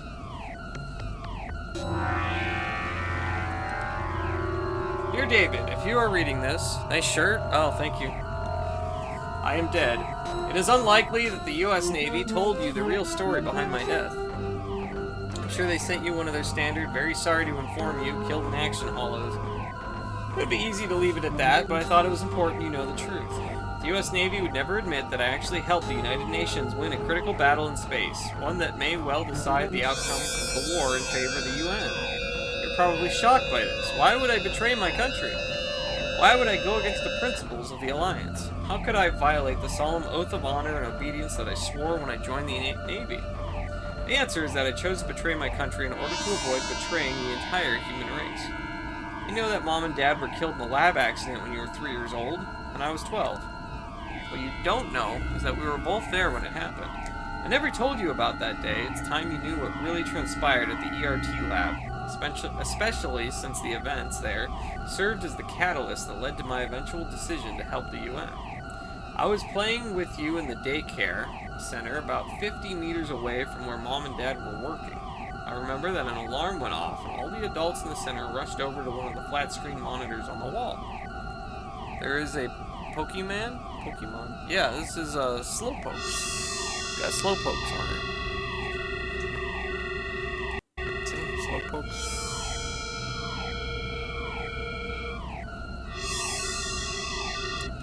I went over to look at the cause of the commotion. A red light over the screen indicated that the signal was being piped across the complex from one of the internal labs. On the screen, I saw Mom standing over a broken hazmat containment vessel, looking up at the hollow camera mounted inside the lab's quarantine area.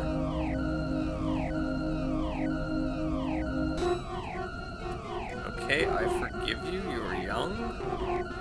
What? She knew what was coming and looked scared. Dad was backed up against the lab door. He was saying something over and over, but the audio pickups weren't on and I couldn't read his lips. Mom had accidentally dropped a container filled with the results of their latest experiment. A batch of self-replicating micro-machines designed to break down hazardous biological waste. The micro-machines were tiny, almost submicroscopic in size. As the hazmat container broke on impact, the micro-machines went into the air and into Mom and Dad's lungs. When the micro-machines encountered living lung tissue, they started to replicate and perform their assigned task. Disassembly of biological material one molecule at a time. I'm so confused. Yeah, me too. I could only watch as the horror began. The adults watching with me were oblivious to my presence and didn't think to shield me from the images on the screen.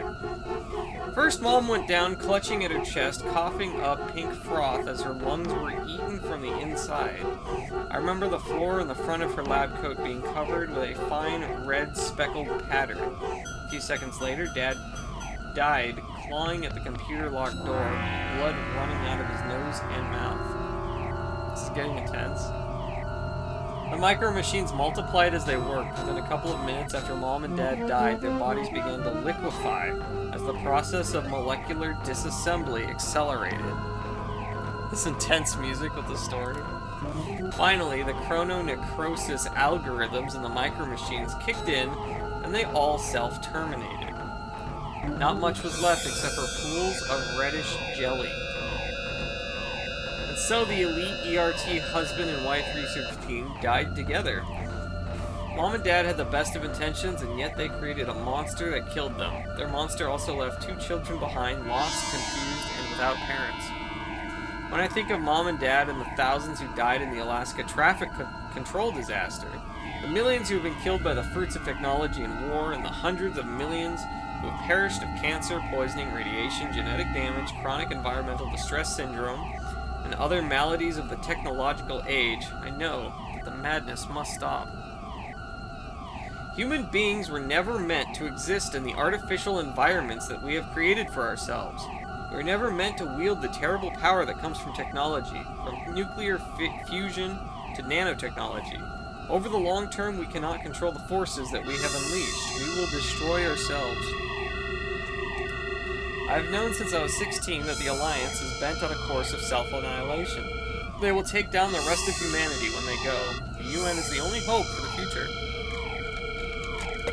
That is why I agreed to work for the UN when I was still a struggling cadet at the Academy.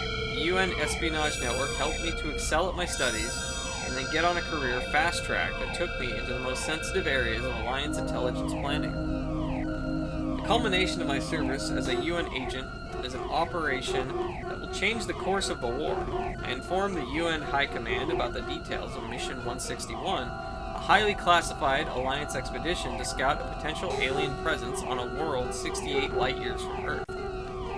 I helped the UN plan an ambush for the ships in the expedition, arranged for my assignment to the expedition, in spite of my lack of training and experience as a combat officer. If everything went according to plan, the UN disabled and then boarded my ship, the science ship we were escorting. The UN now has control of what might be the most important discovery in human history. As insurance, the UN had me plant a bomb on board my ship, set to detonate within a few hours of the arrival in the Deneb Kaito system, unless disarmed by the UN boarding party. This letter was left with the key needed to get at the bomb. Because you are reading this instead of hearing the news from me, I was most likely killed during the battle. You always thought that I was blinded by simple ambition. Now you know that I served a higher principle after all. Okay. So the bomb is probably in the conference room inside of the what's it called? The model, I'm guessing. Warning. A coolant leak in the power reactor has contaminated the reactor spaces. You are in a radiation hazard area. All personnel must wear proper protective gear. Listen to transmitter. Blue. Attention, sword. Codename Damocles. Authentication Echo 2 Alpha 35. Transmitting at 22.59er with a periodic low-power NGCS burst. This is James Poole on the USS Lexington. Message follows. Per the last transmission from Dharma, I armed the bomb this morning before the officer's briefing, when I had the room to myself. If you intend to board the Lexington, you will need to disarm the bomb immediately upon arrival. The timer has been set according to instructions. Cool out. Message repeats. Alright, let's see if we can go deal with that bomb then. Warning. A coolant leak in the Alright. Which would be on deck 2, I think? Deck 2.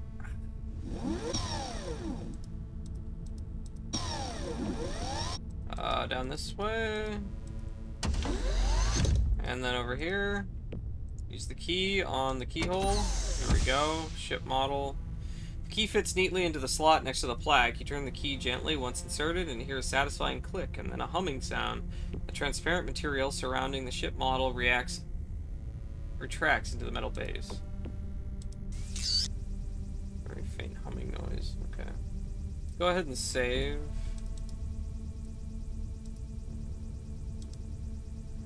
Okay, we'll take it. Ship model. Let's use the multi-tool on the model. There we go. The thermal knife cuts through the tough plastic, and soon you have reduced the scale model of the Lexington to a collection of brittle shards.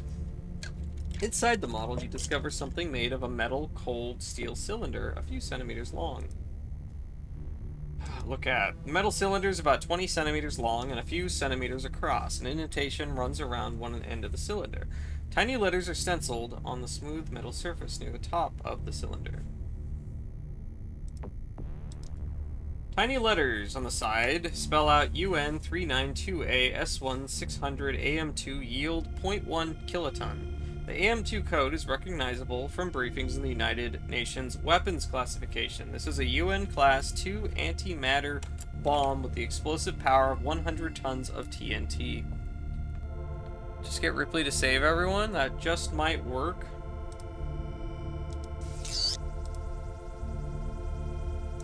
So, what do I do with the antimatter bomb? The device is about 5 centimeters long and is ovoid in shape. An antenna extends from the small end of the egg. You can see a tiny speaker, grill, and a cluster of controls on the otherwise smooth surface of the device. The transmitter is making very quiet humming and chattering sounds. The device powers down. The red light goes off, and the humming stops.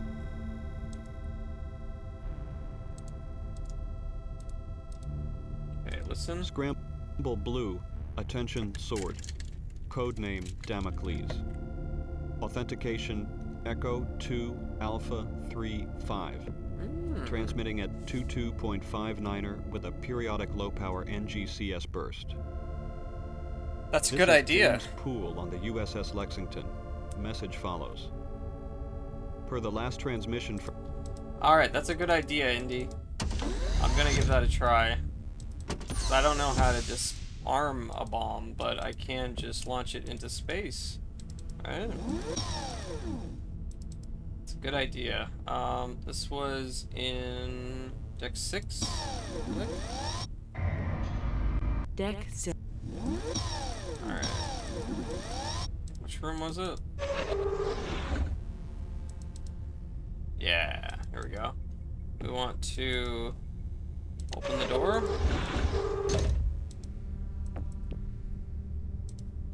Let's see. Wait,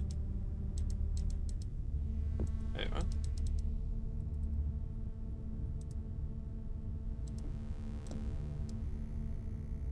Okay. Put it on.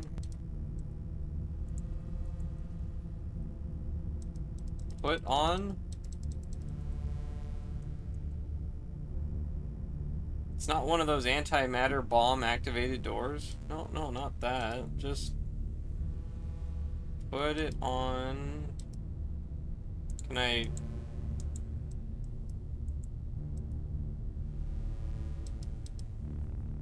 I can open it? Open it.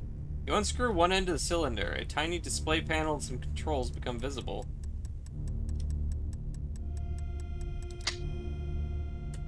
Wait, that's all I had to do? Oh, there's like a timer? So if I took an extra 16 or, wait, what? Armed? That's it? That's it. Okay. Just push the button. That was easy. Alright. Sure. Sure. Fix the antimatter bomb with the multi-tool? You try the various attachments, but nothing productive comes of that exercise. Multi-tool on the necklace? No? Alright. Doesn't do anything. I guess that's it? Alright. Okay, well, let's get back to the reactor spaces. I'm gonna see if this... Reactor space. These goggles or whatever help me here. Coolant leak in the power Let's do a reactor save. has contaminated the reactor spaces. You are in a radiation hazard area. All personnel must wear proper Humming protective noise. gear and carry radiation monitoring equipment. Look in. Oh. Wait, what's this? Pattern selected, codename Stone Daedalus, Remote Olympus, Marble Quarry, High Mirror. What?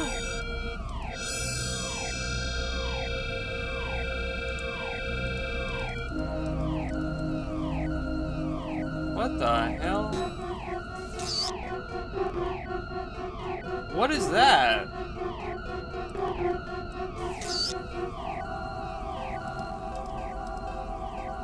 Feel dizzy and sick to your stomach. Warning. A coolant leak in the power reactor. Okay, this is something else. Reactor spaces. You are in a radiation hazard. Warning. A coolant leak in the power reactor has contaminated the reactor spaces. You are in a radiation hazard area. Go further into the radiation. Your symptoms are getting worse. You recognize the condition as severe radiation poisoning. The symptoms from even fatal doses can be delayed by several hours, so the immediate manifestation of the nausea, dizziness, and surface burns is an indication that you probably got a dose several hundred times higher than the minimum lethal dose. You must have been poisoned by traversing one of the vertical access tunnels in the reactor spaces that had been contaminated by the coolant leaks. If only you had been able to tell which tunnels were contaminated.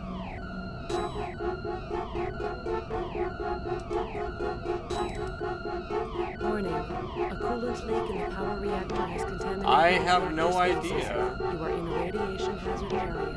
All personnel must wear proper protective gear and carry radiation monitoring equipment.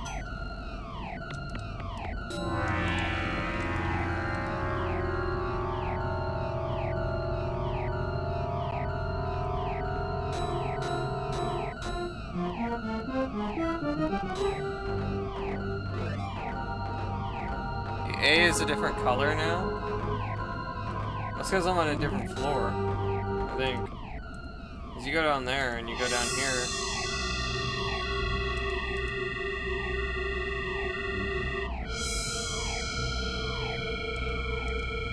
Oh no.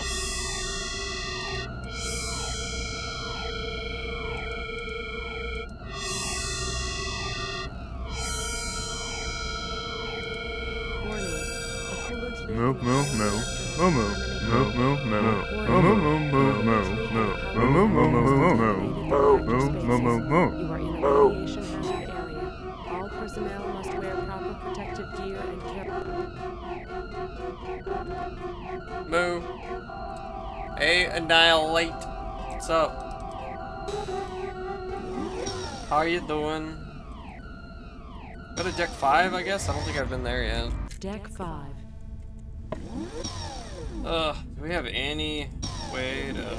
This might just be crew quarters. No? No, it's something else. Hey, bro, can't sleep. It's 4 a.m. Can't sleep. That's a bummer. Hate not being able to sleep.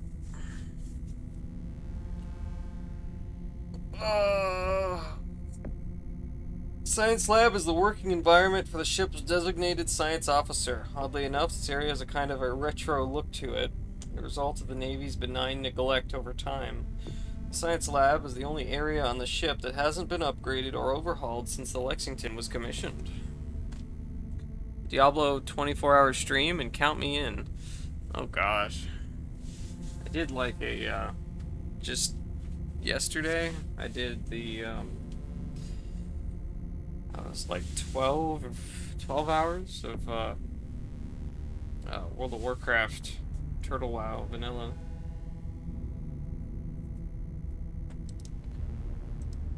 This equipment was outmoded when it was installed in 2114. Now it seems positively ancient. These are highly specialized devices. You don't even have the training required to turn them on. Okay. Hey, Lake Guts, I need your help. I need you to turn on the scientific equipment for the gravitometer. Past 5 days, I sleep total 5 hours, and honestly, I think it's less. Oh, jeez. If it's that bad, maybe you should, like, try to see a doctor or something, or... Yeah, that's, ugh. You need rest. You need rest. A gravitometer is a heavy cylinder made from a crystalline material with a perfectly aligned atomic matrix. The gravitometer is designed to pick up even the faintest of gravitational distortions and provides valuable information about the composition, density, and arrangement of astronomical bodies ranging from asteroids to stars. It's in the storage cabinet. A scanner and a Geiger counter! Hey, you guys, I found a Geiger counter.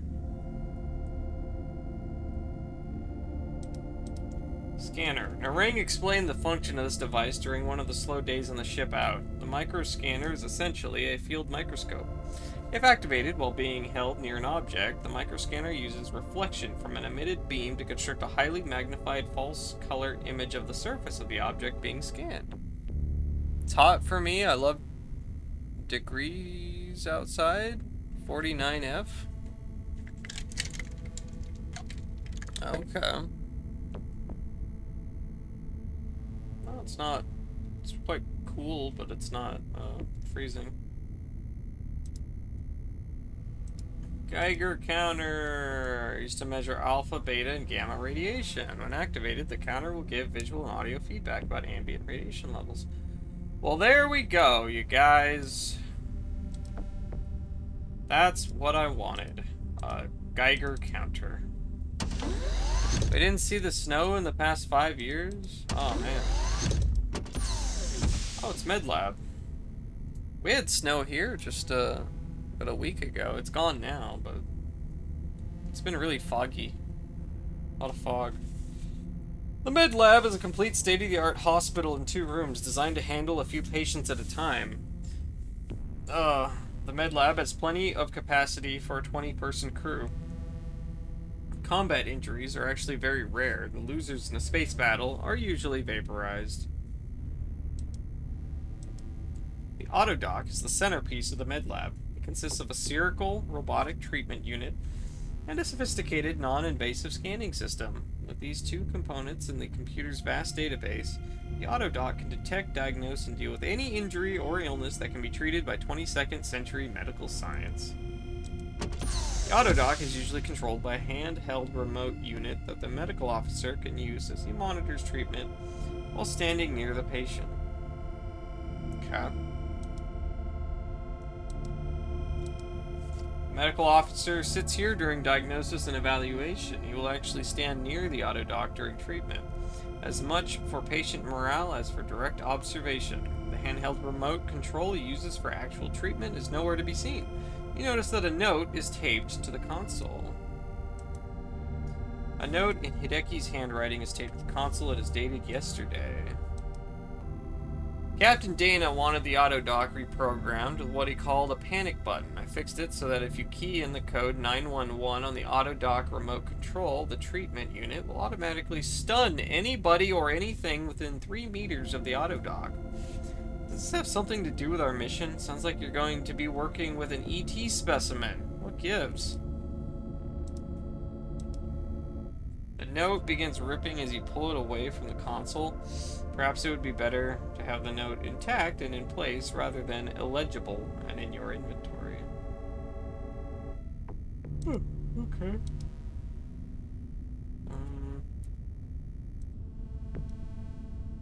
Alright. I don't have the remote unit.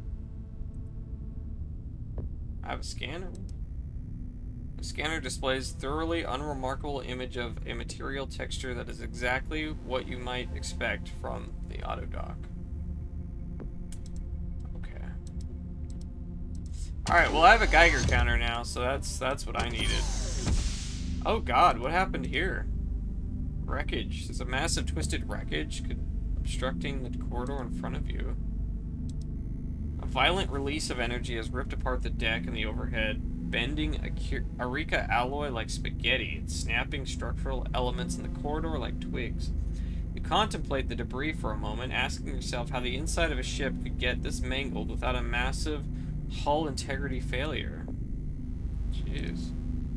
Clear? The release of energy shredded the deck like paper. Even though the metal grating is now twisted and deformed, it's still 10 times stronger than steel. You can't even bend it. Climb over? It's razor sharp. You would do serious damage to yourself in an attempt to climb over. Use the multi-tool on it? Try the various attachments, but nothing productive comes of the exercise. I'm gonna use the device. Turn on. Device. I don't know. Look in. I don't know what these are. Different patterns? I don't have any idea what this is. Scan. Oh, whoa, what's this? Cambridge Scientific. Okay. Pulse color, target illuminated and enhanced. What? Scanner displays a computer-enhanced image of the material you are scanning on its tiny screen. This material looks like metallic crystalline Eureka hull alloy. The device powers down. The red light goes off and the humming stops.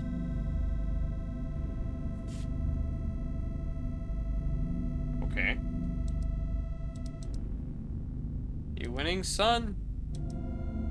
Doing okay. Doing okay. We found a Geiger counter. So I think that's winning. I think that counts as winning. We're going to reactor spaces and we're going to use our Geiger counter. Reactor spaces. Warning. Alright, Geiger counter. Turn on. Turn on the Geiger counter. Just working quietly. One of the tunnels above or below you is contaminated. Okay, so the one below. So below. Geiger counter's quiet. Alright, sweet. So we'll go down. One of the counters above or below you. Okay. Above or below. What? Both tunnels above and below you are contaminated. Oh. One of them above or below you is contaminated.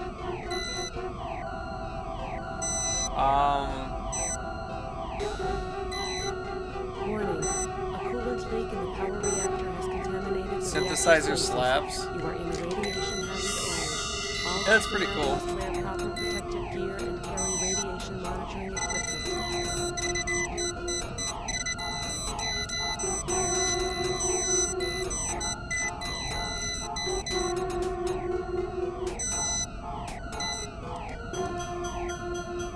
It's quiet? Okay. Feel dizzy and sick to your stomach? No! That's not good.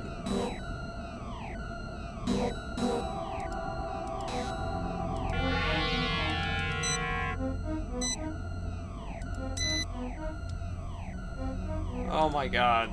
Alright, I guess I died. Okay. Warning. A coolant leak in the power reactor has contaminated Wait, is the this... reactor spaces. did I forget to... You are in a Damn it. radiation hazard Alright. area. I have to go get... Damn it. I should have saved first. Damn it. You died. Deck 5. You know what slaps even more? A BB.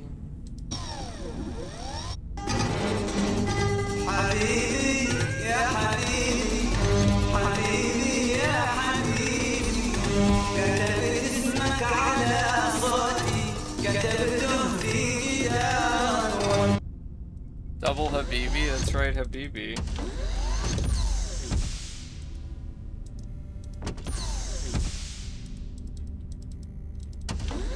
Alright, let's do all this again. I don't really know what the point of scanning this is, but yeah, I don't know.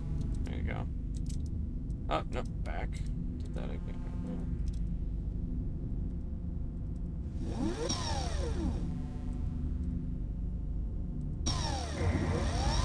Reactor Hi, spaces. BB. Alright, let's save again. Warning. A coolant leak in the power reactor has contaminated the reactor spaces. You are in a radiation hazard. One of them above or below is All personnel contaminated. must wear proper protective gear and carry radiation monitoring equipment. So this one's quiet, the other two are contaminated.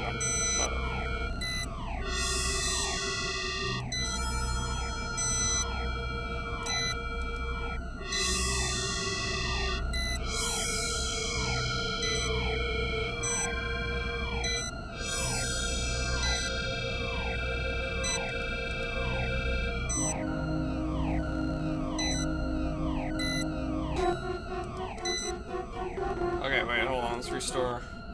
Jeez. Warning. A coolant leak in the power reactor has contaminated the reactor spaces. You are in a radiation hazard area. All personnel must wear proper protective gear and carry radiation. I should write this down. I don't know. This. Okay, so we have A, B, and C. Does it matter if you pick the left or right door? This game's scary. They lead to the same spot. There's 3 different ones. There's there's an A tunnel, a B tunnel, and a C tunnel. And they both go down. Or all 3 of them go down. So A, so below is contaminated. That'd be a B. Because above is not, obviously. And then we have D. Wait, D? Warning. Oh, is there... Wait, Reactor has contaminated the are there reactor 4? spaces. You are in a radiation hazard area. All personnel must wear proper protective gear and carry radiation D. equipment. C is clear. 4 sections? Yeah, I think so.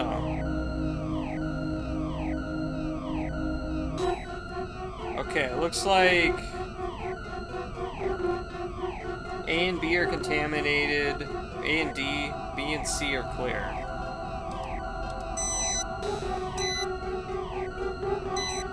So 1, okay, so then we do, that's first. So 2, we have A, B, C, and D. So B is contaminated. So we want to go back up. We want to go back to... We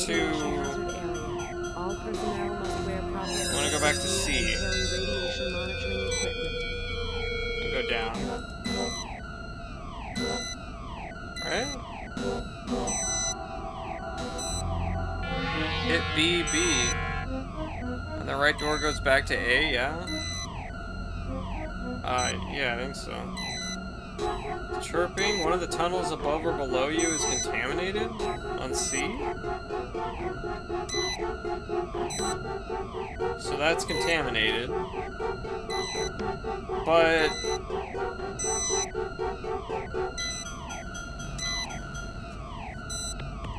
what?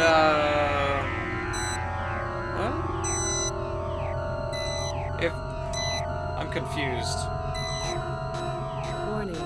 A coolant leak in the power reactor has contaminated the reactor spaces. You are in a radiation hazard area. All personnel must wear proper protective gear and carry radiation monitoring equipment.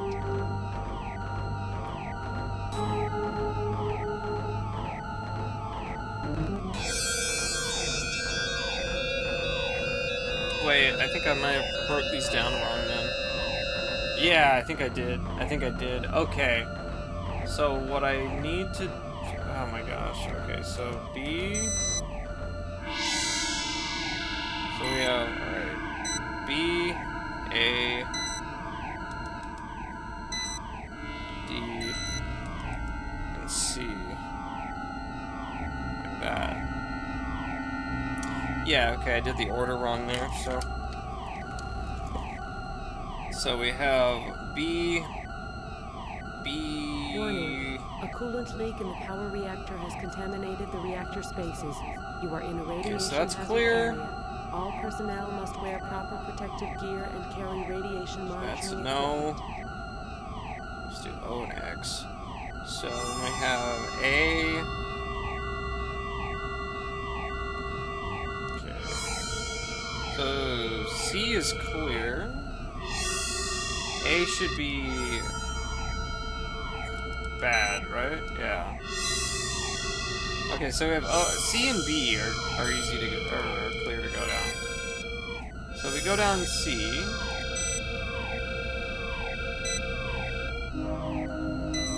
So we have C, B, A, D. So C below is no good, right? And so then if I go Coolant to... leak in the power It reactor should be has B over contaminated here. the reactor spaces. You are in a radiation And B hazard says area. All personnel must it's wear bad. protective gear and carry radiation monitoring equipment. But if I go to A or D, those should be contaminated, right?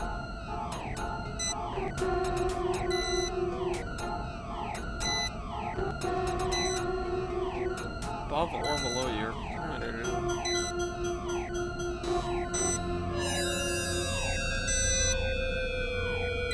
D is bad. Chirping insistently. Quietly.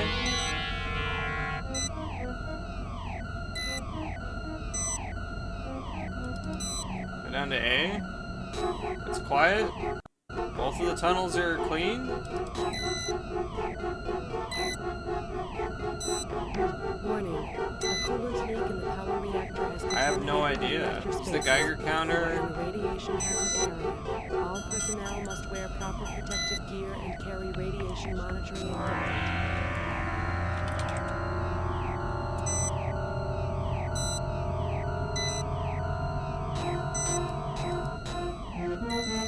Chirping quietly.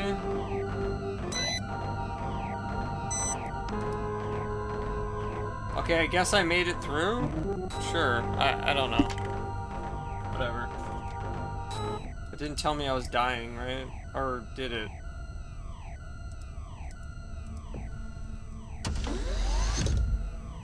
Oh, now I'm dying. Okay.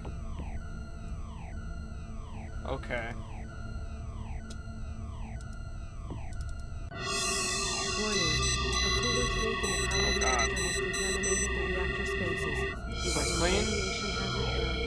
All personnel must wear proper protective gear and carry radiation monitoring equipment.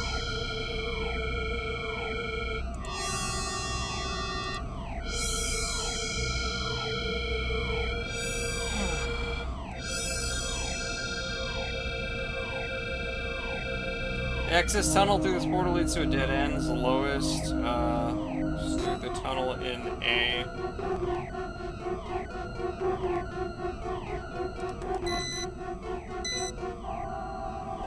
Wait, wrong one.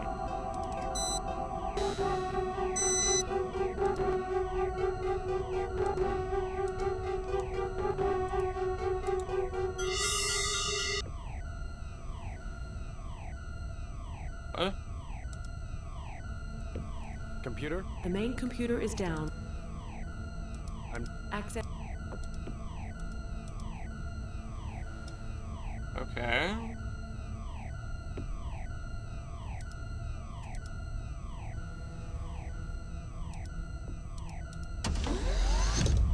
Did I make it? This is the primary operations and maintenance area for the ship's fusion pulse drive engines and power reactor. The main workstation for engineering personnel is the engineering maintenance area, a cluster of consoles that sits inside an alloy framework. Okay. Alloy framework surrounds the consoles of engineering maintenance station. The latticework of quartzite and alloy surrounds a component of the Lexington's fusion engines.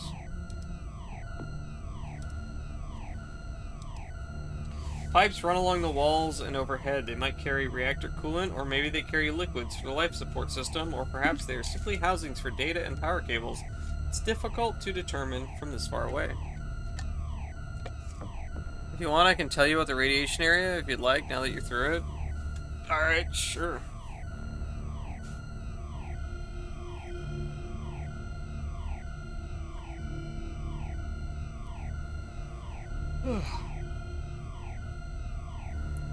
Let's see, equipment store. This is the base of a ladder that leads up to the catwalk that runs around part of the engineering area. A large equipment storage cabinet is set into the bulkhead to your right. Cutting torch. Oh yeah, I'm gonna need that. Pipes. Basically, there's different radiation levels, and level 2 has all radiation in every room. Okay. This is a catwalk that runs around the main engineering area. some rooms you just have to end up in radiation. Oh, that's annoying. Pipes. Touch. Reach out and touch the metal surface of one of the pipes. You feel a mild vibration. I'd use a scanner on the pipes. It's, yeah, there you go. The scanner displays a computer-enhanced image of the material you are scanning on its tiny screen. This is a metallic alloy. Sure. What is this? You're standing on the catwalk outside the access crawlways. Engine. Basically, I have to end up going through the least amount of radiation and go on a path where you end up in a room without radiation. Okay. You've reached the end of the access crawlway. When you face the bulkhead at the end of the crawlway, you see a manual valve control sitting directly in front of you. The exit to the catwalk lies in the other direction. What is this? The valve is currently closed. Well, open it. It's stuck. Multi-tool. Cutting torch. Although you may have seen it done in old holovids, you can't really lock the valve open or closed by trying to slip the cutting torch into it. Okay. What else we got?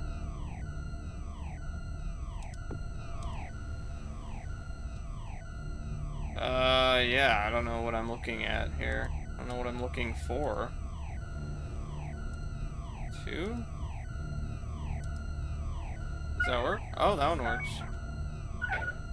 Turn the wheel to open the manual valve. You hear a grinding noise and then a solid sound clunk from above as the valve locks into the open position.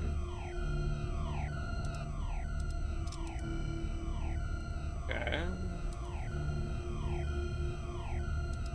Open. You attempt to turn the wheel and find it's locked to the closed position. It appears you can only have one valve open at a time. What does the valve even do? I don't know, you guys. I don't know. Oh my gosh.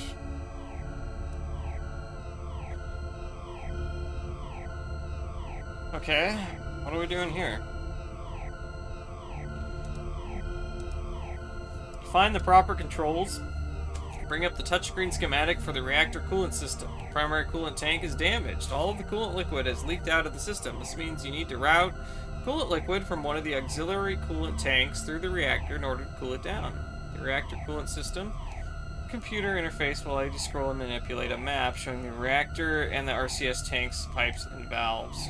You successfully opened one of the manual valves for the auxiliary coolant tanks. Your next objective is to use the RCS computer interface in this console to open and close a series of automated valves by clicking on them, such that the coolant from one auxiliary tank can flow from the tank through the main reactor, through one heat exchanger, a wavy collection of pipes, and back to the auxiliary tank. You have to make a complete circuit in order to cool the reactor and bring the temperature back down. So that's what the map is, I see. Best way to do this is set all of the valves along the circuit first, and then turn on the coolant pump outside the auxiliary tank. The coolant will then move through the circuit you have created. Oh my gosh. Alright. Main reactor core. Coolant pump. Main coolant tank damaged. Okay. Oh gosh. Okay. Tank 2 is what I have. The map here I see, I have no idea what you're looking at. Okay. Okay, so we're putting it out the pump. That's the coolant grid. Okay, you can only have one pump at a time, though. I could turn it that way, and that sends it... What's this? Electrolytic power generator. Okay. So if I do that...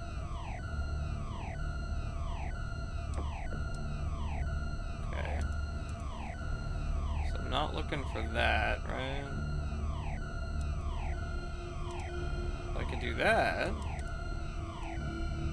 And we could fill this up.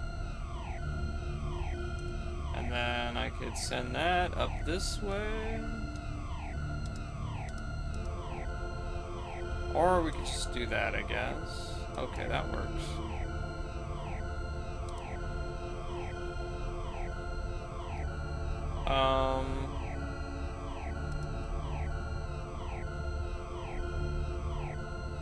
So that fills that up, which is cool. That's good.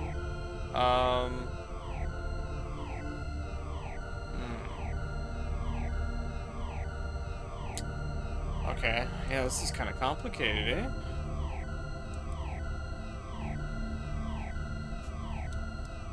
Okay, so... Tank 3. Would it be better if I just used Tank 3?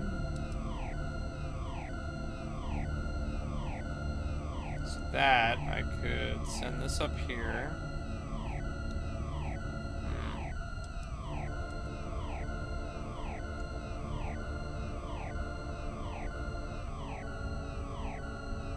Okay, let's try this. Heat exchanger. Let's try to send it this way first. Oh, wait, no. What? Oh, that's the main coolant pump, which is damaged, right? Oh, that's value. Yeah, about 1. Yep, this. Okay, well, maybe not that way. Let's do this.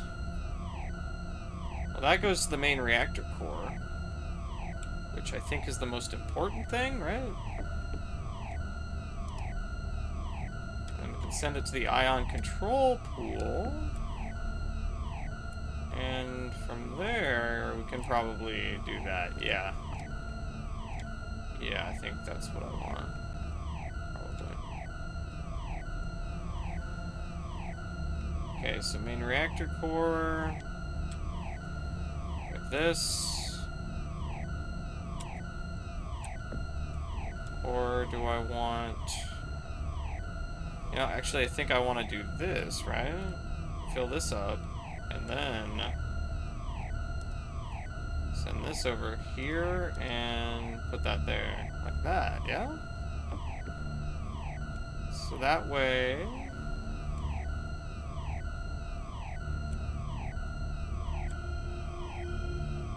Do I need it to get into the heat exchangers there, though? I might.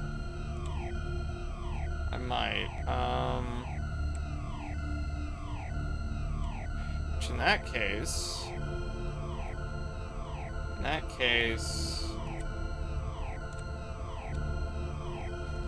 Oh my gosh!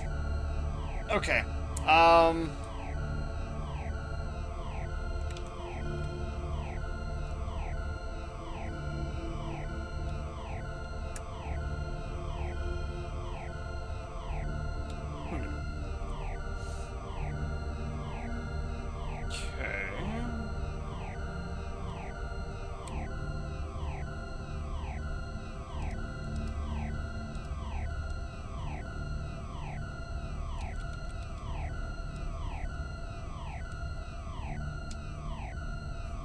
Does that matter?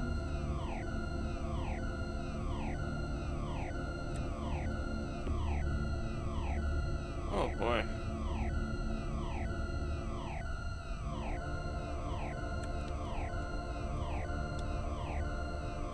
Okay, what if I do this? Oh, that's the pump right there. The pump only goes one way, right? Okay, yeah. Yeah. So... Okay. Engine coolant grid. Okay, what if I do this?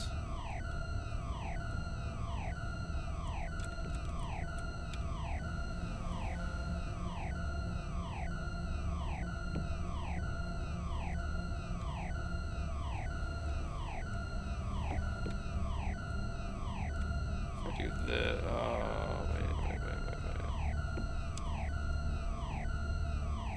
Aha. Wait, maybe? No? Remember, Matt, the captain trusted you to finish the mission. Don't let him down. Okay. Alright.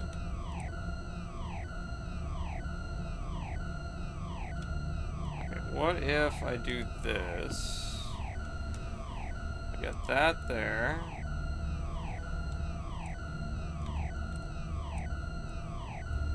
Oh, wait. No, no, no, no. It needs to go this way, right?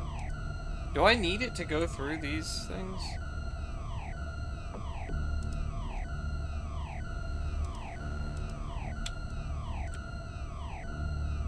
No. No? Oh, whoa. Oh, you can turn the pump on there. Wait, this side?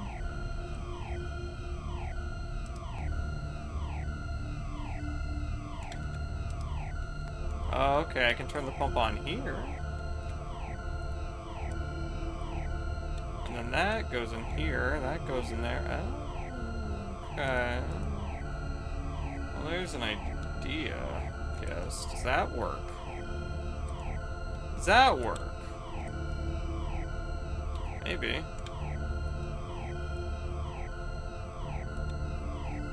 Alright. Control pool.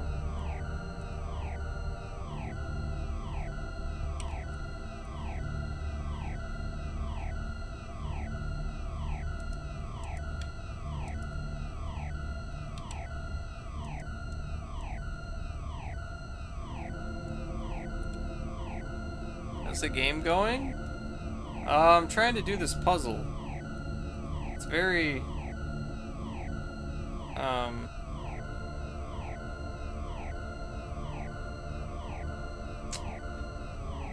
It's complicated. It's complicated.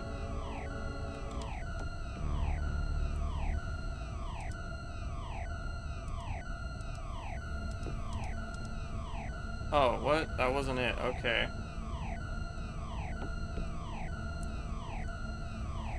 If you can't beat this puzzle, he died for nothing and entrusted the wrong person with the task. Yeah, exactly.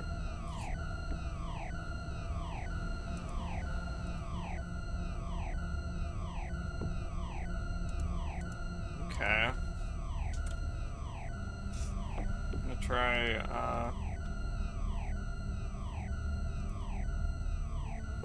let's go to 2. Let's close 2. And open 3?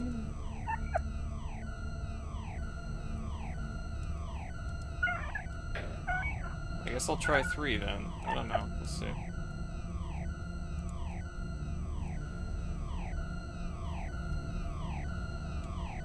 Brings that old printed paper in your inventory, brings back memories. With the perforations. Same stuff I have up there on my dot matrix printer.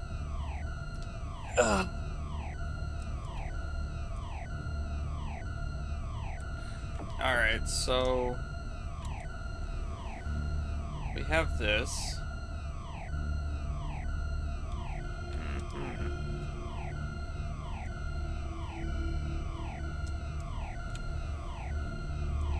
Alright, wait, hold on. Did it explain? Let's see.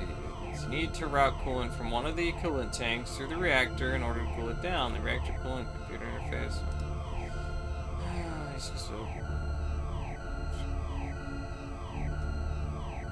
Coolant from the tank through the main reactor, through one heat exchanger, okay, a wavy collection of pipes, and back to the auxiliary tank. Needs to make a full circuit. Got it. Okay, I wish it saved where I was, but... I see. Hey, Matt, what's this game? It looks interesting. You have 5 minutes of decent internet for the day. This is Missioncritical.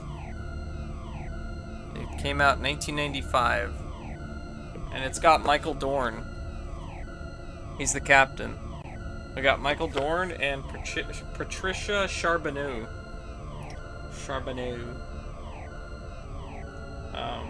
Yeah. It's really cool. It's a really cool game. How are you doing? Okay, so we have to make a full... Okay, there we go. Let's try this. Maybe. Actually, you know what? I'm gonna go back to number 2. I think.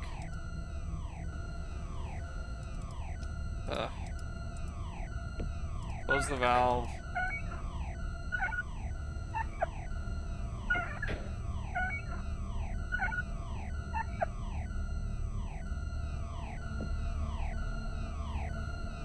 Okay, let's try this. Wharf! Yep, wharf indeed. Woof. Okay, so, let's try this again. Try to figure this out. Alright, so it has to come back in here somewhere. Somewhere here. Yes. Or there. Could go up this way. That's probably the way I'll make it go then. Do that. Okay. And we're gonna... No, we're not doing that there. We're doing it this way. Okay.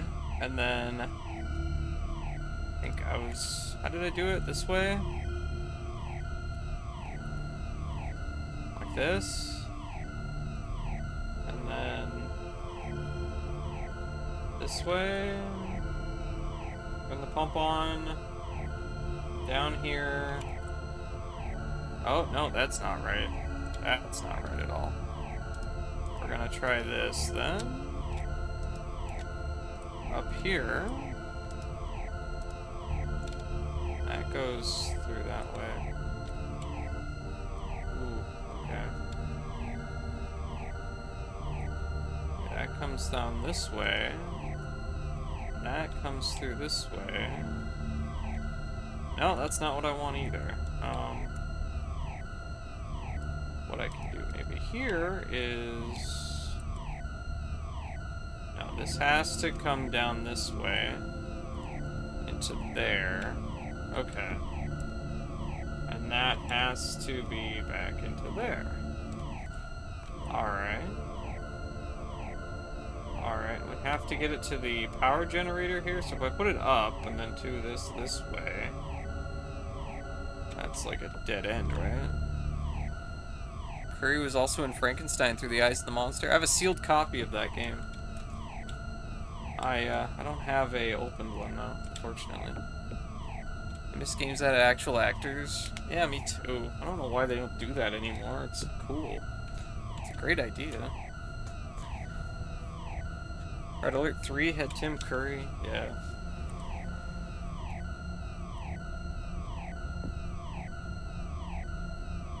Paul Rubens was in Infinite Warfare, Zombieland.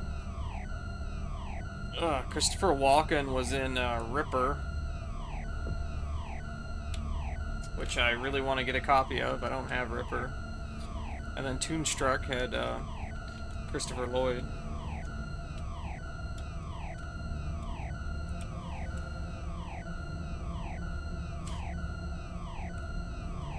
Okay, what if I don't do it that way? What if we do this? And I just need to get this down here somehow. From one of these ways. I'm not sure how exactly, but yeah. This Toonstruck is great. Yep. Alright, so you do this. Send you over here, send you up here.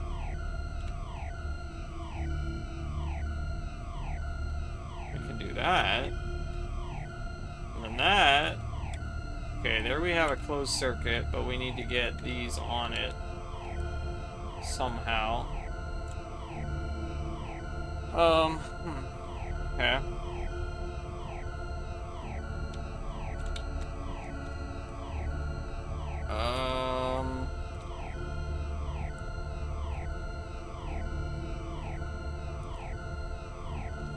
Okay, what about this? What if we do this?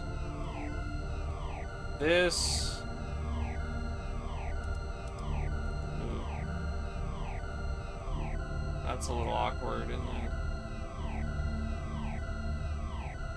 A little bit. I don't know. Hey, you're letting the captain die. It's fine, Zeph! We're not in any, like, imminent danger, right? It's only a reactor meltdown. Care for Call of Duty with the Zombieland theme park and Infinite Warfare was pretty fun and challenging. Reminded me of Serious Sam.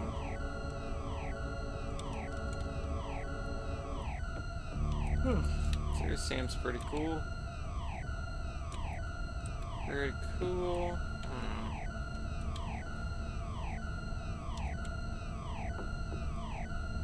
Alright, damn it. Let's sure. Let's switch. Turn 3 off. Or, no, turn 2 off. Oh. Oh. Oh. Okay. Okay. I guess I am in imminent danger. Alright. Apparently don't put... Oh, no. I wasn't a button I pushed. I just took too many steps or took too long or something. Huh. Not imminent danger. It's just a reactor meltdown. Yeah.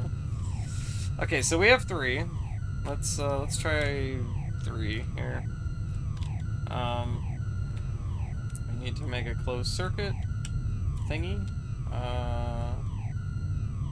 The only way to bring the circuit back is through this. Okay. Yeah, so I cannot turn that there. That has to go this way. This one... So we can do that. Let's try this way. Send you up through here.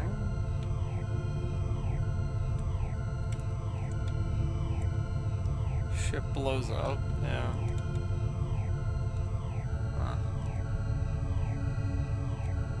I don't think that's what I want. If I do this way... Yeah, let's try this way. We go up here, we do this, and then we'll bring it up here. And then we can bring this down here. This through here. We'll pump this out here. And then we need to bring this over here, I would say. I guess. See, I told you that you're letting the captain down? Well. Oh well. Okay, I think this ought to work. Yeah, I think this will work. We won't have the electrolytic power generator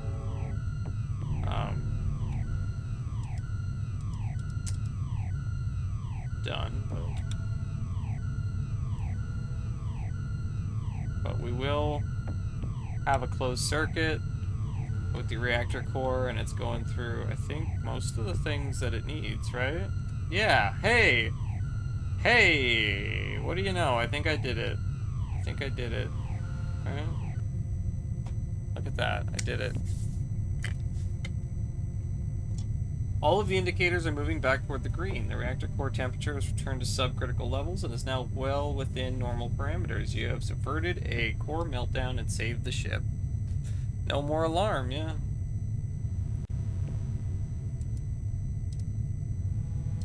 The last Metroid is in captivity. The galaxy is at... The galaxy is at? Reactor is operating normally. The local computers will handle the routine monitoring needed from now on. Whew! Look at that, you guys. Look at that. I love incomplete sentences. The galaxy is at. Yeah. Okay. I guess I'm done here. No more core meltdown, yeah? Computer? The main computer is down. Voice access to engineering systems only. Has anything changed? The Criticality 1 fault in the primary reactor coolant system has been repaired. Reactor temperatures are returning to normal. Galaxy is at what? Is that what? Peace? War? Imminent danger? I'm done. Access terminated by... Okay. Now what? I gotta get the computer online, but how do I do that?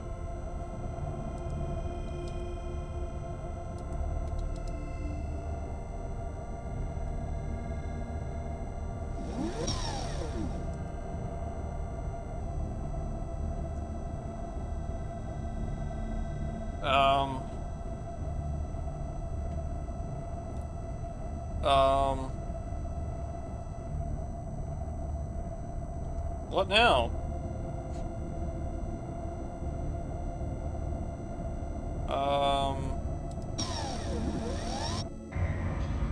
Maybe I can use... Can I use a cutting torch on the, messed up deck here? You've yet to ignite the pilot on the cutting torch? Oh, ignite. Prime it.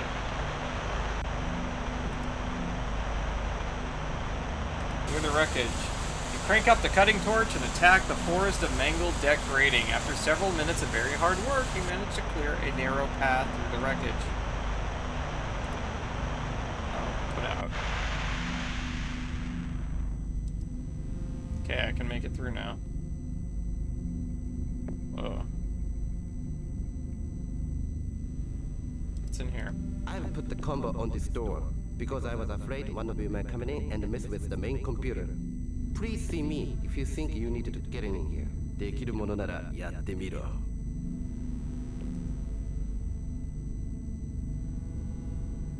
Oh god. He didn't give me a code, did he?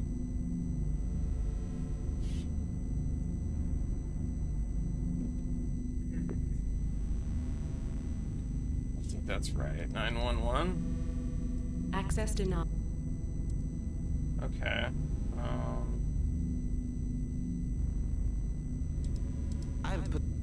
What about... I don't know. Access granted. Haha! Haha, you guys. 3.14159, yeah. The, pi. The code was pi. This is the heart of the Lexington's main computer system. You're surrounded by banks of Turing cores, powerful processors that use light and quantum effects to manipulate and store information. Each bank of Turing cores has more processing power than all of the computers on Earth in the year 2000. Pi. Pi, you know, pi, 3.14195, whatever.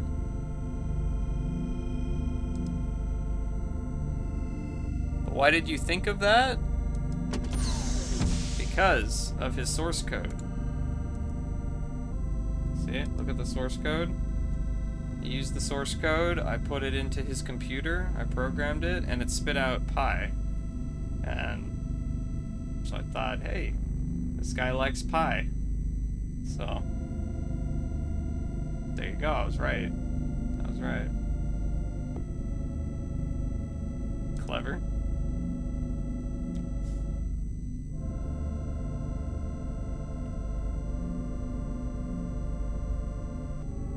Main data cores overload by enemy energy pulse. Transfer to secondary cores failed. General system failure. Autonomic functions delegated to system nodes. Status inactive. Manually transfer secondary cores in a reinitialized system. This is the master control console for the designated cyber systems operator. A keyboard faces a large flat panel display. The main computer is well and truly locked up, hung, frozen, crashed, down, wedged, hosed, gronked, hammered, fried, forked, and out to lunch. Hideki often said that if you have no idea what caused a catastrophic failure in a sophisticated, highly complex, mission-critical computer system, the best thing to do is turn it off, and then on again, and see if the problem goes away. Okay, how do I turn it on? Open the panel. You slide open the access panel. Underneath, you see a cluster of lights and switches. Switch panel, switch, switch. Okay, switch. Okay. It's one of 5 switches set into the area that used to be covered by the access panel. Press. Flip the switch. A few lights like on and off. Press. There's a slot here. Slot or a port of some. Oh, a port. Is it a bus port? Like for the EC2010 module? You look carefully at the slot. It is not a slot for the EC2010. About the 2061? I don't think so.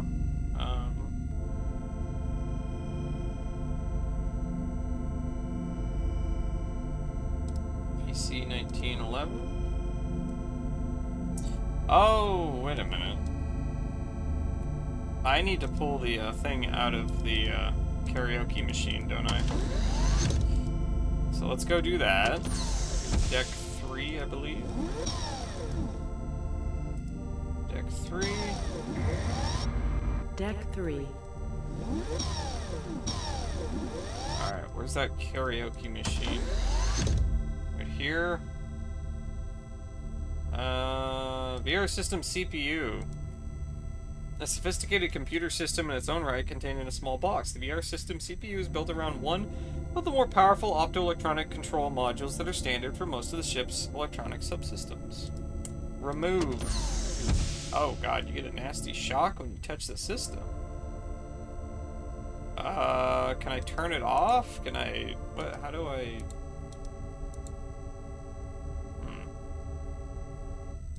Multi-tool? Shower of sparks? The necklace? The CPU? No. Can I use a scanner? I don't know. What does that do?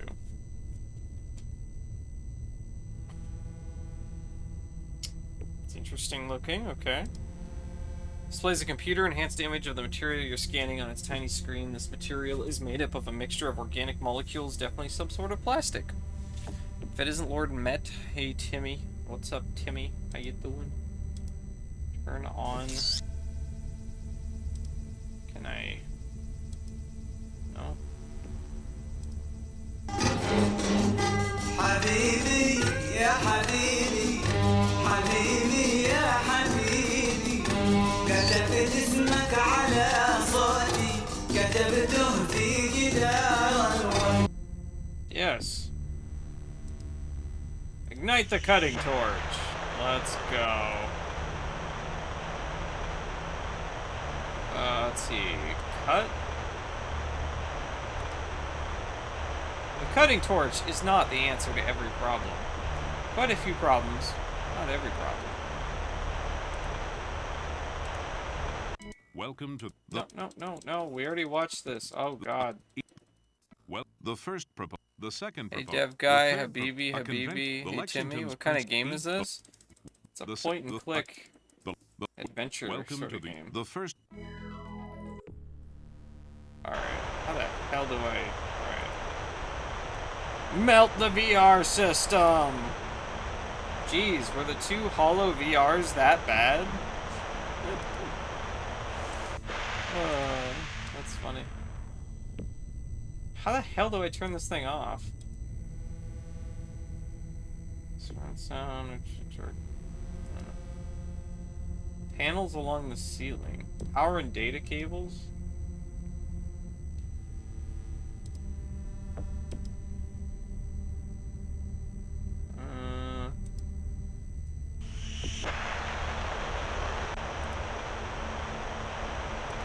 Cut the data cables!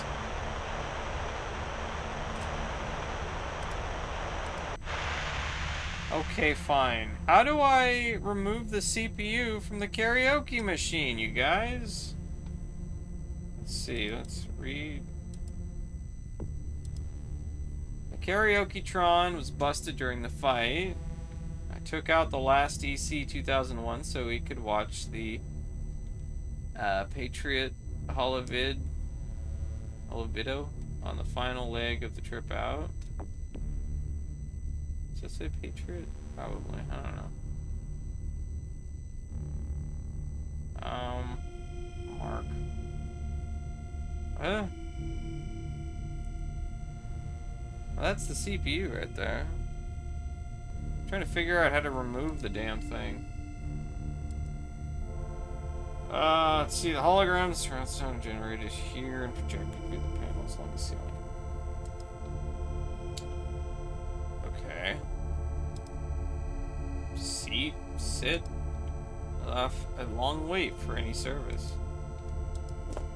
A large table occupies most of the mess hall. The table and food containers, cups, utensils, dispense, but the ACD, the far bulkhead are all slightly magnetized so that meals will stay in place during zero-G operations. You accidentally sit on a chopstick, tilted at a rather painful angle.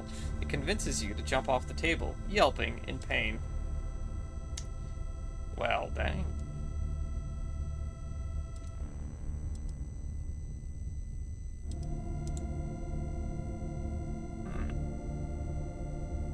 I assume I need the CPU chip from this thing, right? Gosh. You sat on a chopstick. Yes. Hey, Guts. Chopstick and ass. Man, when you yawn, it made me yawn. ZZZ. Ah.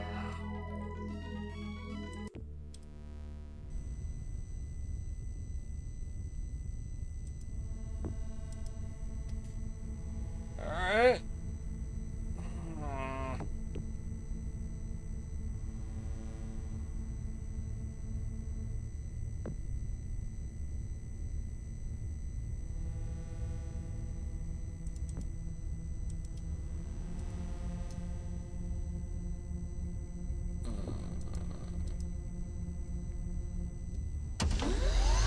I wonder how a chopstick would even stand up in a painful angle. It's because of the Kung Pao sauce.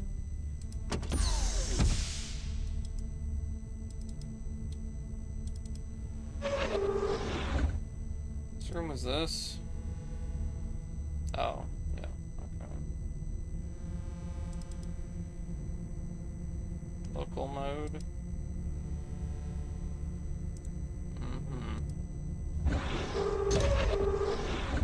That explains, sir. This stateroom is protected by the... Alright. This one?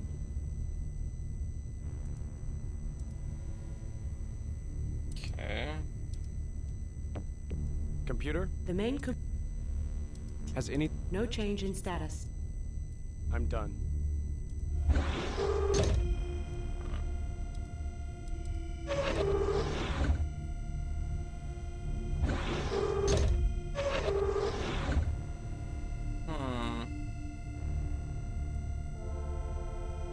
You sit down heavily on the bed, and it feels like you whacked your backside with a board, and you thought officers had to sleep on hard bunks.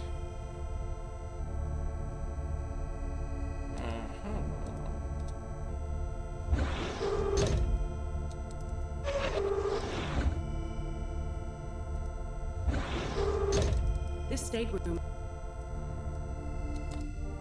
Okay.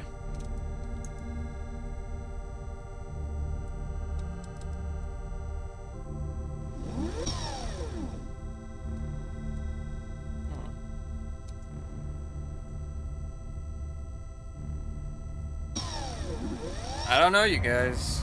I don't know. Deck 5.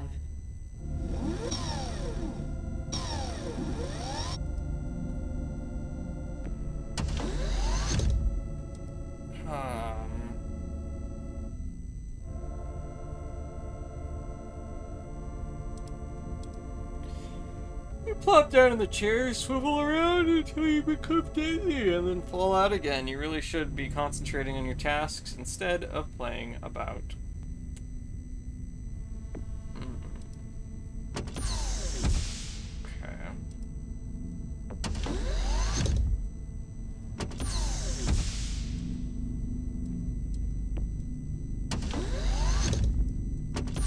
Anything else I can do here?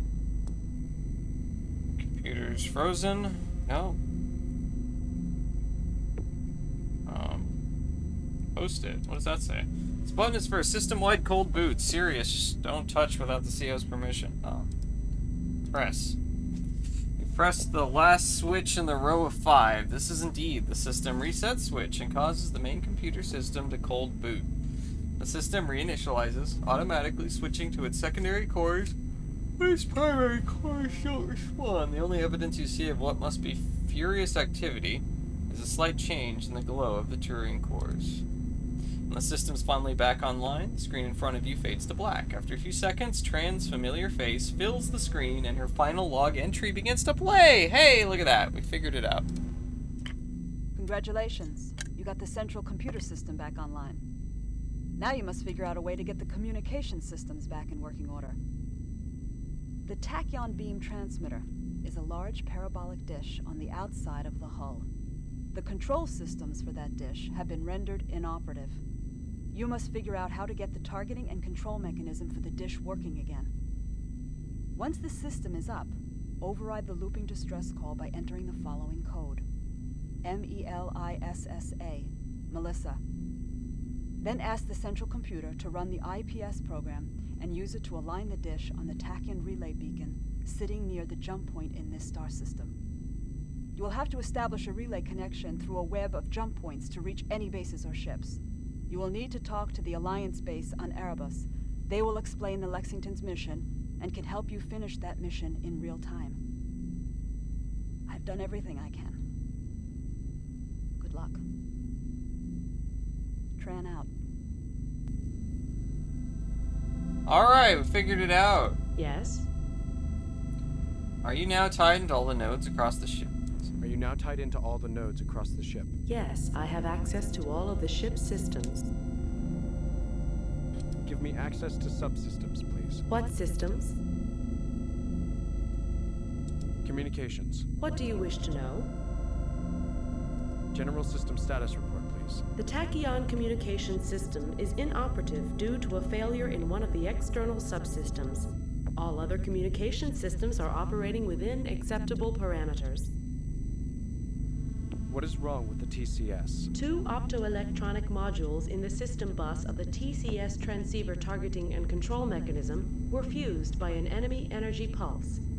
The affected modules were responsible for managing the interface between the computer systems on the ship and the servo actuators that are used to physically align the transceiver with the tachyon relay beacon and track the beacon once locked on. Say that again, in English. Delicate motors are used to move the TCS dish on the hull of the ship into position so that it can talk to the tachyon relay beacon near the jump point in this star system. As the Lexington travels around Persephone, the motors are supposed to move the TCS dish so that it remains pointed at the beacon. 2 vital optoelectronic modules in the dish control system have been damaged. Alright.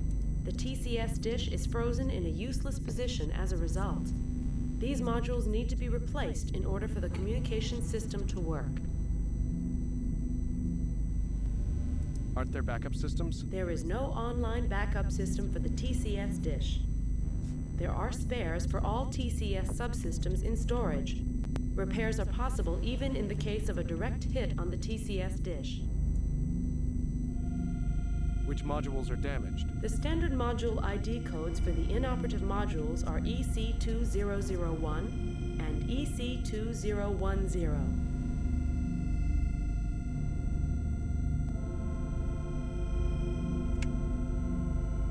Where are the damaged modules located?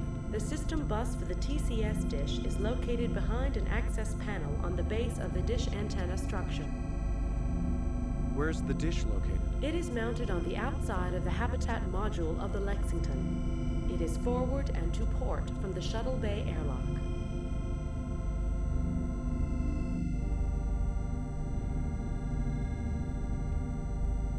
Does that mean I need to go outside to fix the system? Yes. You will need to don an EVA suit, depressurize the shuttle bay, open the shuttle bay external doors, and travel along the hull until you reach the dish. Is there any way to repair the damage without leaving the inside of the ship? No.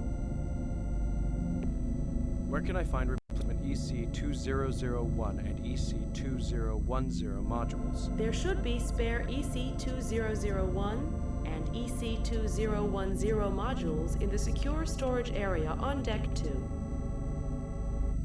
I'm done. Acknowledged.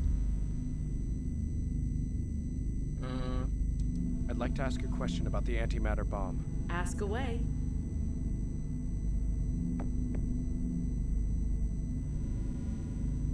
I've disarmed the bomb by stopping the countdown. I remember something about antimatter being unstable, however, and I'm worried about this thing going off. If you were going to hang on to the bomb for days or weeks, I would be more concerned. As it is, the bomb should remain stable for at least the next few days. Should I get rid of it? You might find a use for it. I would advise you to take the bomb with you to the surface. Will it go off if I reset the timer and arm it? Certainly.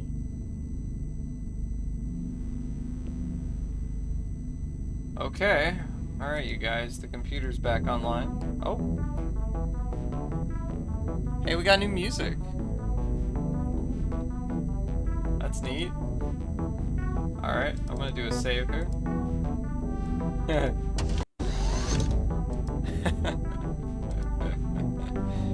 Oh, man.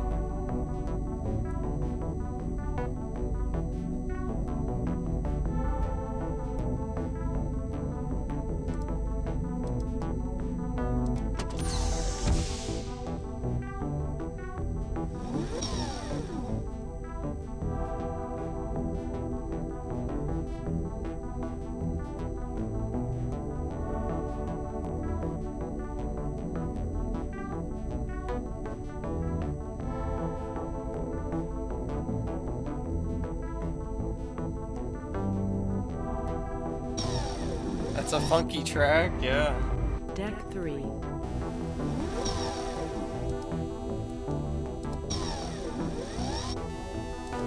We're listening to that Sound Blaster live right now.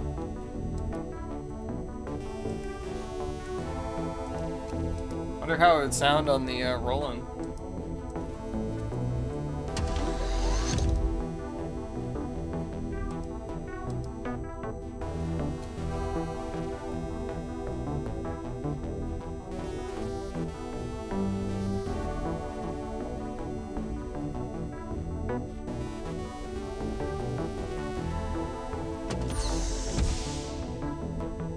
I don't know how to remove the chip.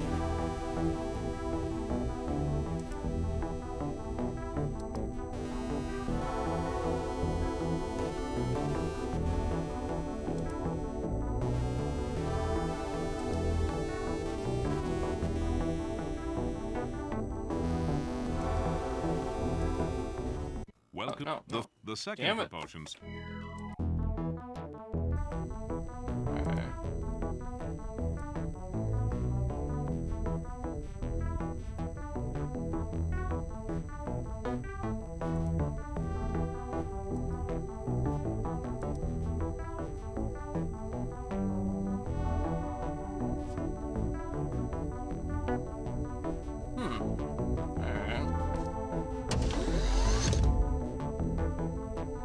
Computer? Yes. General inquiry. Ask away.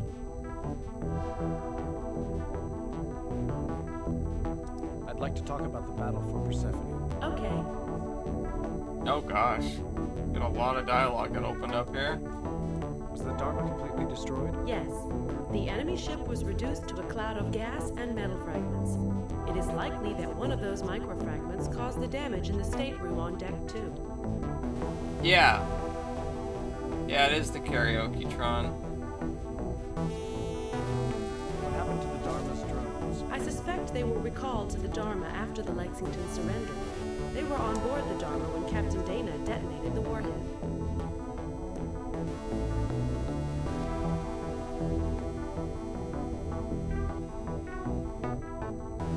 Why didn't the enemy drones use nuclear anti-ship missiles? They could have taken out the Lexington a hell of a lot faster than they did. The enemy drones were probably trying to disable the Lexington and Jericho rather than destroy them.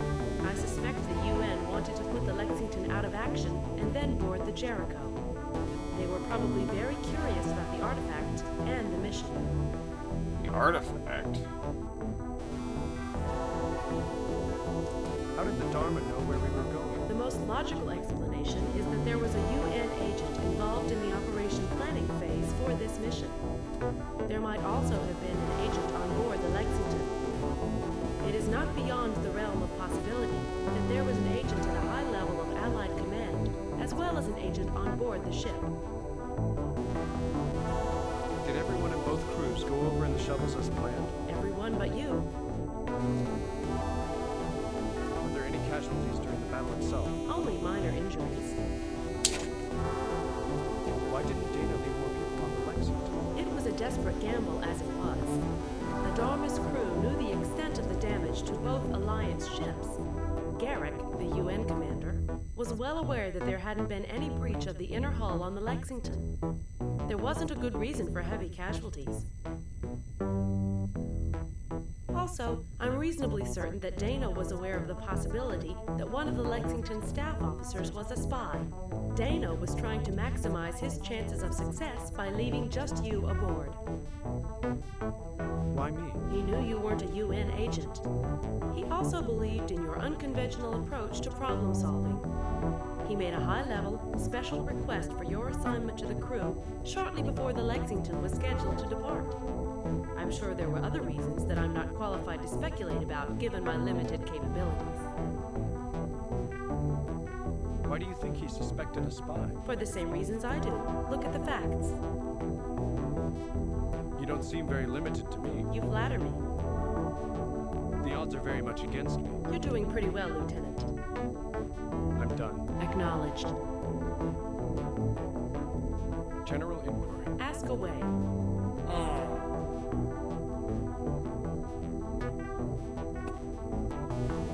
I'd like to talk about the battle for Persephone. Okay. Why didn't Dana leave more people on the Lexington? It was a desperate gamble. Oh, okay. I'm done. Acknowledged. General? Ask away. Let's talk about the Jericho and the planetary lander. Okay. What is the status of the Jericho? The Jericho suffered minor damage during the battle. The Lexington was the primary target for the attacking enemy drones. How can I get the Ariadne over to the Lexington? Use the TCS in the comm center to establish a link with the Jericho. Enter the code name Jacob's Ladder when the Jericho's system demands authentication. Jacob's Ladder is the automated launch program for the planetary lander.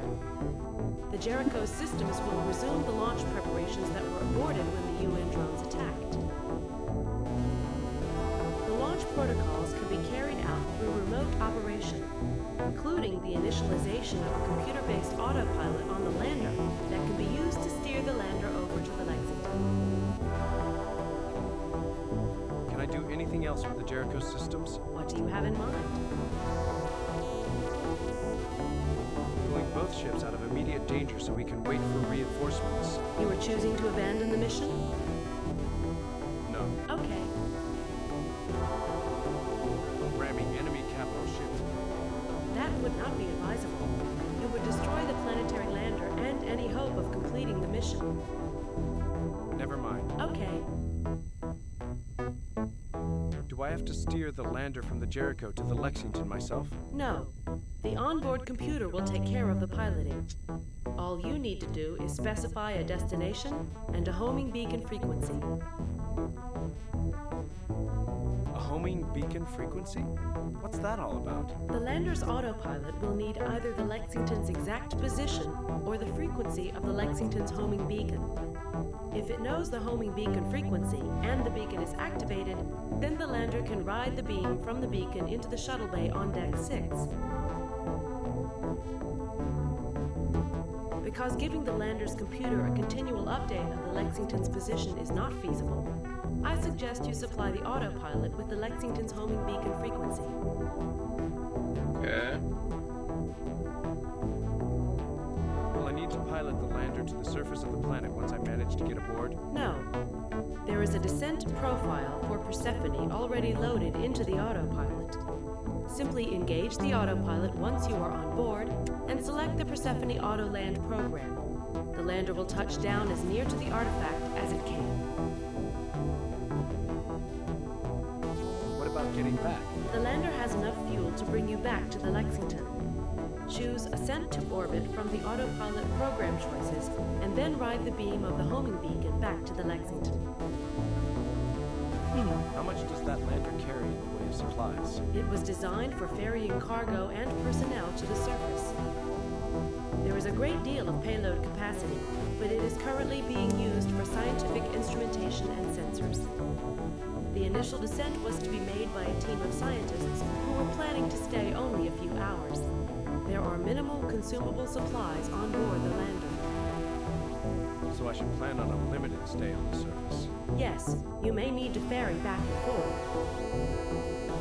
How do I refuel the lander? Fly it back to the Jericho and engage the Jacob's Ladder program. It will fuel and prep the lander and then launch it again. I'm done. Acknowledged. General inquiry. Ask away. I want to ask a basic question about you. Ask away. Are you conscious? Sentient? Heavens no. Why not? You certainly seem to have a personality. My personality was programmed into me by Alliance AI techs and software engineers. My voice and personality are designed for maximum compatibility with the crew of a starship on a long mission. I seem to be a person because my designers wanted you to believe that I was a person. The psychologists and behavior specialists seem to think that it helps to have the ship's computer become essentially one of the crew during missions. What if you became sentient? Would you be a person? There is no more chance of me becoming sentient as there is of a toaster becoming self-aware and deciding that it is a cat. It's a ludicrous idea. How can you not be sentient with a response like that? My software includes language processing and synthesis algorithms that have been evolving for decades. But you are a very sophisticated and complex computer system. I thought that complex computer systems were prone to emergent behavior. Sure, some highly complex systems are indeed susceptible to unpredictable behavior. This usually manifests itself as seemingly random malfunctions that degrade or even bring to a halt the normal operation of a system. He's in love with the computer? That's it? It just stops working? Usually. If this is true, why was the UN so afraid of the emergence of some computer-based super race? Because the seeds of that super race can indeed be found in the behavior manifested in complex systems. But this is just a beginning. A truly sentient life form that takes advantage of the propensity towards emergent behavior would have to be carefully engineered or evolved by someone who knew exactly what they were doing. The emergence of sentient computer-based life won't happen by accident. What is needed? What is needed is a very specialized infrastructure, one designed to work with the new patterns that can be coaxed into existence. Think of the human brain. Its consciousness is supported by hundreds of specialized structures for recognizing, cataloging, storing, and retrieving patterns that range from images to musical sequences. Each thought is formed out of the action and interaction of dozens of these special structures. Parallel and sequential processing is happening at the same time as problems are attacked from many angles. A software-based intelligence needs analogs for many of these special structures, including various network processing functions for making associations, parallel processing for recognizing patterns, a knowledge base, and a set of rules for inductive and deductive reasoning. It also would help to have a set of specialized data stores, each one optimized for a specific function. You seem almost passionate about the subject. My designers were passionate about the subject. My data stores are filled with the results of their research, the papers they published, and the logs that they kept. Let's talk more about this subject. We've talked enough about this subject. You have more important things to do right now. I'm done. Acknowledged. Give me access to subsystems, please. What systems?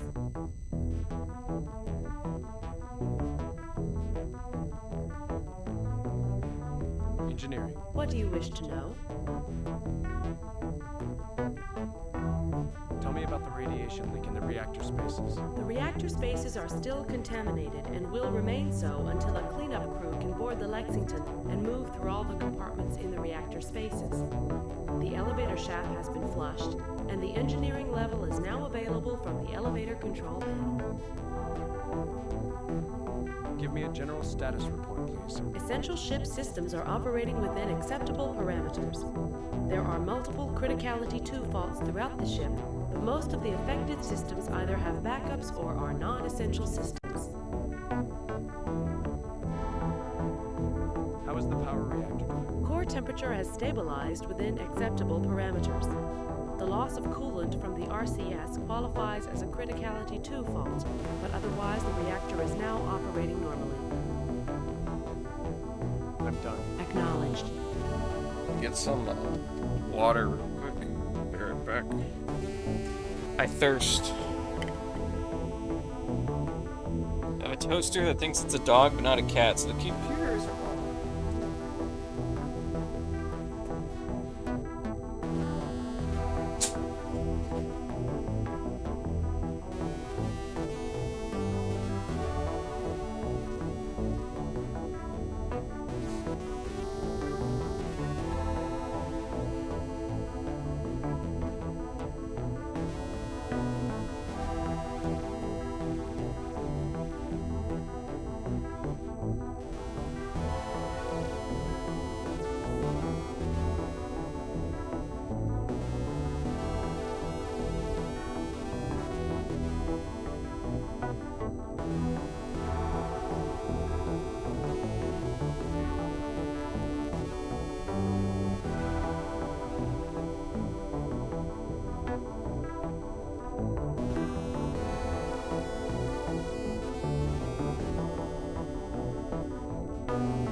I don't like vomiting. Throwing up sucks. Ugh. There we go. Ay, ay, ay, ay.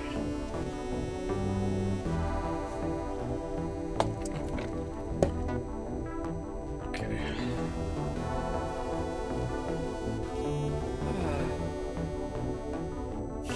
Oh, alright.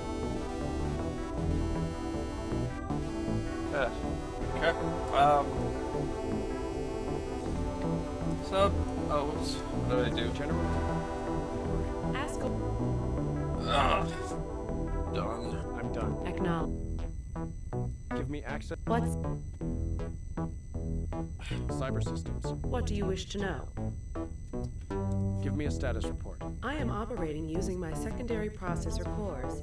The primary processor cores were taken offline by an enemy energy pulse during the battle with the Dharma's drones. The primary cores are badly damaged.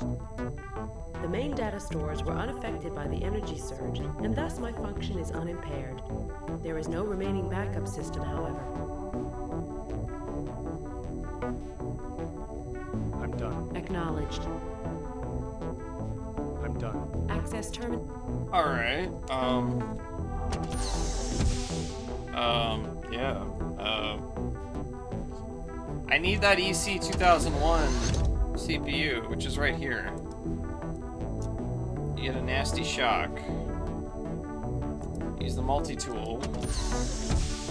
A shower of sparks. Room lights, power and data cables. Pull? Oh, there we go. You yank on one of the power cables, nothing happens. You pull on it again, even harder.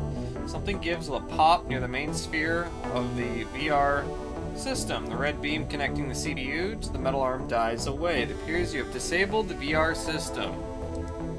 There we go. Now I got the CPU. There it is. This VR system CPU, a sophisticated computer system in its own right, contained in a small box. The VR system CPU is built around one of the more powerful optoelectronic control modules that are standard for most of the ship's electronic subsystems. Alright, I got it. We can't use the VR anymore, but it's fine. I don't need it. Okay, so now let's get to the communications. On deck 2, I think? Deck 2. cool, the game works now, right?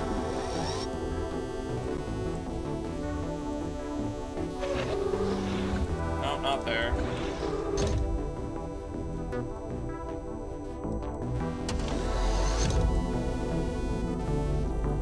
Alright, use TCS controls. You bring up the TCS control interface and override the distress call by entering the Melissa password that Tran gave you. You now have access to the TCS and the Interstellar Positioning System. You remember that Tran said something about establishing a link with Erebus through a web of TRB beacons stationed at the jump points around stars. The IPS will allow you to select and link up with TRB beacons by clicking on icons displayed on a stylized map screen. Oh, okay. Alright. What? System failure. Transceiver, tracking, and control system. EC 2001 and 2010 modules are defective. Diagnostic. Yeah. Alright.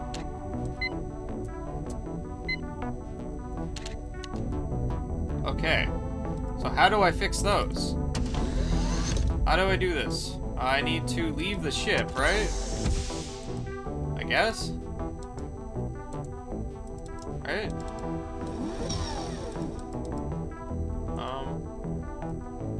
Go to deck 6? Is that deck 6? Deck 6.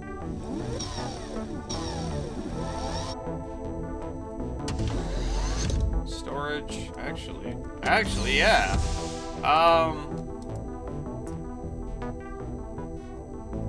Maybe?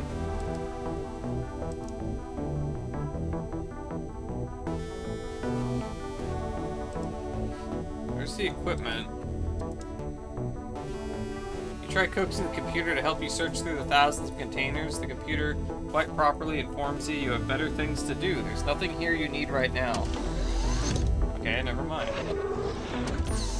Oh, it's a suit locker. Oh, okay, vacuum suit. Alright, take, and the helmet, take. Okay, let's put on the vacuum suit. Put on the helmet. Let's see, you put the helmet over your head and fasten the seals of the collar rings. Within 2 minutes, you are gasping for breath due to the lack of oxygen supply for the suit. You quickly remove the helmet and suck in a gulp of air. Oops. Damn it, computer, listen.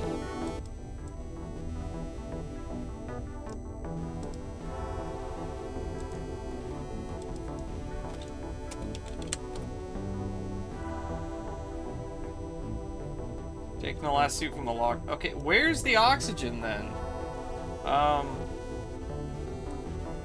Look at. You're wearing the vacuum suit. There's no oxygen supply attached to feed the valves inside the suit. You're carrying the suit helmet. Where's the oxygen, you guys? Oh my gosh.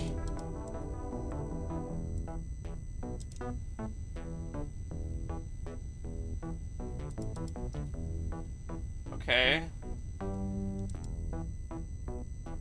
Seriously? You almost died putting on the suit? This game is ruthless and so realistic. Oh man, is there... No? It looked like there's stuff over on the side there. See? Right over there? Nothing over there? No? Alright.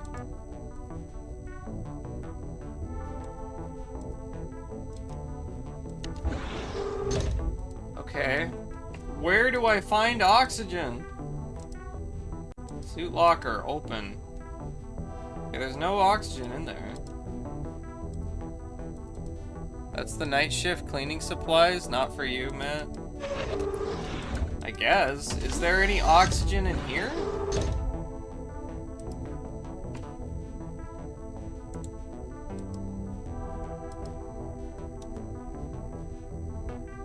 These are truly massive pieces of equipment. Even in the light gravity, moving this kind of mass would require a major effort for a team of able-bodied crewmen.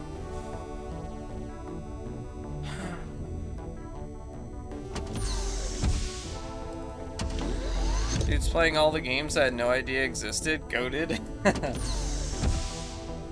You never heard of Missioncritical? Yeah. It's pretty cool. It's got Michael Dorn.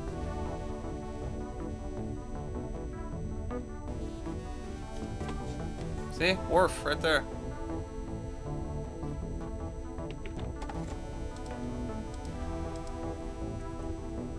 The back of the box says... Wait, what does it say? Oh, the front of the box says, a must-have for Star Trek fans. It's a must-have for Star Trek fans, you guys. Alright, where do I find oxygen?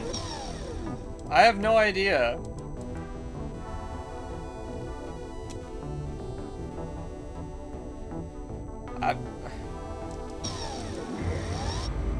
Deck 4. Okay, what's on deck 4? It was just like crew quarters, right? Yeah, crew quarters that I don't have access to. I don't have any access to deck 4. Yeah. Computer. Yes. Where do I find oxygen? General. No, no. Too bad you can't ask the computer. Where do I find an oxygen tank? Okay, I know there's nothing on deck 2. Deck 3. Probably not, but I'll look, I guess. We'll take a look at deck 3. I don't think there's anything in the storage facility there, but this is all just like computer stuff, right? Oh wait, no, that's on deck 2. Well, I know there's no oxygen in here.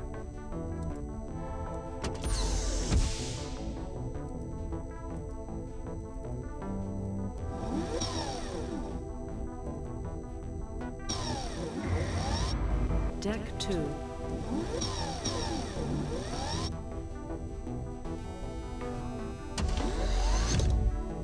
There's nothing in here, right? Yeah, I don't think there is.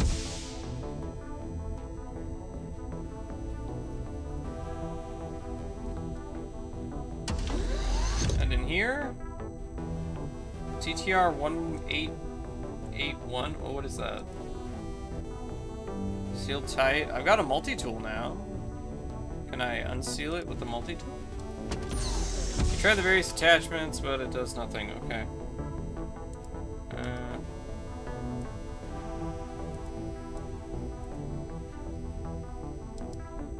I think these are just computer parts, right?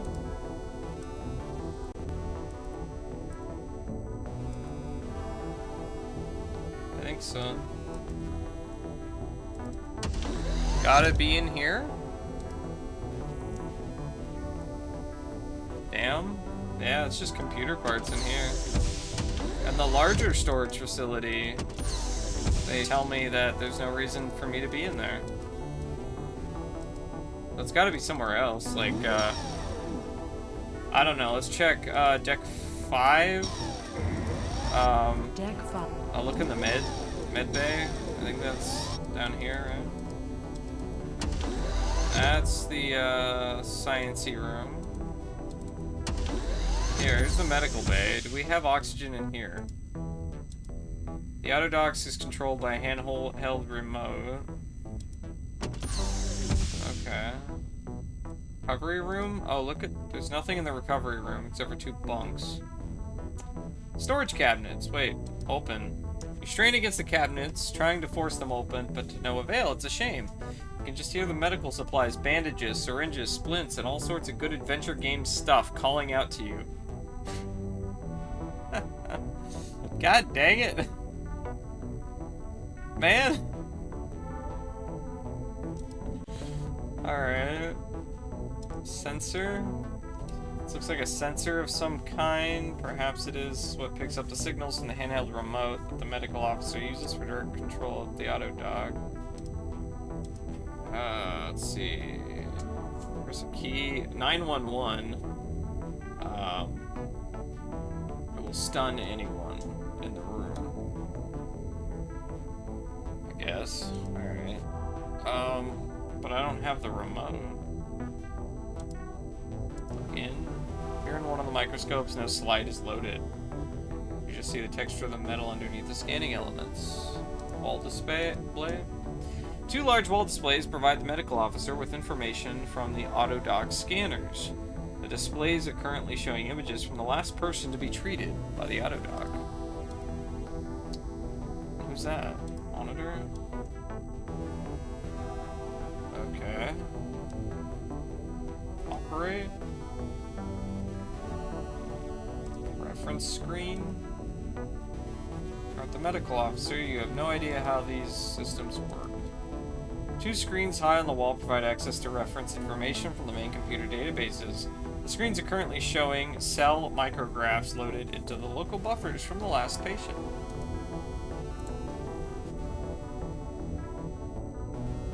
Well, I want adventure game stuff, yeah. Me too. Okay, anything in here? We got storage cabinets that are locked. Can I open them? Try the attachments, nothing happens. Scientific equipment. Flat panel display. No idea how these work.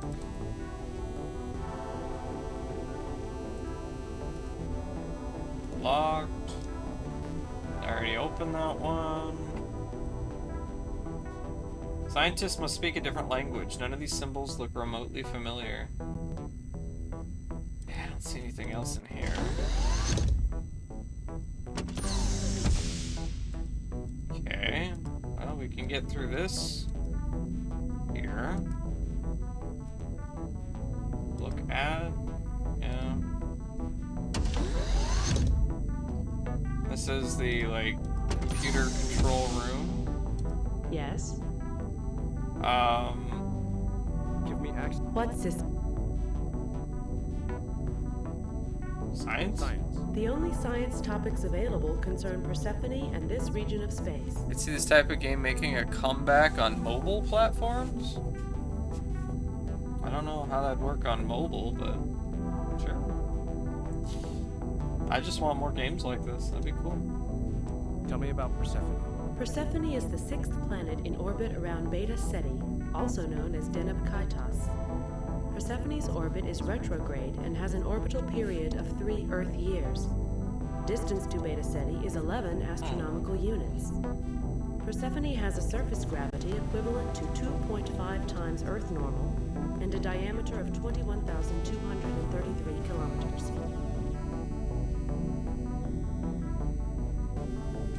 The composition of the planet's core and crust is unknown, but surface material includes rock, water ice, and liquid and frozen methane and other hydrocarbons.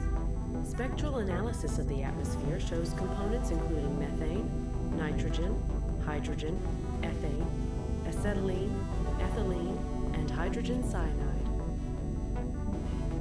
Tell me about the star. We are currently in the Beta Ceti star system, part of the constellation Cetus or Ceti, meaning whale. Beta Ceti, also known as Deneb Kaitos, is of spectral class K03. It is orange in color, with a surface temperature of approximately 4,800 degrees Kelvin. There is one known jump point in this star system. Tell me about the other planets in this star system. The system has 8 planets. They range in size from 5,216 to 76,932 kilometers in diameter. Deneb Kaitos 1 and 2 are essentially small balls of rock at distances of 0.72 and 1.6 astronomical units from the star. Deneb Kaitos 3 is 13,000 kilometers in diameter and lies 2.4 astronomical units away from the star, with a nickel-iron core and an atmosphere consisting primarily of hydrogen sulfide. Deneb Kaitos 4 resembles Mars in size and appearance and lies 5 astronomical units out. Deneb Kaitos 5, 7, and 8 are gas giants that range from 36,000 to 76,932 kilometers in diameter. Deneb Kaitos 8 is 35 astronomical units away from the star. How far away from Earth are we? We are currently 68 light years away from Earth. I'm done. Acknowledged. I'm done. Access terminated. Alright.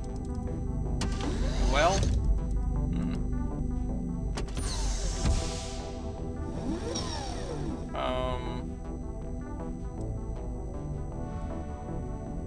Weapons bays. Weapons bays.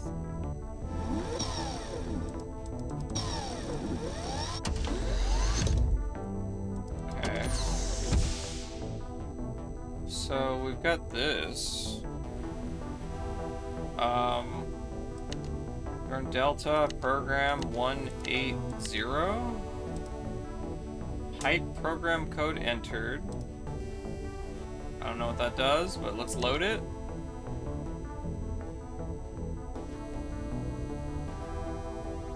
Okay.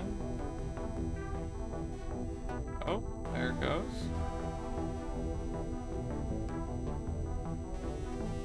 Oh, there's the drone. Alright. Oh, look at it go. Ready for activation? Let's activate. See what this does. Let's see. Drone Delta handed off to tactical system. Under tactical control. Alright. Use the consoles in each of the weapons bays to program load and hand off all the drones in storage. When you are done, there are 9 active drones loaded on the rotary launchers and ready for combat. Ah, okay, so I got the drones ready to go. Yeah. 68 light years, yeah. All drones have been loaded and handed off. Alright, so that's good. This is a Lockheed Martin RCO-9 Basilisk Autonomous Multi-Mission Strike Craft, also known as a battle drone. Okay, well that doesn't immediately help me, but I'm sure that will be important in the future. And these are all... This entire deck is just drones, right? Yeah. Yeah. Alright. Now what? I need to find oxygen. I need to find an oxygen tank. And I have no idea where that is. Is there one in engineering? Anywhere here?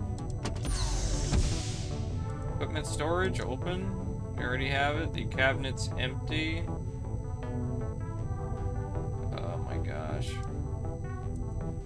I don't think there's anything in here, right? I've got a space suit with no oxygen. What do I do?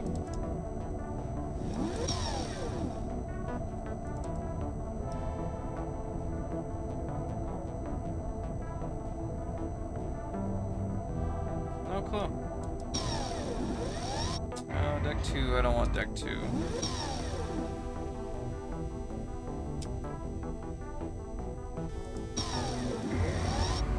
Deck 6.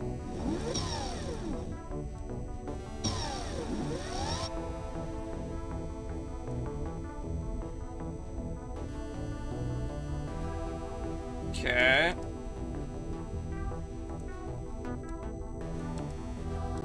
Is it just like something obvious that I'm missing?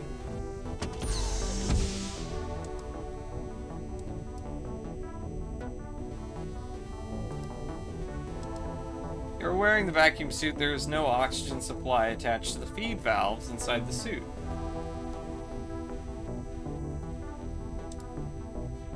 Okay.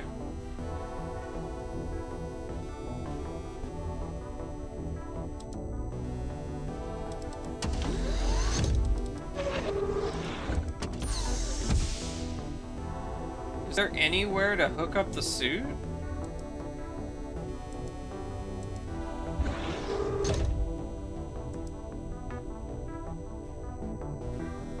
Suit locker. Alright. Is the oxygen supplied through a tether? That's what I was thinking, but where would I hook it up?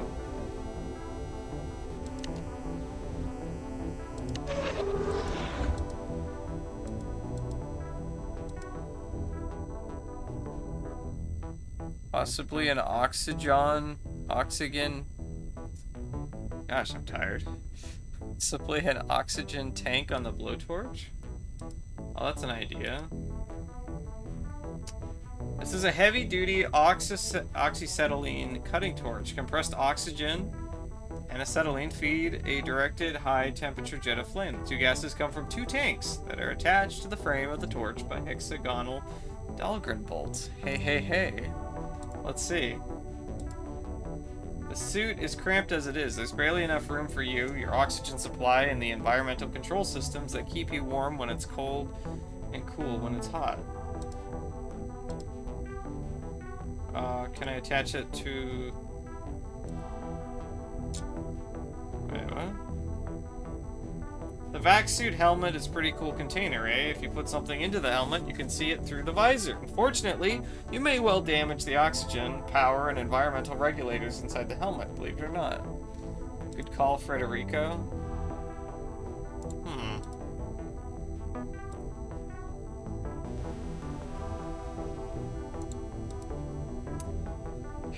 I don't see a way to connect it, though. That's a good idea, but...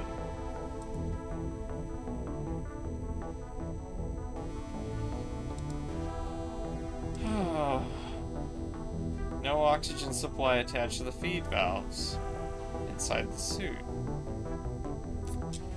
No, it's not working. I don't know how to do this.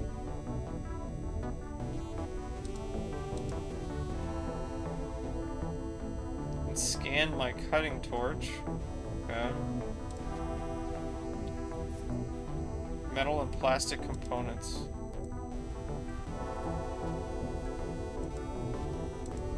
Am I supposed to leave via the shuttle bay anyway? Like, I don't...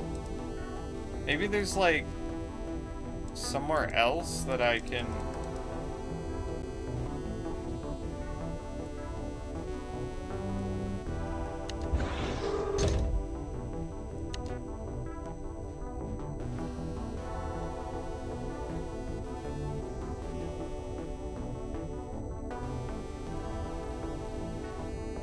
On the yawning maw of the shuttle bay entrance, you can see the endless black of space. You think there would be oxygen tanks aplenty on a spaceship? Yeah? Yeah.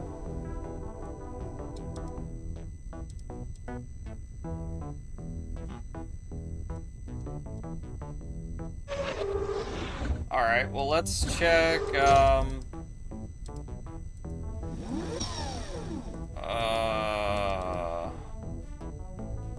bridge is the highest deck, right? Deck Maybe. 1. I don't know. Bulkhead? Look at the bulkhead. It's the bulkhead. Great. I don't think there's anything on the bridge I need, right? Captain on the bridge. You're the captain. Oh my god.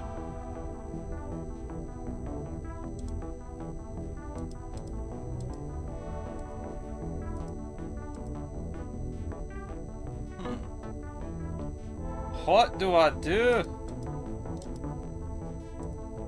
Tactical Hype Telecon System Initialization Checklist Revision.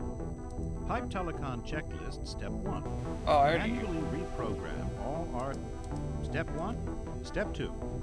Initialize the Hype Telecon software, enter the release codes, and plug in the Telecon Man-Machine Interface, or Telecon MMI. You will recognize the Telecon MMI as a pair of outsized goggles with a cable terminating in a standard bus connector.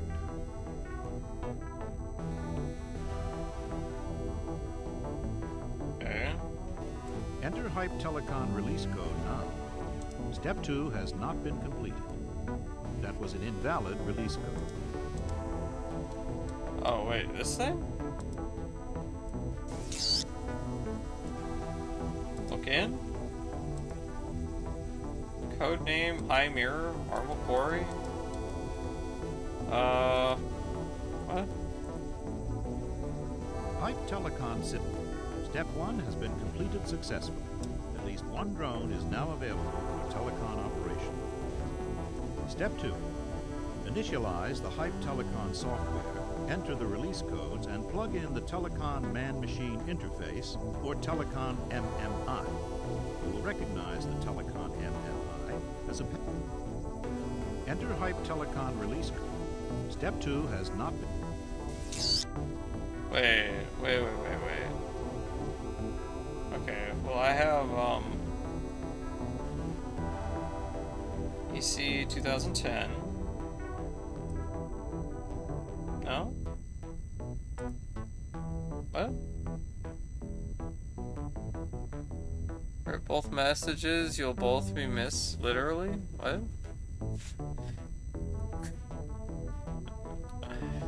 Wait, what? Your character's breathing oxygen, just scoop the oxygen into the helmet and the suit. The solution's what I said I think you missed.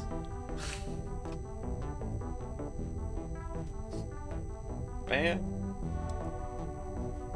There's two lenses set a few centimeters to make it look like a set of binoculars. This device is made of flat black plastic and has a dull red LED on top.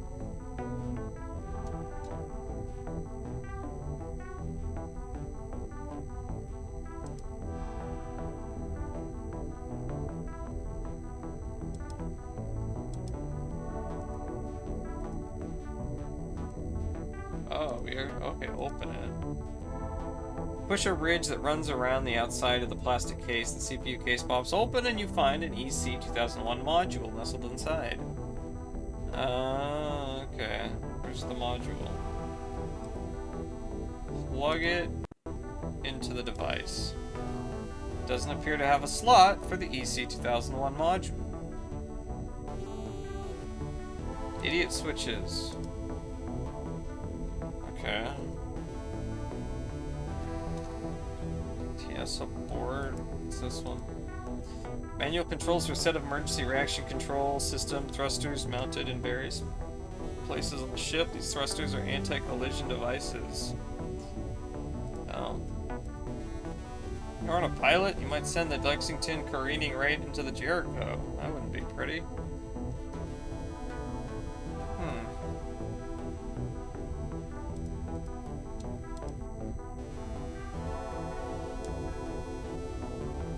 Okay. Computer? Yes? Give me access. What's... Weapons. Please specify... Analysis of opposing forces, please. Please consult the tactical console for combat analysis. Visual aids will assist you in the analysis. CICS. What would you like to know about the CICS? System status, please. The CICS sustained some damage during the attack by the Dharma's drones. Combat effectiveness is at 80%. The system is currently active and standing by. List CICS system components. The Lexington's close-in combat system consists of 8 missile launchers, 2 railgun turrets, and several chaff ejectors mounted at various points on the Lexington's outer hull. How effective is the CICS? The CICS can effectively protect the Lexington from an attack by up to 2 UN Galley-class battle drones, or any ship under direct human command, from a one-man fighter to a battleship. That sounded like a very qualified answer to me. The CICS is not highly effective against drones. The lasers, railguns, and missiles are capable of intercepting and destroying enemy missiles and drones given enough time. Unfortunately, The time required to destroy even one enemy Tavet-class drone usually exceeds the time available during an attack.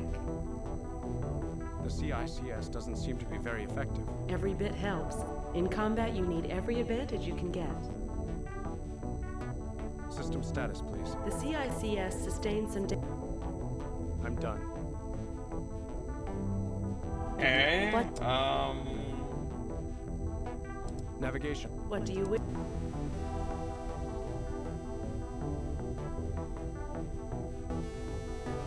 System status, please. The fusion pulse drive engines are operating within acceptable parameters. The FTL and intrasystem navigation subsystems, sensors, and data stores are all nominal. The Tau Ceto jump drive is operational and standing by, but we are several million kilometers away from the nearest jump point. The OMS suffered minor damage during the battle with the Dharma's drones, but is currently operational. Why are we in a powered orbit? Do you intend to abandon the mission? No. Then I advise you to remain in orbit. You need to get down to the planet's surface. I'm done. Acknowledge. Okay. I'm done. Access to...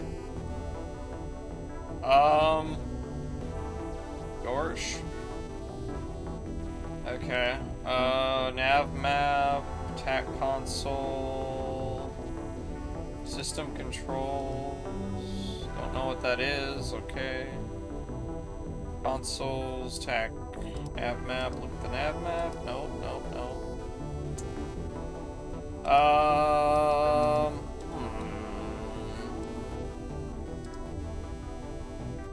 Okay, local nav map. Yes, support. What's an OMS override? Action thrusters from the computers to the joysticks and the consoles. Oh, nobody has used the OMS on manual since the ship was built more than 20 years ago. Master caution? What's this? Indication for major ship systems. It's supposed to provide an overall warning that something is wrong and prompt review of specific ship problems. This is a vestigial safeguard dating back to the Master Caution lights in aircraft of old and has little real utility. It has been lit up ever since the battle and will probably stay that way until the ship can be returned for dealer service. It's an intercom. You make a short PA announcement that echoes throughout the empty corridors and rooms in the ship. Neat. Yeah. What the hell? Where do I find oxygen, you guys? I need a tank of oxygen. I don't know where to go.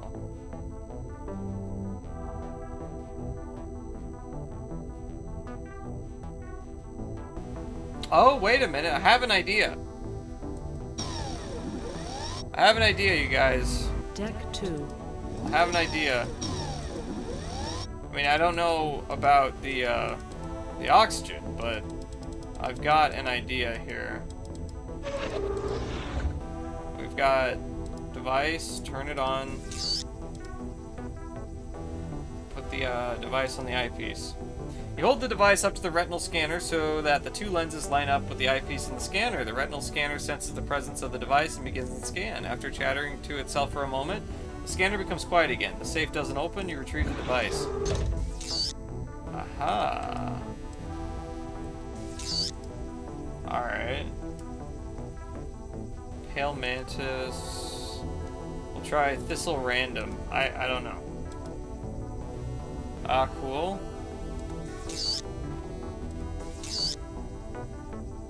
Let's try Stone Daedalus. Oh.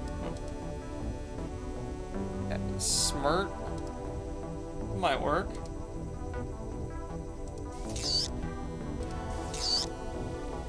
In Remote Olympus. Doesn't open. Smart even. Marvel Quarry. Okay. Just keep going until one of them works, maybe. No.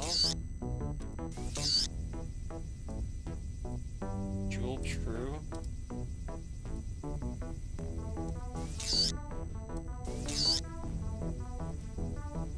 Miracle Dart.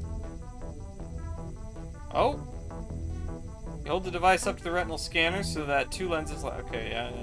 After, let's see. The scanner clicks and the door to the safe pops open a few centimeters. You'll still need to open the safe door to see what's inside. Hey, it worked! Check it out. Alright, let's open the safe. We got a cable, a headset, a hypo, an ampule, and a folder. What is this stuff? Cable. Connectors on both ends. Sure. Alright, I don't know what that is, but I'll take it. Headset. This is a bulky headset that resembles the old head-mounted devices that used to be synonymous with virtual reality. Somehow you suspect that the bulk here has more to do with state-of-the-art obonic and neural interfaces rather than primitive silicon-based electronics. What the hell is that for? I don't know. A hypo. This is a standard medical hypo. Alright, we'll take it. An ampule. This appears to be a glass ampule containing an amber liquid. You can see a faint legend on the side of the ampule. The lettering spells out Hype Serum 18 milliliters. Whatever that means. This is a red folder bearing a prominent top secret stamp. Inside you can see a pile of fax print documents. Alright, we're gonna open the folder. There's a pile of fax print documents inside. After emptying out the contents of the folder, you discard it. Didn't it say the headset is for VR? I guess. Look at the headset. Bulky, it resembles the old VR headsets. Obonic and neural interfaces, rather than primitive silicon-based electronics. The VR chip is for, it's a computer chip. I gotta use it to repair the communication system with that. Alright, let's read the documentation. TX15 Hype Telecom System documentation. I don't think it's used for the helmet. Classified Top Secret Omega Teradyne Corporation, Floor 207, Ulu Pandan Tower, Dunnern Road, Singapore, U.S. Navy contract. ISOC Universal Military Procurement Code. Okay. The TX-15 Hype Telecom system provides for real-time human control of battle drones during ship-to-ship combat. That's what it's for, I guess. Stuff. The system consists of new software for the drones and the ship's main computer, a direct neural interface between the main computer and the system operator, and a mutagenic serum to be ingested by the operator. The serum, known as Hype, facilitates interaction with the computer software and increases the speed of thought processing in the operator's cerebral cortex. Love the documentation in this game? Yeah, it's awesome. The Hype mutagenic serum is the key to the system. Hype has 4 basic ingredients: micromachines. A series of highly specialized molecular micromachines is responsible for making physical changes in the brain structure. Once inside the host, the micromachines replicate themselves using materials found in the body. We just read about this going really bad. When a critical mass of several million individual units has been reached, the micromachines will begin their assigned construction and alteration tasks inside the brain. The micromachines perform most of the work associated with preparing the operator's brain for interface with the main computer. Oh god. Once the necessary changes to organic brain structures have been made, it's like a foolproof system. The micromachines themselves become key components of the new neural pathways necessary for Hype Telecom operation.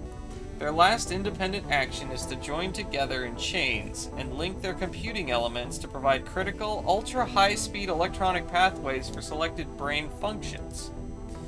The Terex A, Case J, Cat3, and Coma C viruses have been engineered to change the behavior of neurons in the brains by physically changing the cell structures and simultaneously rewiring their DNA. Do you think this is how COVID happened? Are these the same machines that turn the people into goo? I think those developed into this, probably.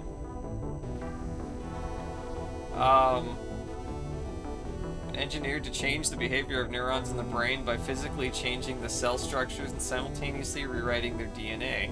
New DNA is transferred to all cell mitochondria. Hey! Lake Guts! There's the mitochondria. DNA is transferred to all cell mitochondria via xRNA.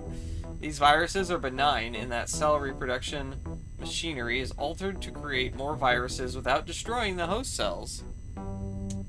Is turning into Parasite Eve here? Neurochemicals. The building blocks for the work of the micromachines and viruses include combinations of neurochemicals which are not in great abundance in non-essential parts of the brain. The supply of the needed substances is included with the hype serum. Suspension. The other three hype components are suspended in a mixture of glucose and Texone. Or Tex1? I don't know.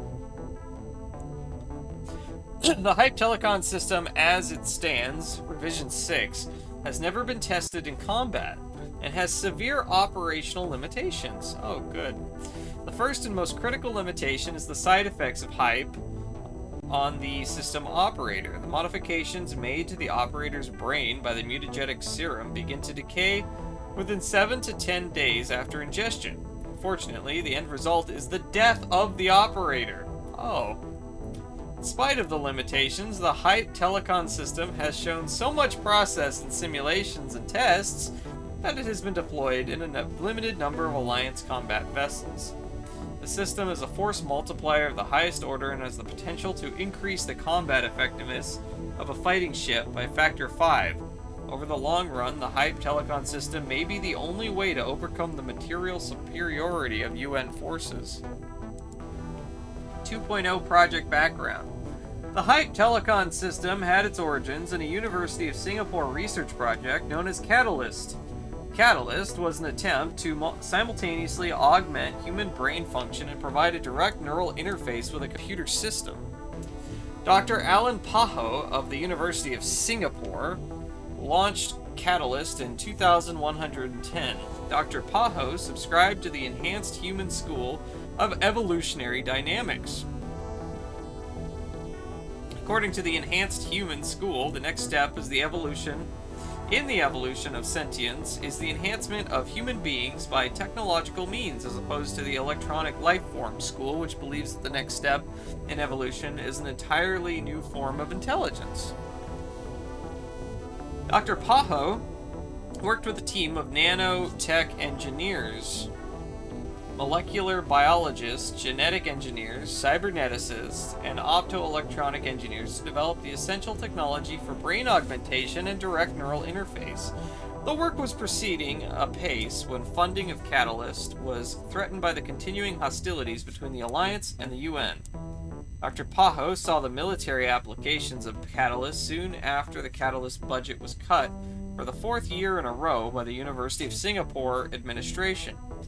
Dr. Paho joined Teradyne Corporation and proposed an expansion of the Catalyst project for military use.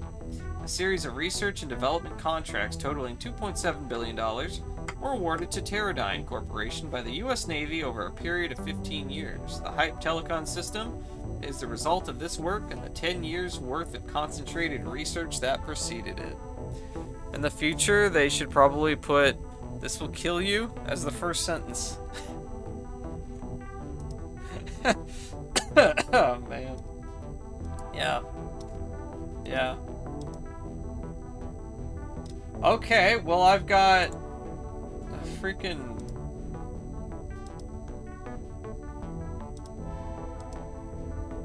Hype serum 18 milliliters. I've got the hypo and I've got the headset and the cable. Attach the cable to the headset. Well, I can do that. connector on one end of the cable fits neatly into the port on the headset. Let's put on the headset. You put the headset over your head, you can still see through the lenses that will most likely become opaque when the system is activated. Okay. Alright, let's go ahead and save. Let's see what happens. Put the ampule on the hypo. Use the hypo. You roll up one of your sleeves and gently put the needle in one of the veins on the inside of your arm. The hypo dispenses the serum from the ampule and you feel a burning sensation. A few seconds later, you're sicker than you've ever been in your life. It takes several minutes for the clouds of pain to recede enough for you to get your bearings. Oh, God.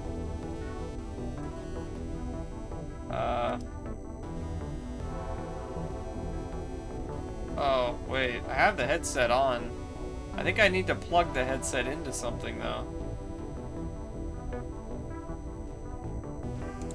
Okay, let's reload. I don't want to do that.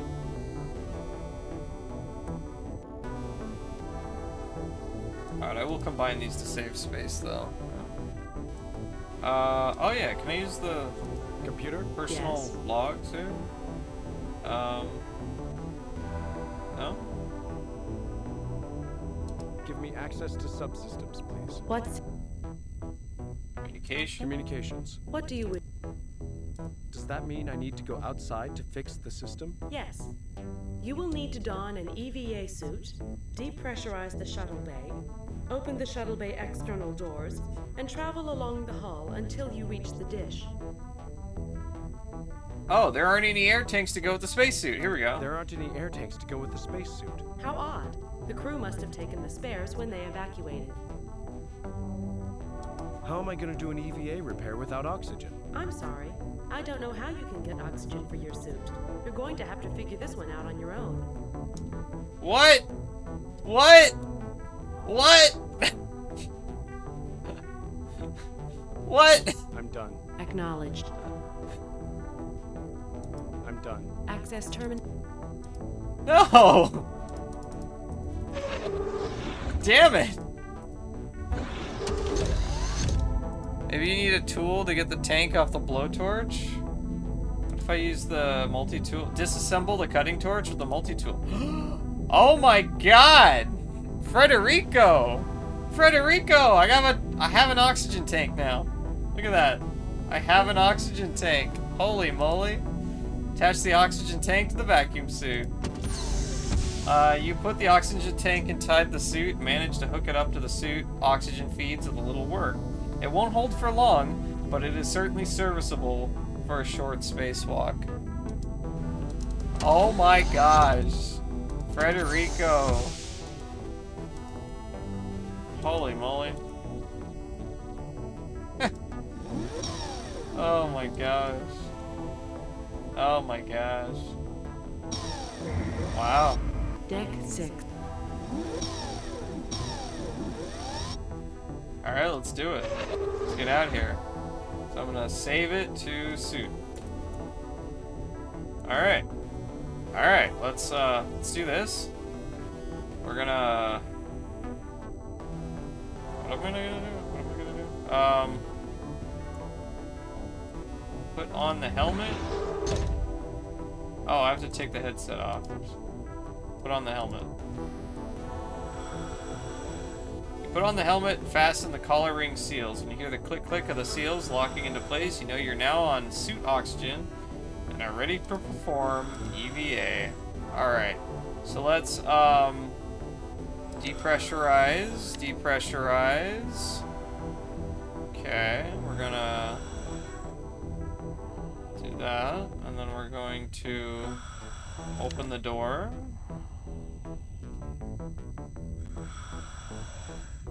And then we are going to open this door. And we're going out. Check it out, you guys. We're going on a spacewalk.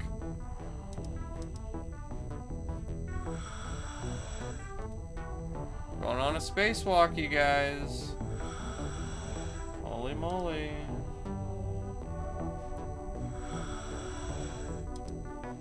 Oh, I'm outside. Outer hull. Holy moly. Alright. Outer hull. Look at radiator film. There are three. These are the fins that regulate the temperature of the fusion engines in the power reactor by radiating heat into space. Okay. Look at... Oh. Oh, okay. What am I looking for? FTL boom, right? Maybe? At the end of a long boom in front of the ship, you can see a cluster of sensors and the housing for the delicate and dangerous FTL jump drive. Oh my gosh.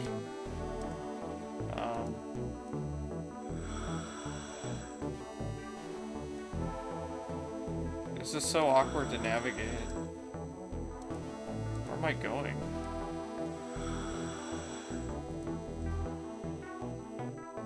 Outer hull, space, space.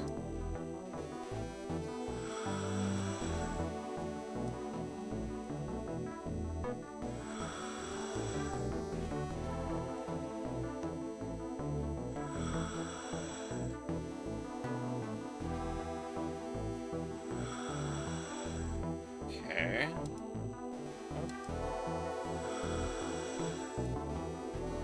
Oh, wait, is this right? Right there, there's the TCS dish. Found it. Sprouts on the outside of the habitat module. Let's see, access panel. Okay, can I open it? Alright, cool. We have the defective EC 2010 module. We want to remove you. And we want to plug in. Here's my 2010 module right there. We'll plug you in right there. And then we need to find the defective 2001 module right here. Move you. And plug you in right there. Alright.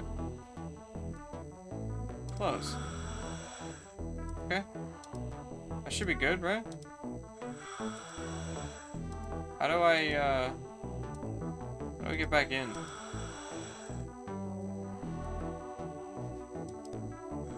How do I go back in the ship? I have no idea.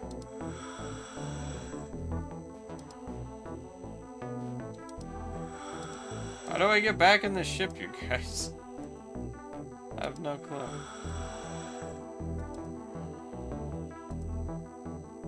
Not sure.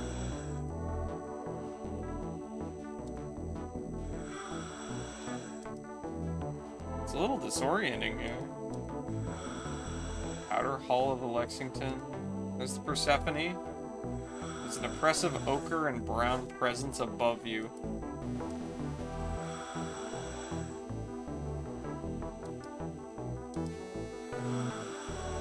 TL Boone. Good space. Okay. It's the ICS battery. The vicious-looking external weapons mount must be part of the CICS. The TCS transceiver is a large parabolic dish mounted on the pylon, an access panel set into the base. Alright, how do I get back into the ship?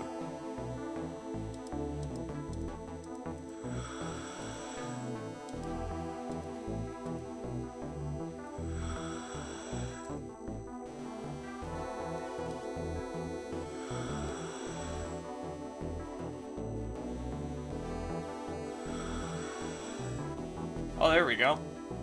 I found it! Alright, let's get back in here. We're going to use this. We're gonna close the shuttle bay door.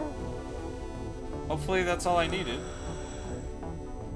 And then we're gonna pressurize. I'm gonna close this door as well, and we're also gonna pressurize that.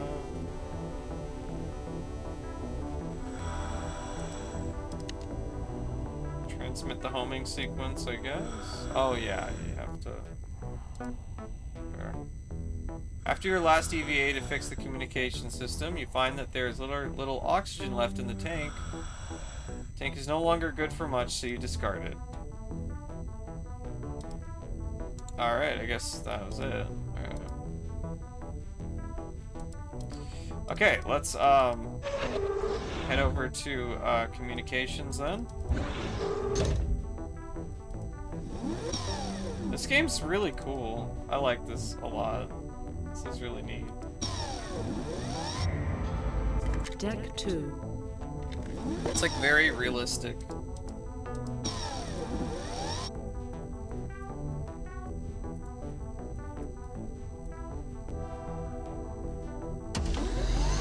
Alright, let's do this. Establish relay link. Alright. So, selected target, the Jericho? Or, no, it's Deneb Kaitos. Establish link. Hailing TRB010 Deneb Kaitos. Contact established. Verifying security codes. Verified link established. Oh, okay. Okay, and then that is to the Jericho. I want a link to that. Alright, we now have a link to the Jericho, you guys! We now have a link to the Jericho. Alright, now what? Oh my god, look at this star chart. Holy crap, what is all this? Holy moly. Okay. Okay. Wow. There's Saul. Oh, that's cool. Yeah. Oh, that's Saul there.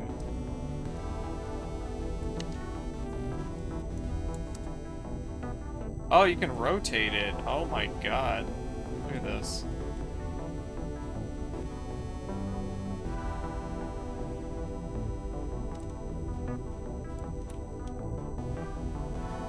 Oh, that's cool. We know that's 68 light years. Yeah. Deneb Kaitos. Okay. Whoa, whoa. How fast it rotates.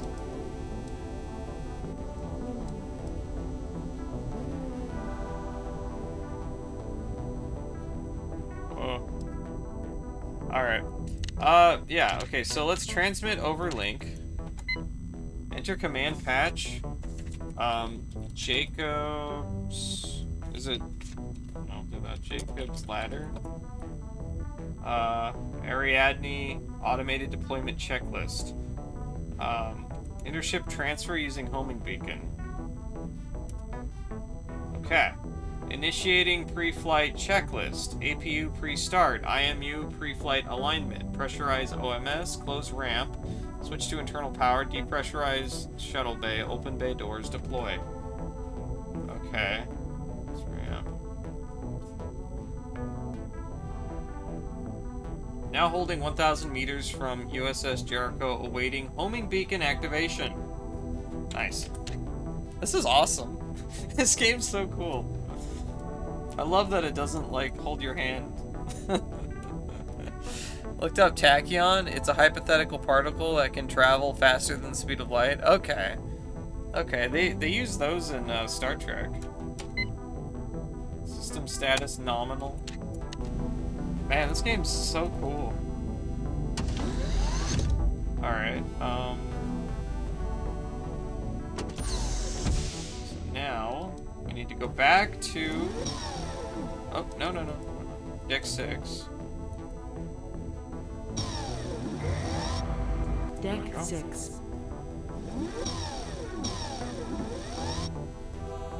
Okay, we're gonna save. So let's do this. Alright, use the controls. We are going to depressurize.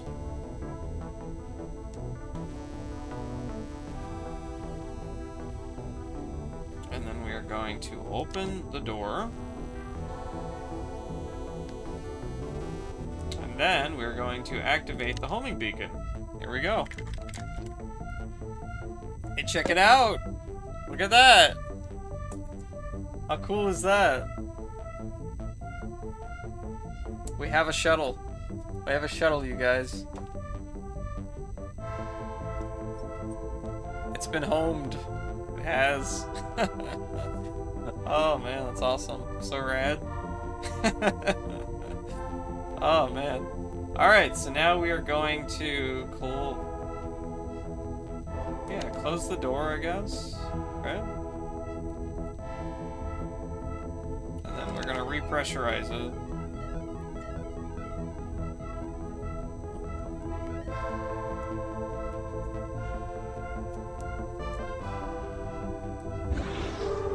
We got new music too? New song? Oh yeah, and then I gotta open the door. Alright, let's check this out. Oh boy, we have a shuttlecraft. Alright, how do I get in? There we go. Oh, it opened. Sweet, look at that. This is the lander's cargo compartment. It looks like it has been configured for science operations. The rows of modular cabinets and storage units must house the instruments and equipment for the science team. Let's open the cabinet. We have a gas cartridge and a wire spool. What is this for? Okay, I guess I'll take it. Gas cartridge. Some kind of gas. Alright. Open this okay, you already have everything you need from the compartment. Alright, what about this compartment? So nothing in that one. Oh, okay. Wait, I open that. What about this side? We have a probe launcher and a seismic probe. Alright. Look at. This looks, for all the world, like a shoulder-fired anti-aircraft or anti-tank missile launcher. Okay. This is a seismic probe. Its purpose is to monitor seismic activity in the crust of a planet. It is intended to be deployed explosively so that it can embed itself in a cliff or rock face and then transmit data back to the ship through a cluster of antennae on the tail end of the probe. Alright, I'll take them, I guess. Sure. I don't know. I don't think I have like a inventory limit or anything. The midship compartment of the lander is an odd octagonal area between the cargo compartment and the flight deck. You surmise that this area is used for equipment and consumable storage for the lander and its crew. Alright, we'll open this up. Oxygen tanks! Oh my god, you guys. Look at all those oxygen tanks. Look at all of these oxygen tanks. We have so many oxygen tanks. Oh my gosh. Oxygen tanks aplenty, yeah. Alright, what do we have here? This is the flight deck for the planetary lander. 2 contoured seats face flight controls and the curved windows of the lander's bubble cockpit. Alright, let's save here. Lander. Okay, center consoles. You reach for the controls and then pause. How is the planetary lander going to fly through the Lexington's massive shuttle bay doors if they aren't open? The Ariadne cannot depart from the Lexington unless the bay doors are open. Okay. I was wondering if it had any sort of like remote control operation of the doors, but apparently not. So we're going to have to do this the bit of an awkward way here. Yeah, so let's put on, at least I've got the oxygen tanks now, so let's attach the oxygen tank. We are going to put on the helmet. We're going to use this. We're going to open the shuttle bay doors. Oh, whoops. Wait. Is that okay? That I didn't depressurize it before I opened the door? I hope so. Think anything went wrong. Alright, can I close this? Close the door here? No? Alright. Open. Alright, open.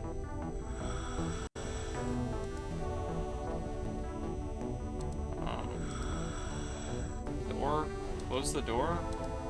And then, can I take the helmet off in here? Like, probably not. Like, it's depressurized. I assume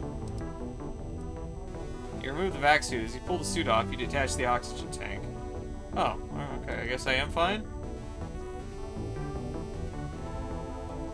Flight deck seat. Let's see. Contoured seats of the flight deck face the bubble canopy. Alright. Flight controls use.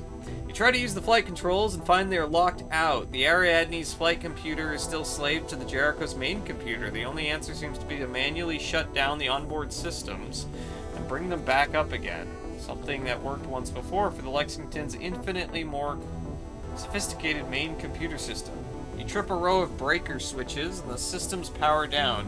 When you reactivate them, the autopilot apparently thinks the lander has been brought out of storage for the first time and begins a lengthy pre-flight checklist, performing a low-level diagnostic on every single lander hardware and software system. This could take hours.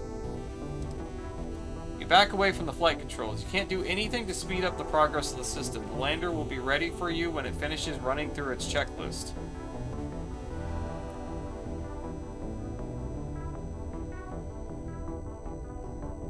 Okay.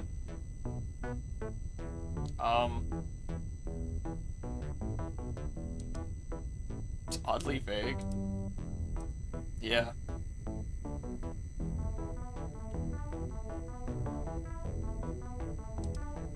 Okay, attach. What? Oh.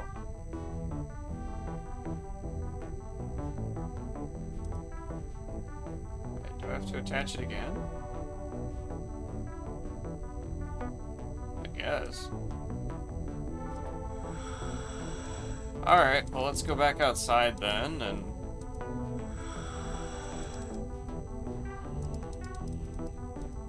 Alright.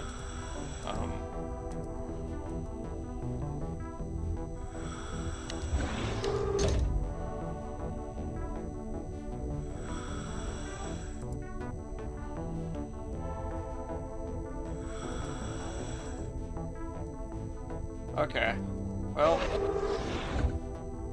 Before I do that, then, I guess we'll go back to comms, since I already called the shuttle over. Let's go back to comms and try to connect a link with the Sol system, I guess. Okay. I think that's what I was supposed to do. So let's do that.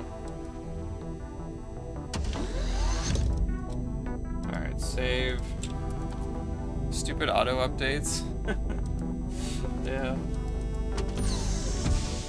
Alright, so we're going to establish a relay link. So we're going to connect here. Establish link. Alright, contact Erebus immediately. Okay, so let's connect to TRB 29113 SETI. Kennedy, contact Erebus immediately. Position of UNS Stockholm. Reply flash. Okay, from here, what? Oh my god, where am I?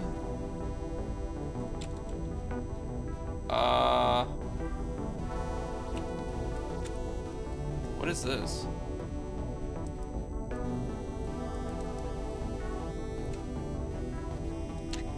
Sol is right. Sol's right there. You really like this star chart? Yeah, it's really cool. What is this?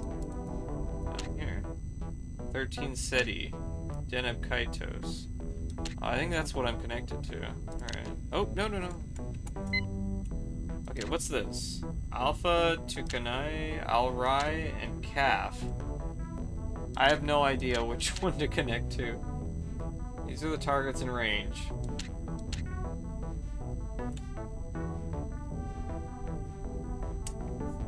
Okay. Establish link.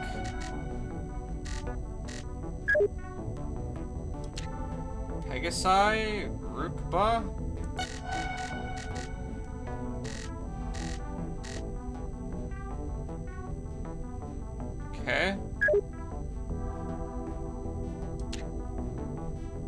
Go back one node. Let's head to Alrai, maybe. Oh, no, that doesn't connect to anything. Back one node. What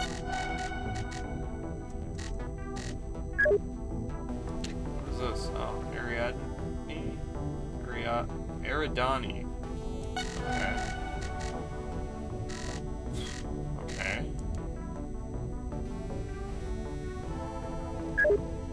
Oh my god. Cade?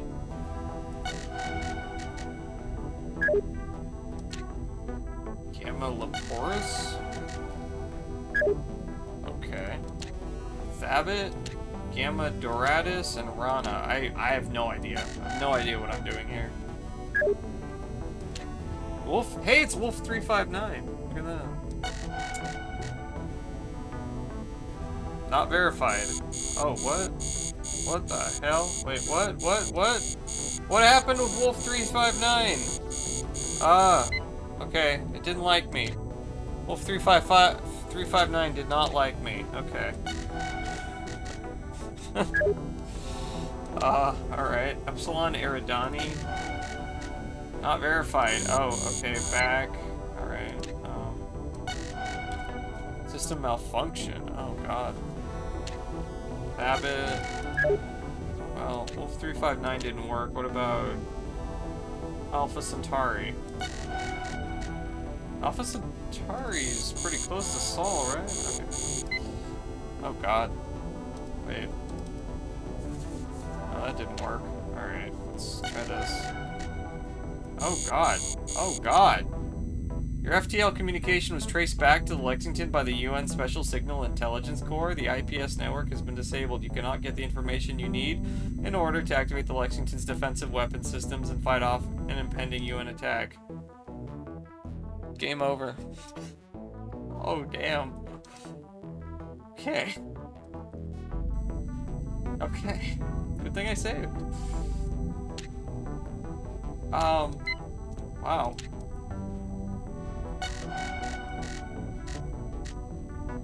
You died. I died, yeah. Yeah, the UN got me. Jeez. Alright. Wow. I don't... I have no idea, like, how am I supposed to plan this? So we have... Okay, so CAF? We want to go to CAF? And then Pegasi? Yeah. Okay. And then Fomalhaut? Go get to Fomalhaut. There's Pegasi. Urkba. And then Beta Reticuli. Let's try this. Oh. We want CAF. We want CAF first. Okay. And then we want Pegasi. Okay. And then we want Zeta Tuca. Okay, let's look at the star chart. This is kind of interesting. G14? No, oh, I can zoom in. Oh, okay, I can zoom in a bit. It's very confusing. Oh my god. It's so hard to figure out what... Okay, zoom out a little bit. Holy moly.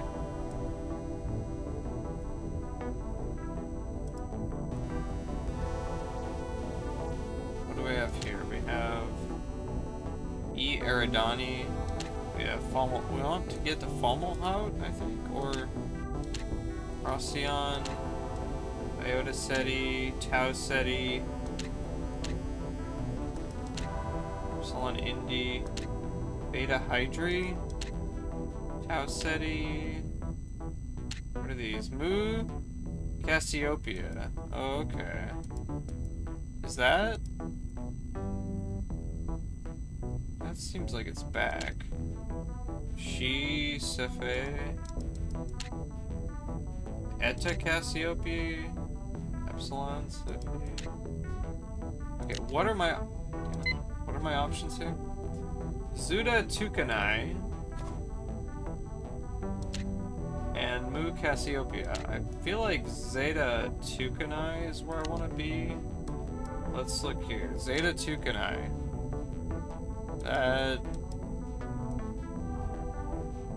Alright, let's try Zeta Tucanai. Alright, that was good. Out of curiosity, what happens if you hit center? It'll center the screen on what your target is. The green line means it's the right choice? Yeah. So then, Iota Ceti or Beta Hydri. I think Beta Hydri was where I wanted to go. So you do set center and it centers on whatever selected there. Okay, so Beta Hydri is Zeta Tucanai, Beta Cassiopeia, Capella,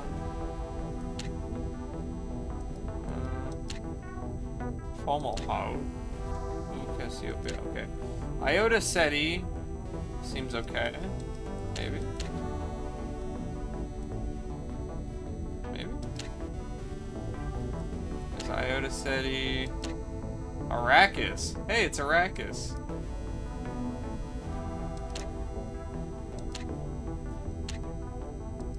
Captain Star. Signy. Vega. Altair. Fomalhaut.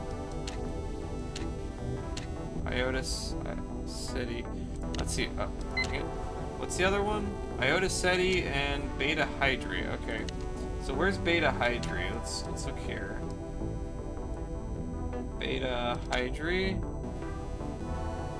Beta Hydri, I think Beta Hydri's okay. Yeah, because it's got the green there.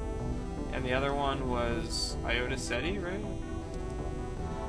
Is that one... Or... Yeah, I'm not sure.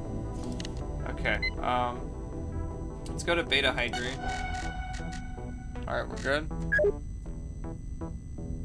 I think there's a green line next to the option.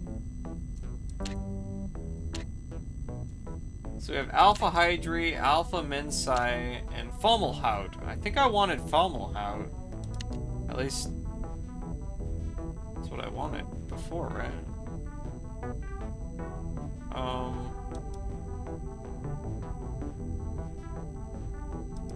Where's Fomalhaut? I think Fomalhaut. Oh, well. Do I want Fomalhaut? Maybe. Maybe. Iota Ceti seems... okay.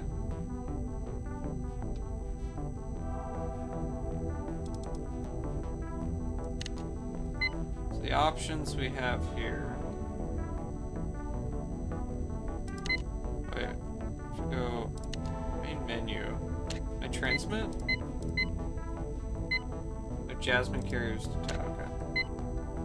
I don't know if the green line is the right choice. They're all green there until you try to connect to it. If you connect to it and it declines your verification, then it turns red. On the star map? Oh, this one? Alpha Hydri? Oh. Oh. I see. Wait, are you sure? No, it's wrong! It's wrong! You're wrong! You're wrong! You're wrong! You're wrong!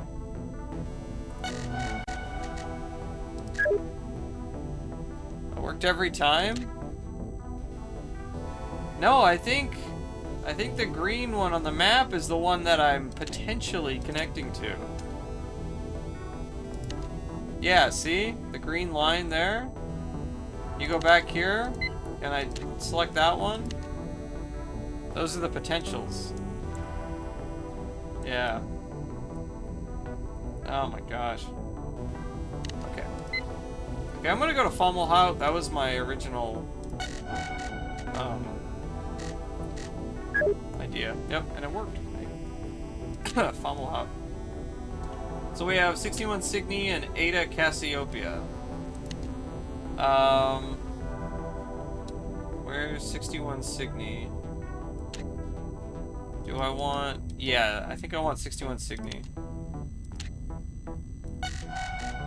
No! No, I don't! No, I don't! Go back! Oh, God. Alright, let's go to Ada Cassiopeia. Alright, then we have Gamma Pavonis and Captain Star. I had kind of a bad feeling about Captain Star. I don't know. I'm not sure why, but... This is... That's 70 Ophiuchi. Should detour for some Arrakis spice? Yeah. Yeah, we should. Gamma Pavonis. That seems like it's in the wrong direction, maybe?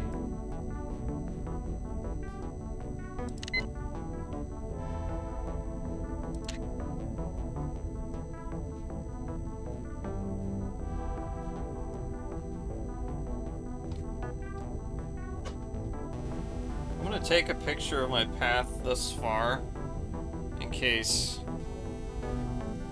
I, get it wrong here, but I'm feeling,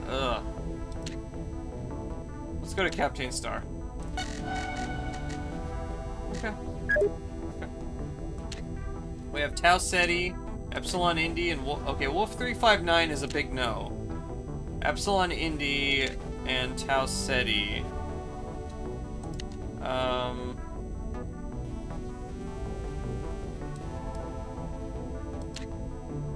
Where's Epsilon Indy?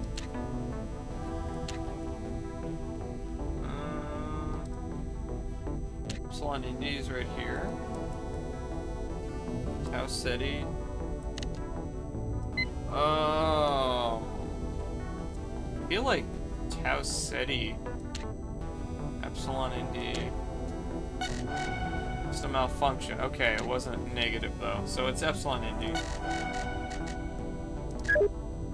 Okay, now we have 70 Ophiuchi. Oh, Sol. Sol's where I'm trying to get though, right? I think so, right? Not verified. Wait, oh. I thought Sol was where I was trying to reach. What the hell? Wait, what am I looking for then? Okay, that's where I was trying to get to.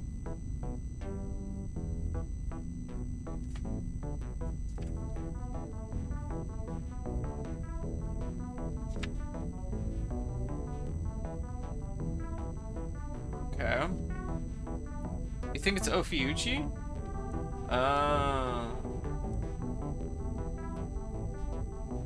Wait, I'm at 70 Ophiuchi. I'm pretty sure, right? No, I'm in Deneb Kaitos. Wait, where the hell's 70 Ophiuchi then? Oh. Oh, okay. Okay. Oh, 70 Ophiuchi's right here. Okay. Okay, there we go. There we go. Mu, Hercules, Van Buick Star. Alright. Erebus Colony, right?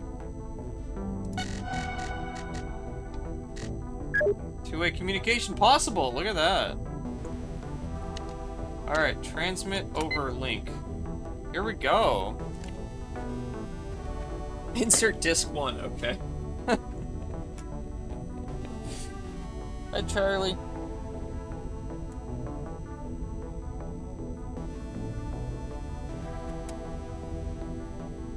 I think we're making progress.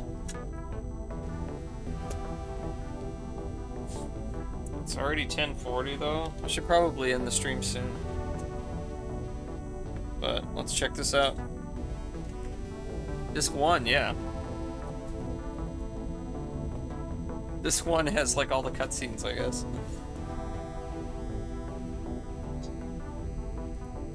There we go. Oh, hello. This is Admiral Charles Decker. Stand by for authentication of your Jasmine transmission. Authentication is Alpha Niner 0, Niner Tango 4, 8 Hotel Sierra.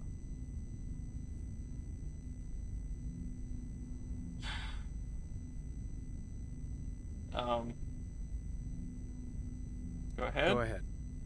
Given the Jasmine coding for this transmission, I assume that this is the Lexington. You've been out of touch for quite some time.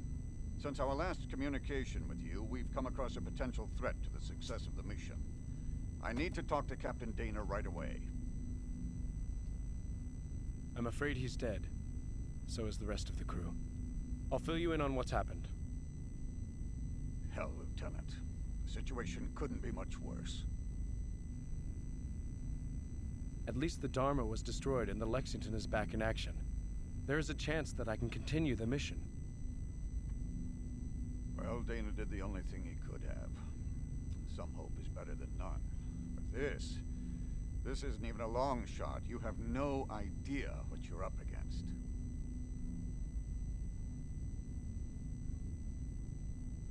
I think the best thing you can do is take the Lexington out to a safe place, perhaps a few 100,000 kilometers away from Persephone, and wait for reinforcements. So there are reinforcements on their way. Another expedition is now on its way. With the need for secrecy gone, we could gear up the whole damn fleet for this one. The heavy cruisers Midway, Iwo Jima, and Tarawa have already departed. They're being escorted by one of the Lexington's sister ships, the Concorde, and a squadron of destroyers. Let's see, there might be more UN ships on the way. We may not have 4 months to wait for another expedition. Take a danger, send news, I'll give orders to the main computer. Alright, there might be more UN ships on the way. We may not have 4 months to wait for another expedition. There might be more UN ships on the way. We may not have 4 months to wait for another expedition. Well, Lieutenant, that's just the problem. We know for a fact that there are more UN ships on their way. A battle group of frigates, destroyers, maybe even a cruiser or two. They could show up any time now. Okay. Lexington will be seriously outgunned. I understand you want me to pull out. No. How do I counter the threat? How do I counter the threat? You can't, really. You have half the normal complement of active battle drones. The Lexington has sustained serious damage. You have no combat experience. There are no other crew members to help you with weapons control, damage control, navigation, engineering, or anything else. Need I go on? We have to think of a way. We have to think of a way. The crews of the Lexington and the Jericho died to give me a shot at this. You need to tell me about how to get the weapon systems online. What I'm going to tell you is how to steer that ship to a point 250,000 kilometers outside the plane of the ecliptic so you can stay out of danger. Let's see. I have an obligation to Captain Dana. I have an obligation to Captain Dana and the crew of the 2 ships. I can't just give up. I am giving you a direct order to take the Lexington out of danger.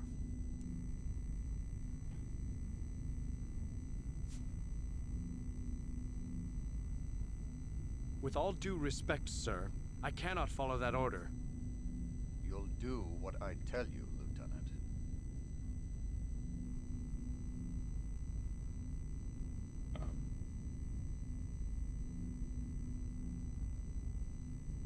And I'm respectfully declining to obey.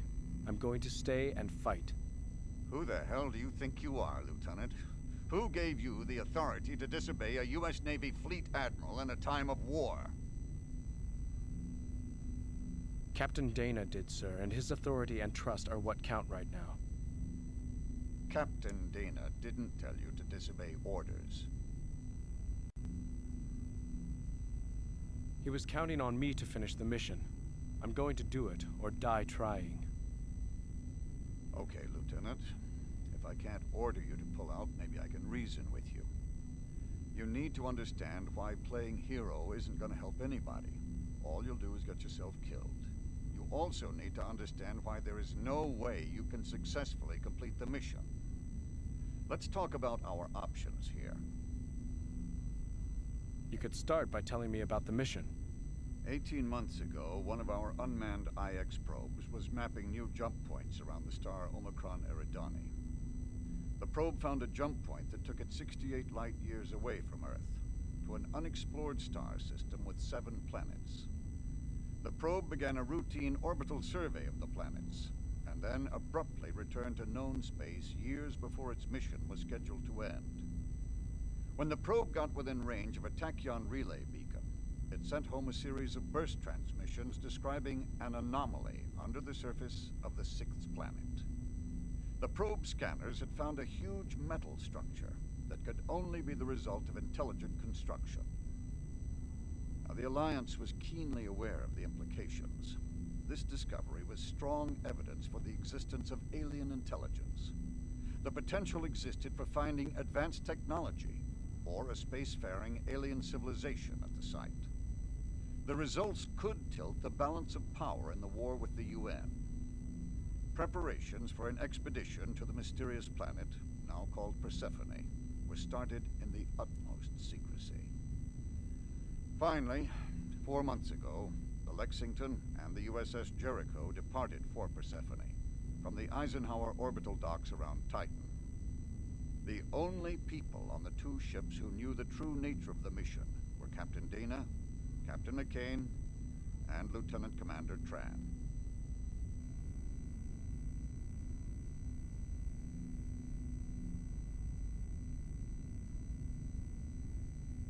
So what was the purpose of the expedition? What are the mission objectives? The Jericho was outfitted with an array of sensors and special instruments to be used to gather data on the alien installation. She is also carrying a planetary lander, adapted specifically for the harsh conditions on Persephone. Captain McCain was going to use the lander to go down to the surface of Persephone with a team of scientists. Now, these are the mission goals. To land on Persephone and see if the builders of the installation are still around. If so, initiate first contact and establish a basis for ongoing communication. If not, explore and gather data on the installation and attempt to find out if there is any exploitable technology. Gather samples and return to Earth with the information. Were any more signs of ET activity discovered? None. The installation on Persephone is it, as far as I know. Why the Lexington? The Lexington was the logical choice as an escort for a number of reasons. She was a combat-tested ship, with perhaps the finest captain and crew in the fleet. She's one of the fastest ships we have. She had also been outfitted with an experimental new weapons control system. Tell me about the new weapons system. Don't get any ideas, Lieutenant. Just tell me about the system. This system is a prototype. The first of its kind. It has not been battle-tested. It also has some serious operational flaws. The purpose of the system is to put humans back in the loop during combat. The system has 2 components. A neural link from the operator to the ship's main computer, and a drug that actually acts on the brain to allow a direct interface with the computer. The drug speeds up certain brain functions to allow real-time control of weapons during ship-to-ship combat. Sounds promising. Why is a link needed? As you know, up to now, combat has happened much too fast to be managed by human beings. Battles in space have been resolved by unmanned autonomous drones that can accelerate at 100 gravities, turn on a dime, and deliver a serious load of ordnance on target.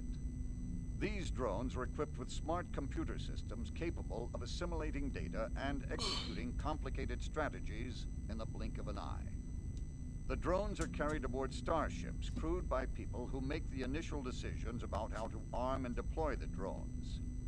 Once released, the drones are pretty much on their own. For the last 10 years of the war, there's been a race on both sides to improve the battle management software that runs on the drone computer hardware.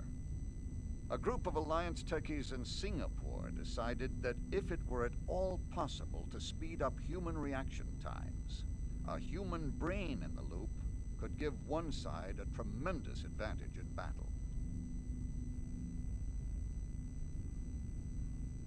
You would have to speed up thought processing and reaction times by orders of magnitude. You're correct, Lieutenant. The solution was a drug called HYPE. HYPE is actually a concoction of neurotransmitter chemicals, micro-machines, and genetically engineered viruses. This stuff actually rewires your brain to make it faster and more efficient. Well, faster and more efficient for the purposes of managing a ship-to-ship encounter in real time. The drug also creates the nerve pathways to the forebrain needed for a direct neural link to the computer. Are the changes reversible? That is one of the problems with the whole system. No, the changes aren't reversible. But at this point, it doesn't even matter that they aren't reversible. What do you mean? The drug has a nasty side effect. The modifications HYPE makes to the brain begin decaying after a few days. The results include loss of faculties, hallucinations, wild emotional swings, dementia, and finally, inevitably, death.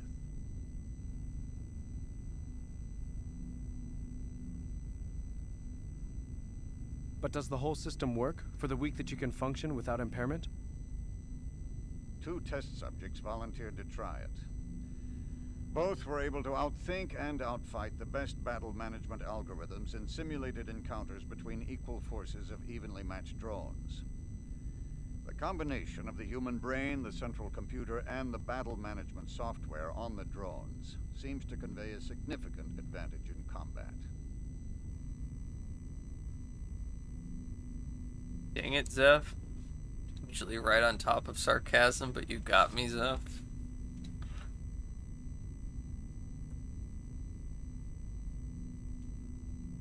Why did you deploy a prototype before operational testing? As you know, the war isn't really going our way. At some point, we realized that we might have to deploy the HYPE system, even though it is still an early prototype. We knew we would have to begin recruiting volunteers to operate the system in battle, over the objections of many principal naval officers. I didn't know the war was going badly. What's happening? The conflict has turned into a war of attrition. The UN has more resources and more production capacity than we do. They can outproduce us 10 to 1. We have a technological edge, but we are being slowly beaten into the ground. How bad is it? If things continue at the current pace, we'll lose the war within 5 years.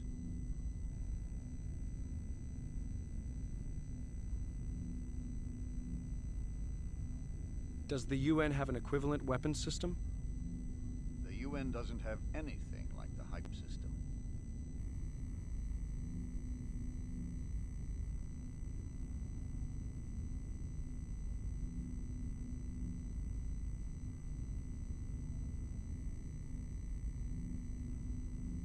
Are there any other Alliance ships equipped with the HYPE system? There are no other Alliance ships equipped with the HYPE system. The new weapon system sounds like the answer to my problem. If it really provides such a significant advantage, I can take the UN commanders by surprise. They won't even be expecting a fight. Don't even think of it. Besides, I have no intention of giving you the release code you'll need to activate the system. Would you rather see me die with no chance at all? God damn it, Lieutenant. You are an irrational, insubordinate, stubborn son of a bitch. I don't know how you got past the damn psych profiles. I think my irrational, insubordinate, stubborn streak is why Dana picked me to finish this mission, even though I have no combat experience or piloting skills. Let's work on the other seemingly intractable problem for a moment. I'm 1,000 meters away from the Jericho and the lander. I need to get to the lander. Lieutenant, you aren't going anywhere without the intership shuttle. You already told me that you barely had enough oxygen to conduct the EVA to fix the comm system. I already got the lander. And I've got plenty of oxygen now. Is there any way for me to get from one ship to the other? I don't know of any way to cross between the ships without an EVA maneuvering suit. Can I dock the ships together? No, I don't think so. Can I bring the lander to the Lexington? I already did that. Jericho's computer was slave to that of the Lexington's. You might be able to jack into the lander's onboard computer and deploy it remotely. Then you could fly it over to the Lexington via the uplink. Well, it's a start. I think you can see a plan forming here. How about the release codes? You win, Lieutenant. By God, I would court-martial you and have you shot if you actually could make it back. But good luck and Godspeed, son. If you do manage to pull this off, the Alliance and potentially all of humanity will be in your debt. Stand by for a data transmission with the information you'll need about Hype and the weapon systems. Decker out. To disc 2, okay. I had to put in disc 1 just for that cutscene conversation.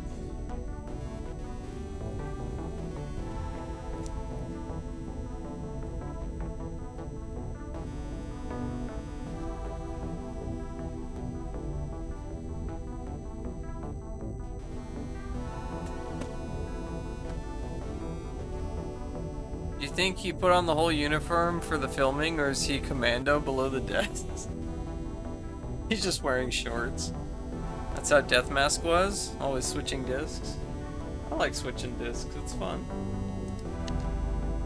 The weapons release codes and the authorization for Hype Telecom system use have been transmitted and acknowledged by the main computer. You now have access to the computer and weapon components of the Hype Telecom system.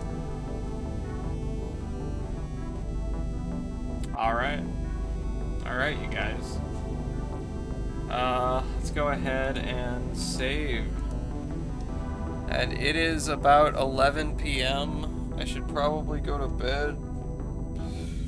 Or at least start to go to bed or something. I don't want to be up too late after I kind of, you know, fixed my... Oh my god, there's a map! Look at this, you guys! I had no idea there was a map! Whoa. That's cool. When is the next stream for this game? Let's see, when is Christmas? I'm wondering. Let's see, that would be the 25th, right? That's Monday? Okay, so I don't know that I'll stream on Monday. I will do VHS Friday tomorrow. And, Sunday is Christmas Eve. I'll be doing VHS tapes on Christmas Eve. So maybe Saturday. Yeah, I might do it Saturday if nothing else like comes up that I have to do. But yeah, Monday's Christmas. Gotta get that rest for VHS tapes. Yeah. Who are you and what have you done with Med? Going to bed at 11. Yeah. Alright, yeah, I'll hopefully try to, yeah, I'll try to do this, come back to this game on Saturday. Alright, well. Alright. Let's go find someone to raid, then. thank you all for watching. This game's really cool. I really, really, really like this game. And I'm glad it works. Glad the that patch fixed it. Thank you, my abandonware. But yeah, this game's awesome. It's really cool. It's a very awesome game to watch. Yeah, I don't know how long it is, but I know we gotta go over to the Jericho. We gotta go over to the Jericho, check out that ship, and we have to go down to the Persephone, the planet Persephone. So I know at least those areas we're gonna have to visit, so there should be a good chunk left. Christmas just happens to line up with the days I don't do anyways. Okay. No, I'm glad.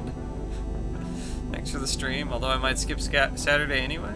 That's now on my favorite list. I'm not even playing it. Sweet. Sweet. It has a great soundtrack too. It's really cool. And this isn't even played on the Roland. I wonder how it sounds on the Roland stuff. It sounds good here though. Let's see, what is this? Catfish Sushi is putting up... What is he doing? He's doing the Nostalgia Express aluminum 1966 Christmas tree with color wheel. Is he putting up a 1960s Christmas tree? Avad's doing a very, very, very, very short stream, so it seems... Okay, X2 is playing Ninja Gaiden. I wonder who's on for Dosember. Let's see, Walter's on. Let's check out who's on for Dosember. Stream thank. Let's see, what do we have here? We have... I am at the bottom of the list. Mr. Blobby. What do we have? DOS game requests. Okay. Oh, there's 90s Craig. I don't think that's a DOS game, though. He's playing... something very strange. Let's see. Copert is doing Wolfenstein 3D. Okay. Azure Retro Gambit's doing Diablo 2. It's not really a DOS game, but okay. Oh, Ash said hi. This person is doing Star Trek: A Final Unity, which I was actually thinking about doing because that game is freaking awesome. I have my box of it right here. It's one of those really stupid shaped trapezoid boxes. I hate the shape of these boxes, but there you go. Oh my god, Dojimbo's rating? Damn it, Dojimbo! I'm ending the stream.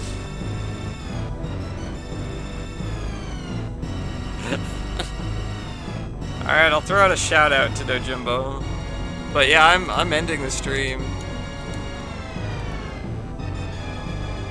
Sorry. No, thank you. Thank you. I appreciate the raid. No, I really do. Thank you. Perfect raid timing. Yeah.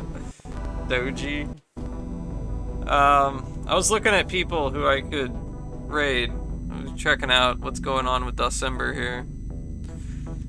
Let's see. Liver Best Gibbs is playing MechWarrior 2, which is awesome. King of Apoc is doing Doom. Oh, he's playing Sigil 2, which I don't want to see yet. I'm gonna play that myself. We got Star Wars Dark Forces, King's Quest 3. Tasmagoria 2.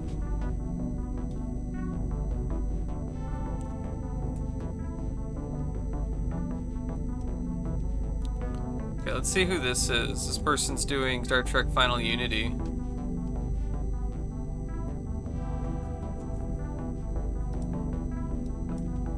I don't know.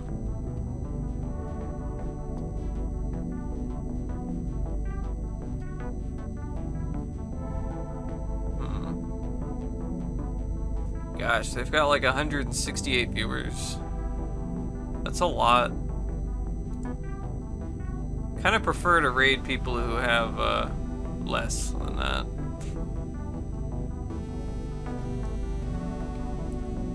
When you got 168 viewers, I don't think you need the help. Your viewers are going to get double raid, Dojimbo. I was just about to type it. Now you gotta go longer like I did when he raided me? Do I? Haggard is a cool guy. Haggard? Which one's Haggard?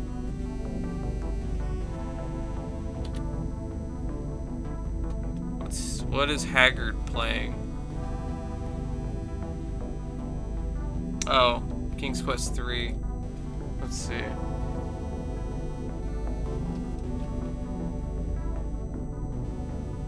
King's Quest 3 is cool.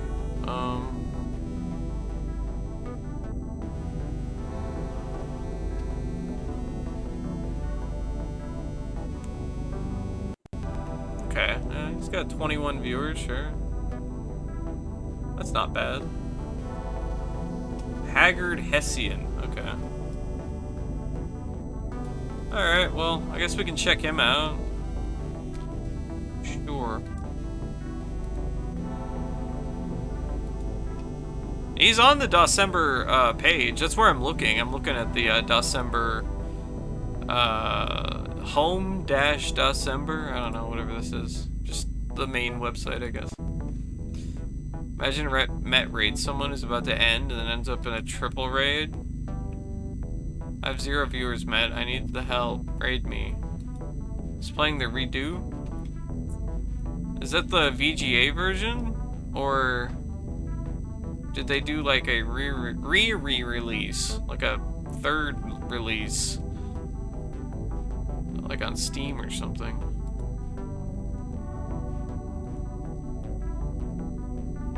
Yeah, well, it's fine. I'll go check them out. I can do that. Alright, well, thank you everybody for hanging out and watching. VGA voice acting community made remake. Oh, okay. So it is kind of like a third release, but a fan done one, I guess. Okay. Cool. Yeah.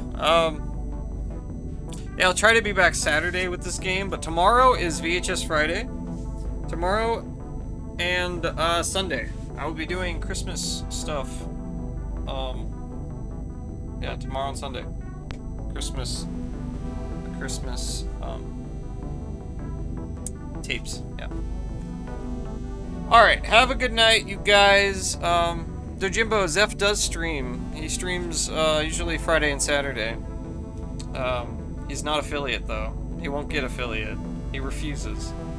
So we have no Zeph Mang emote. But yeah, have a good night everybody. I'll see you tomorrow for VHS Friday. See ya.